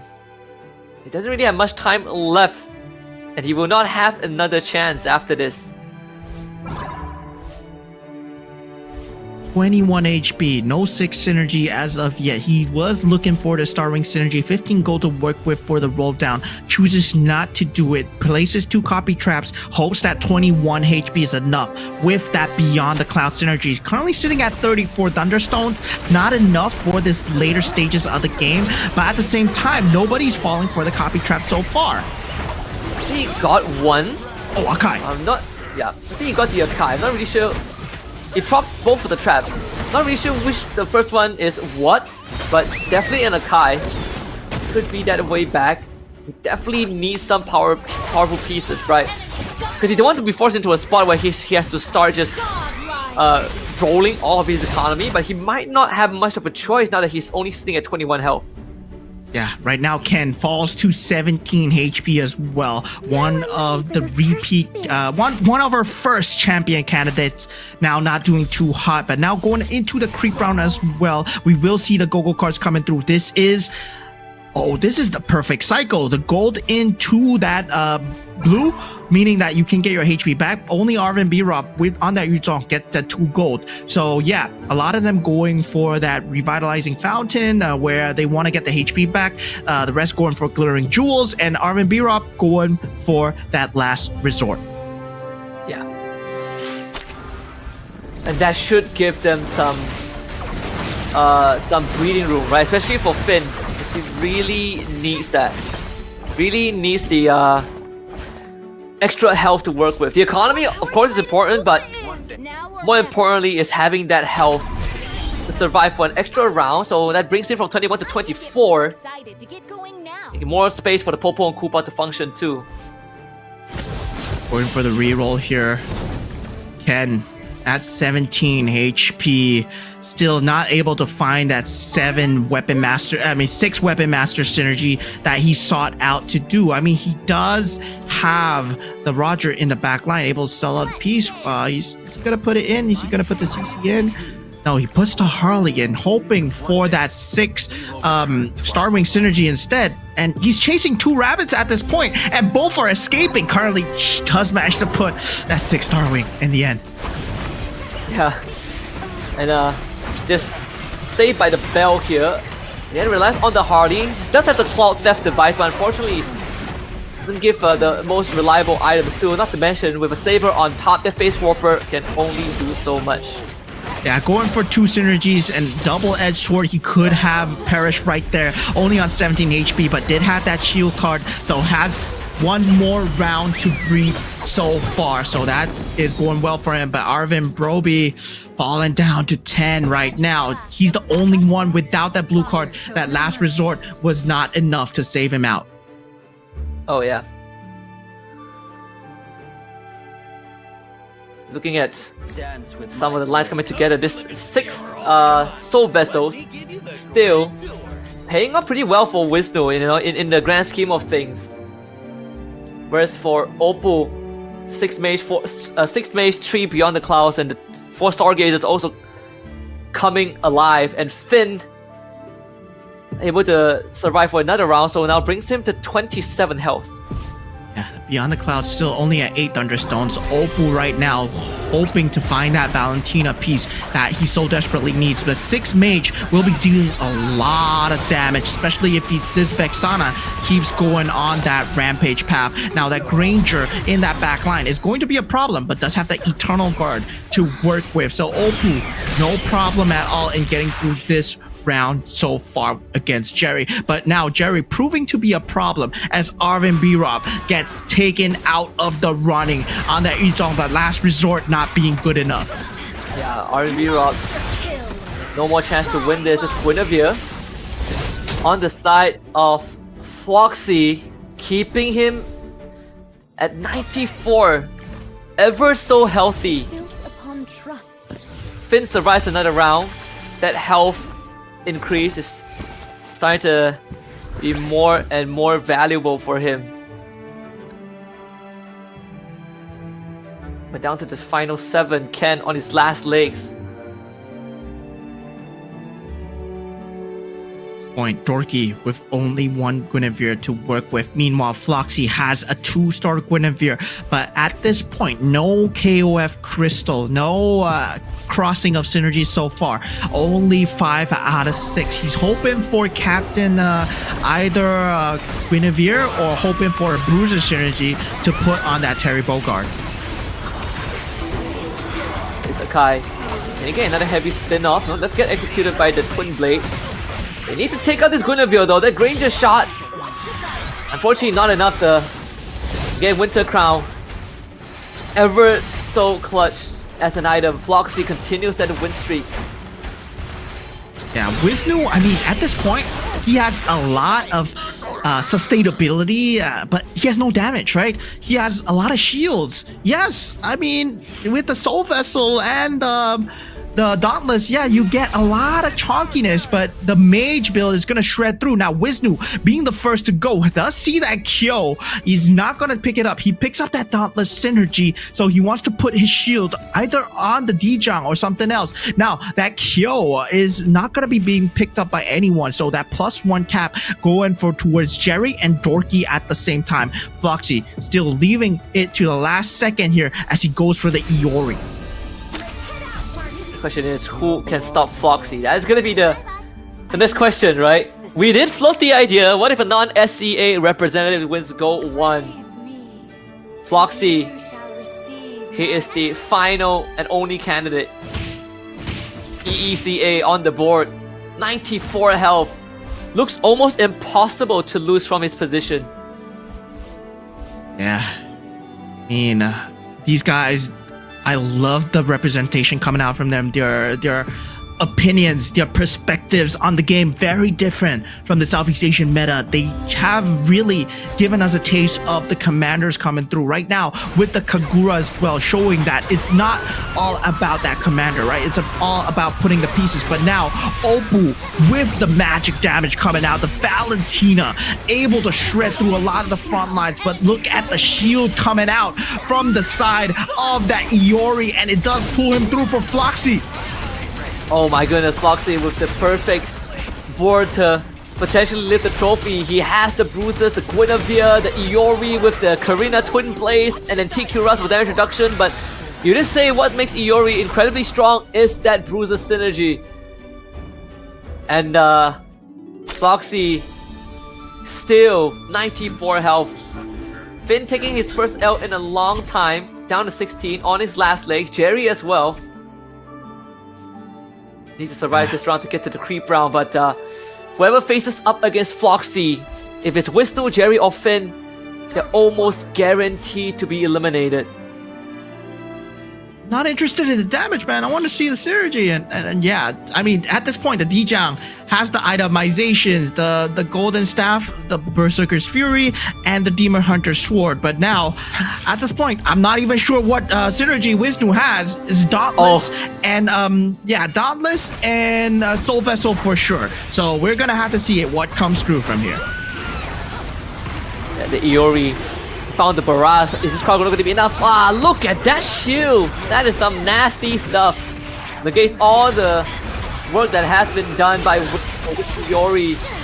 Could be the end all, unless the Dijang can make magic happen, but doesn't seem to be the case. Wisnu out of contention.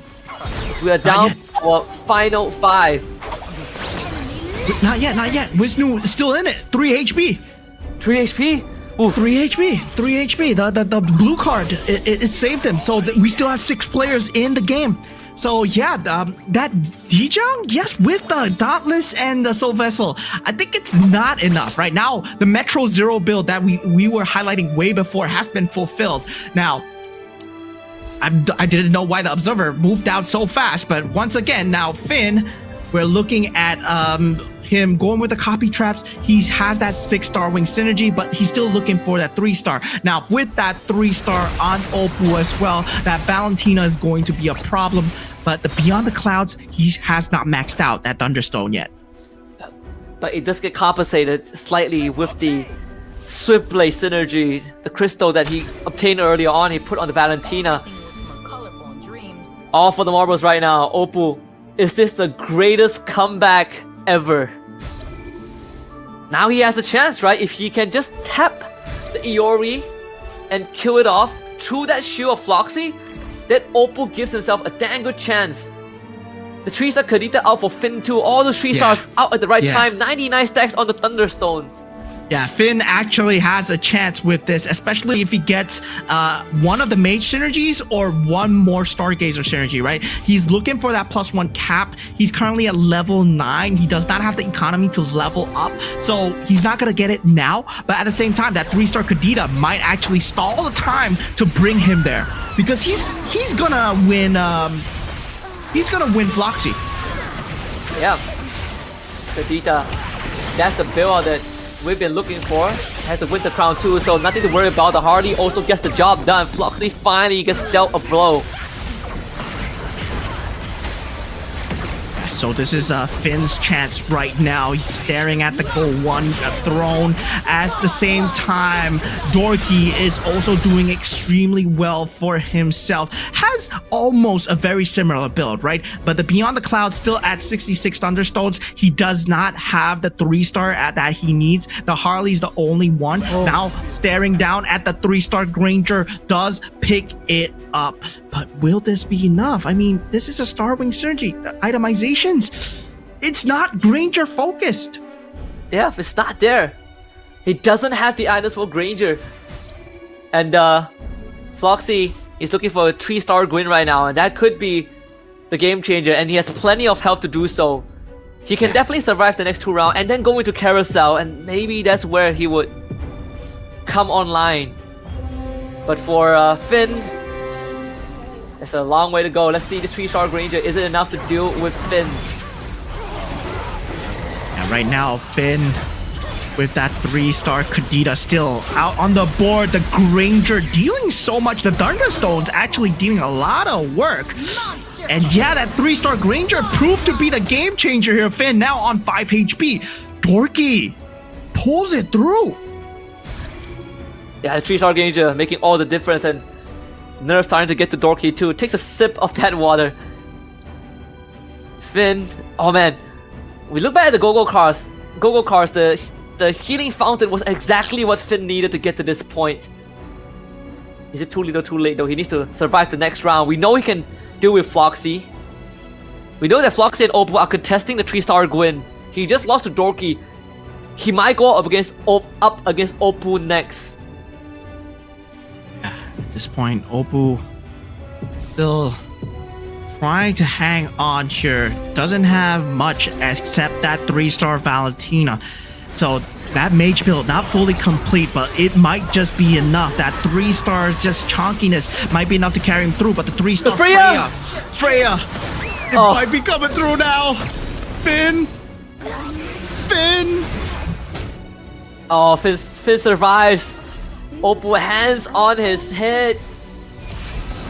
Worked against the grain the entire finals, but just not enough. And Finn gets to call dibs, takes the Defender Crystal instead. So Floxy earns himself the +1. Yeah, at this point, Finn wants to buff up the 3-stars, so he's just going for synergies to put on the 3-stars. It's a 3-way too. Finn deals with Floxy. Floxy deals with Dorky. Dorky deals with Finn. Comes down to luck of the draw. Thunderstone 75 stacks on this Granger, but it's only 2 Beyond the Clouds. The 3-star Guinevere out for Floxy. Is this it? This might be a game changer here, but we do have that 3-star Freya and 3-star Kadita that can potentially shred through that Guinevere, especially if the Winter Crown is procced extremely early. That Guinevere can't deal any form of damage, but it has to be the luck of the positioning here. Finn, Floxy, he switches it at the last moment, puts it on the at the left side. Is he gonna make contact? The Freya's gonna be the one that tries to hold it. Freya, can he get one more property out? Doesn't seem possible though. The Guinevere access the backline. The Hardy doesn't get away in time. This could be the final swan song of Finn. The Kagura shield way too big. Yeah, the Kagura shield coming in clutch, the twin blades at the same time. The Winter Crown not even popped. Oh, the now timing! Does pop it, and now Floxy does get taken out. Finn showing a very good show here, but Floxy just way better. Just better. That 3-star Gwyn made the difference. The Haskell on top too. Terry Bogart with the BOD on top. Now, this becomes a question of whether the Thunderstone's shred is enough to go through Floxy, right? But it suddenly is not even a question because Floxy is a Kagura.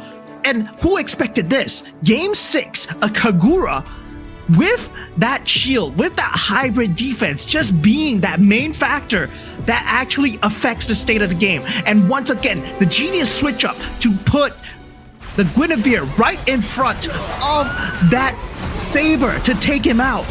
Floxy, he is playing the game on a different level right now. He's evolved. Yeah. Look at the shield. It is impossible to go through. Oh, we might be already looking at our champions, man.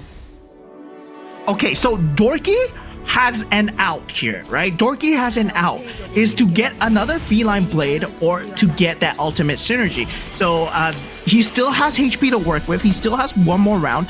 I don't think he has the economy to though. So it's with that 3-star K. Okay, never mind. 3-star K makes it impossible. Yeah, it's never too early to celebrate right now if you're in his shoes. But, you know, it's never over until it's over. Who would have thought this Kagura was what it took, right? Floxy, we knew that he has some tricks up his sleeve, but this Kagura would definitely be the last on the list that I could think of.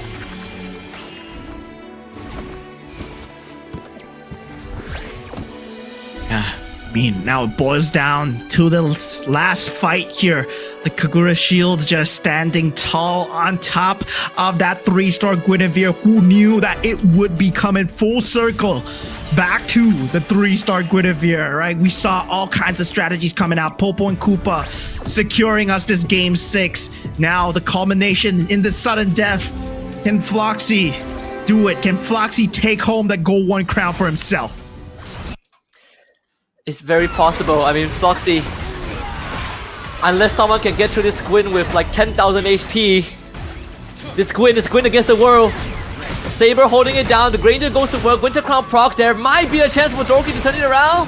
Yes, the one last shot. Dorky can do it.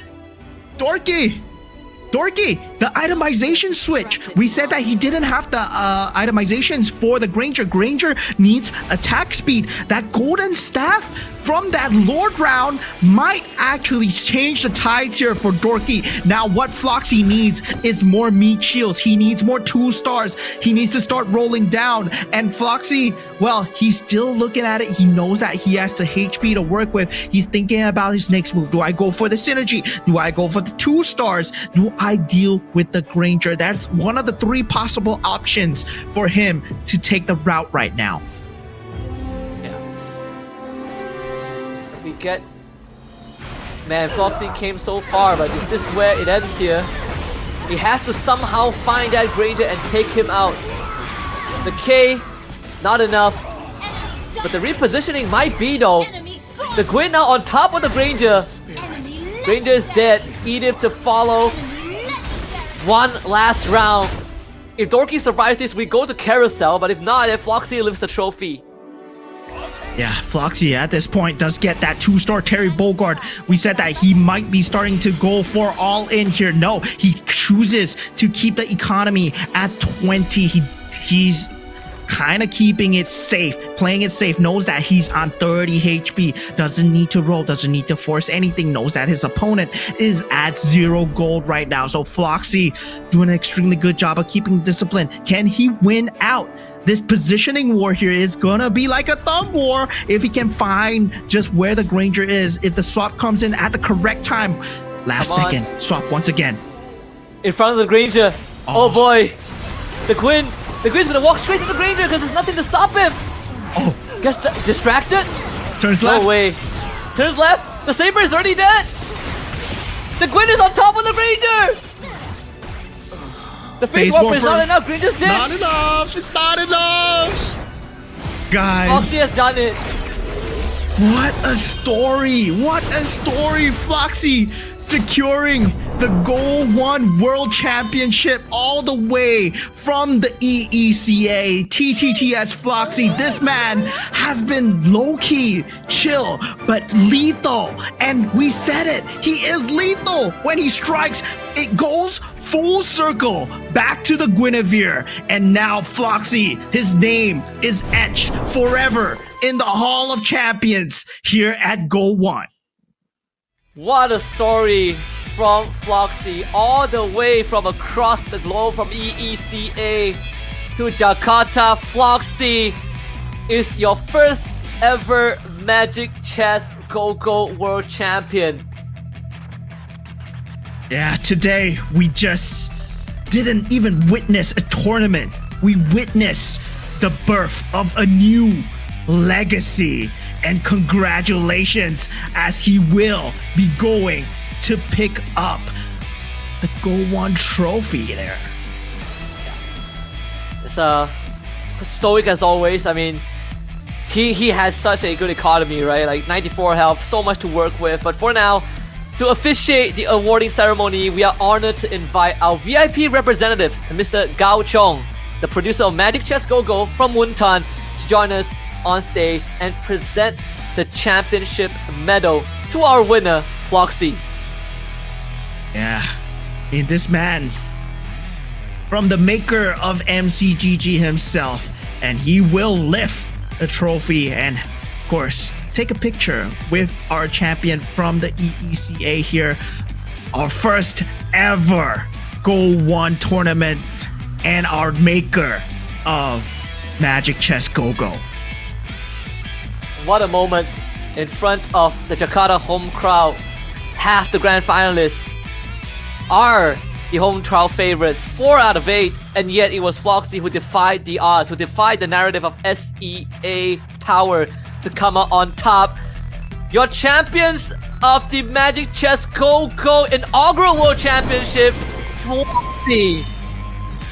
What a powerful sentence, powerful win that is.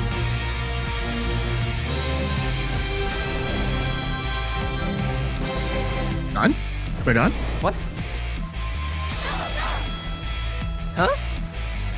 That's it? That's it. What? There was no cue. What? Yeah, I just heard. 1. It's not just a number. It's Wait, is that it? being first and how a legend begins. It's the moment silence breaks and history listens before the crown. 1's the first step to the World Championship. Because being first doesn't mean arriving early. It means daring to step forward when no path exists yet. 1 is the birth of the champions. Indonesia carved its name as the first world title winner in MLBB. And now, a different game with its own crown waiting to be claimed.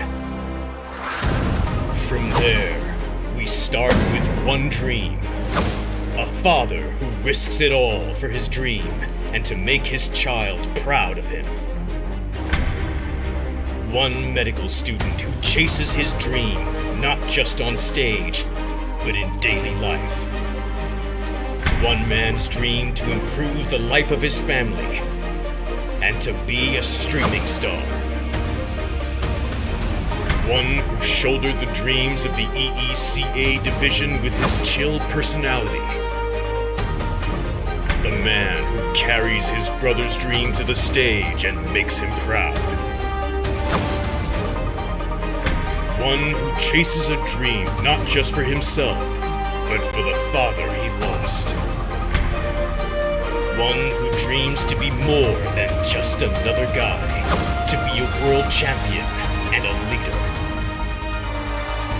One who chases a bigger dream, to be the world champion, to mark Malaysia's first MCGG history. 8 different stories and paths colliding, but only one ending. Before the world meets its M7 champion, the first king of MCGG will take the crown. Will other regions stop Indonesia from claiming the first crown with their number advantage? When legends rise and history is written, who will lift the GO1 crown and stand alongside the M7 champions?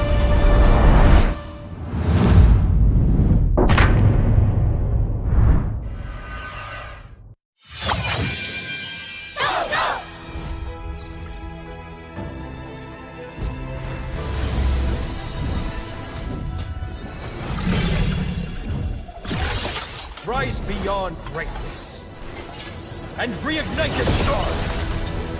Come then, embrace the struggle.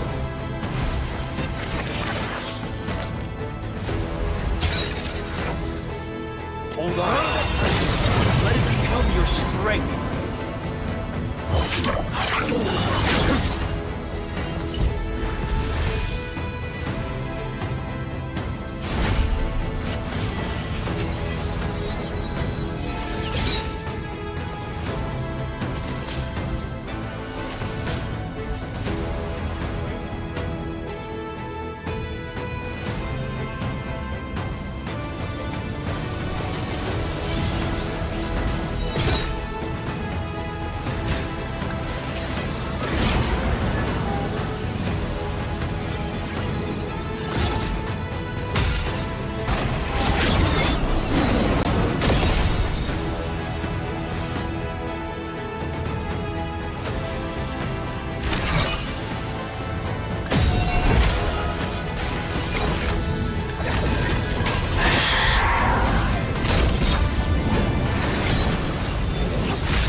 KO!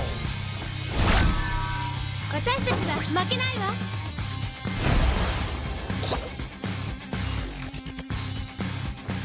やっ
楽にしてやる貴様の死をもってな。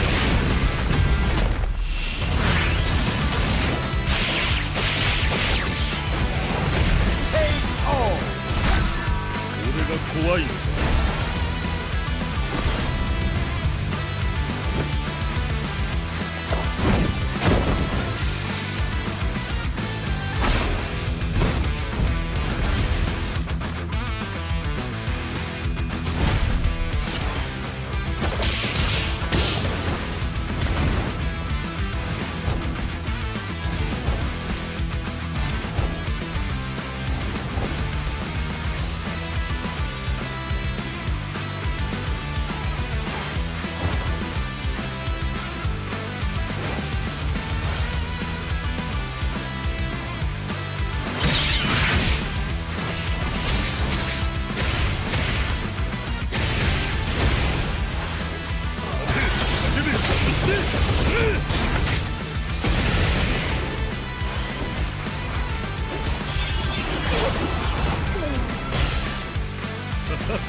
楽にはしないぞ。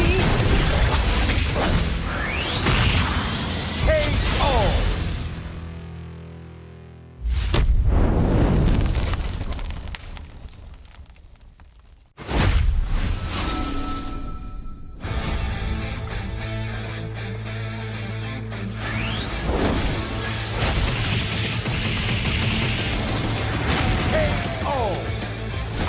終わりにしようぜ。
So, how do we start this?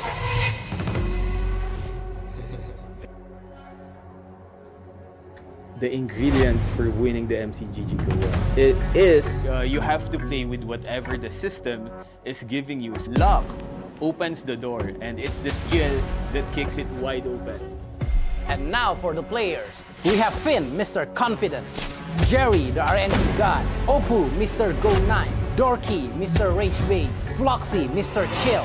And we have Wisnu, the Math Mania. We have Ken, the Giggler. And then the last one, we have Arfan Drop, Mr. Good Guy. even you agree that Oppo has like crazy luck when it comes to Google cards. Yeah, he's so lucky. Emang Oppo sih. Soalnya waktu di Rising kemarin ya, dia dapatnya kartunya bagus banget. Oppo, Kin dan Arvin, mereka nggak perlu hoki, mereka hama.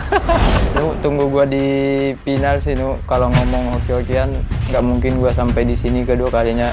Tunggu 3 kalinya lah. Nggak ada sih, soalnya udah masuk final semua kan. Luck tuh bila di tournament is second. Sebab sebelum nih yang dekat SEA Games terlalu easy. Sejujurnya terlalu easy. Передать ему, что я их по сути переиграл без карт на турнире и отправил их индонезийцев домой. Indo masih di atas sih. Buat Lupin, lu tuh cuma hoki, tunggu gua di grand final. Gua bakal bantai lu dah. Dia di SEA Games itu lawannya cuma KOL. Iya. Semua player dalam 7 orang tuh ada macam speciality masing-masing. Tapi yang betul-betul mendekati saya tidak lah. Tak ada langsung, seorang pun tidak. Semua bot. Так, я играл этот турнир без карт. Первый день я играл без карт практически. У меня там, просто 0 карт было. Everybody has weakness. I will beat him. Floxy is easy sabar. Finn, you go to sleep. Kalau di Arvin Book, kayaknya kurang deh Angel lah. Yeah, and I hate him, bro. Karena salah satu musuh dari gameplayku sendiri ya. Nggak bisa lah bersaing di final. I mean, I 100% agree with it. So like in the group stage and semifinals, I played like a very safe style. Yeah, secure the place. Sebenarnya dia adalah key untuk saya untuk nomor 1 sebenarnya. Arvin, kepanjat lu kok. Finn, I see what you're doing, but I'm one step ahead of you. 8 Arvin Book. Arvin. Arvin lah. To all the players who placed me 8th in their list, you're playing right into my hands, and I'll see you in the grand final. Ooh, we do not expect this reaction. But if you guys want to see more, you can watch it live at the MCGG GO1 Grand Final. We'll see you there. Go to the top.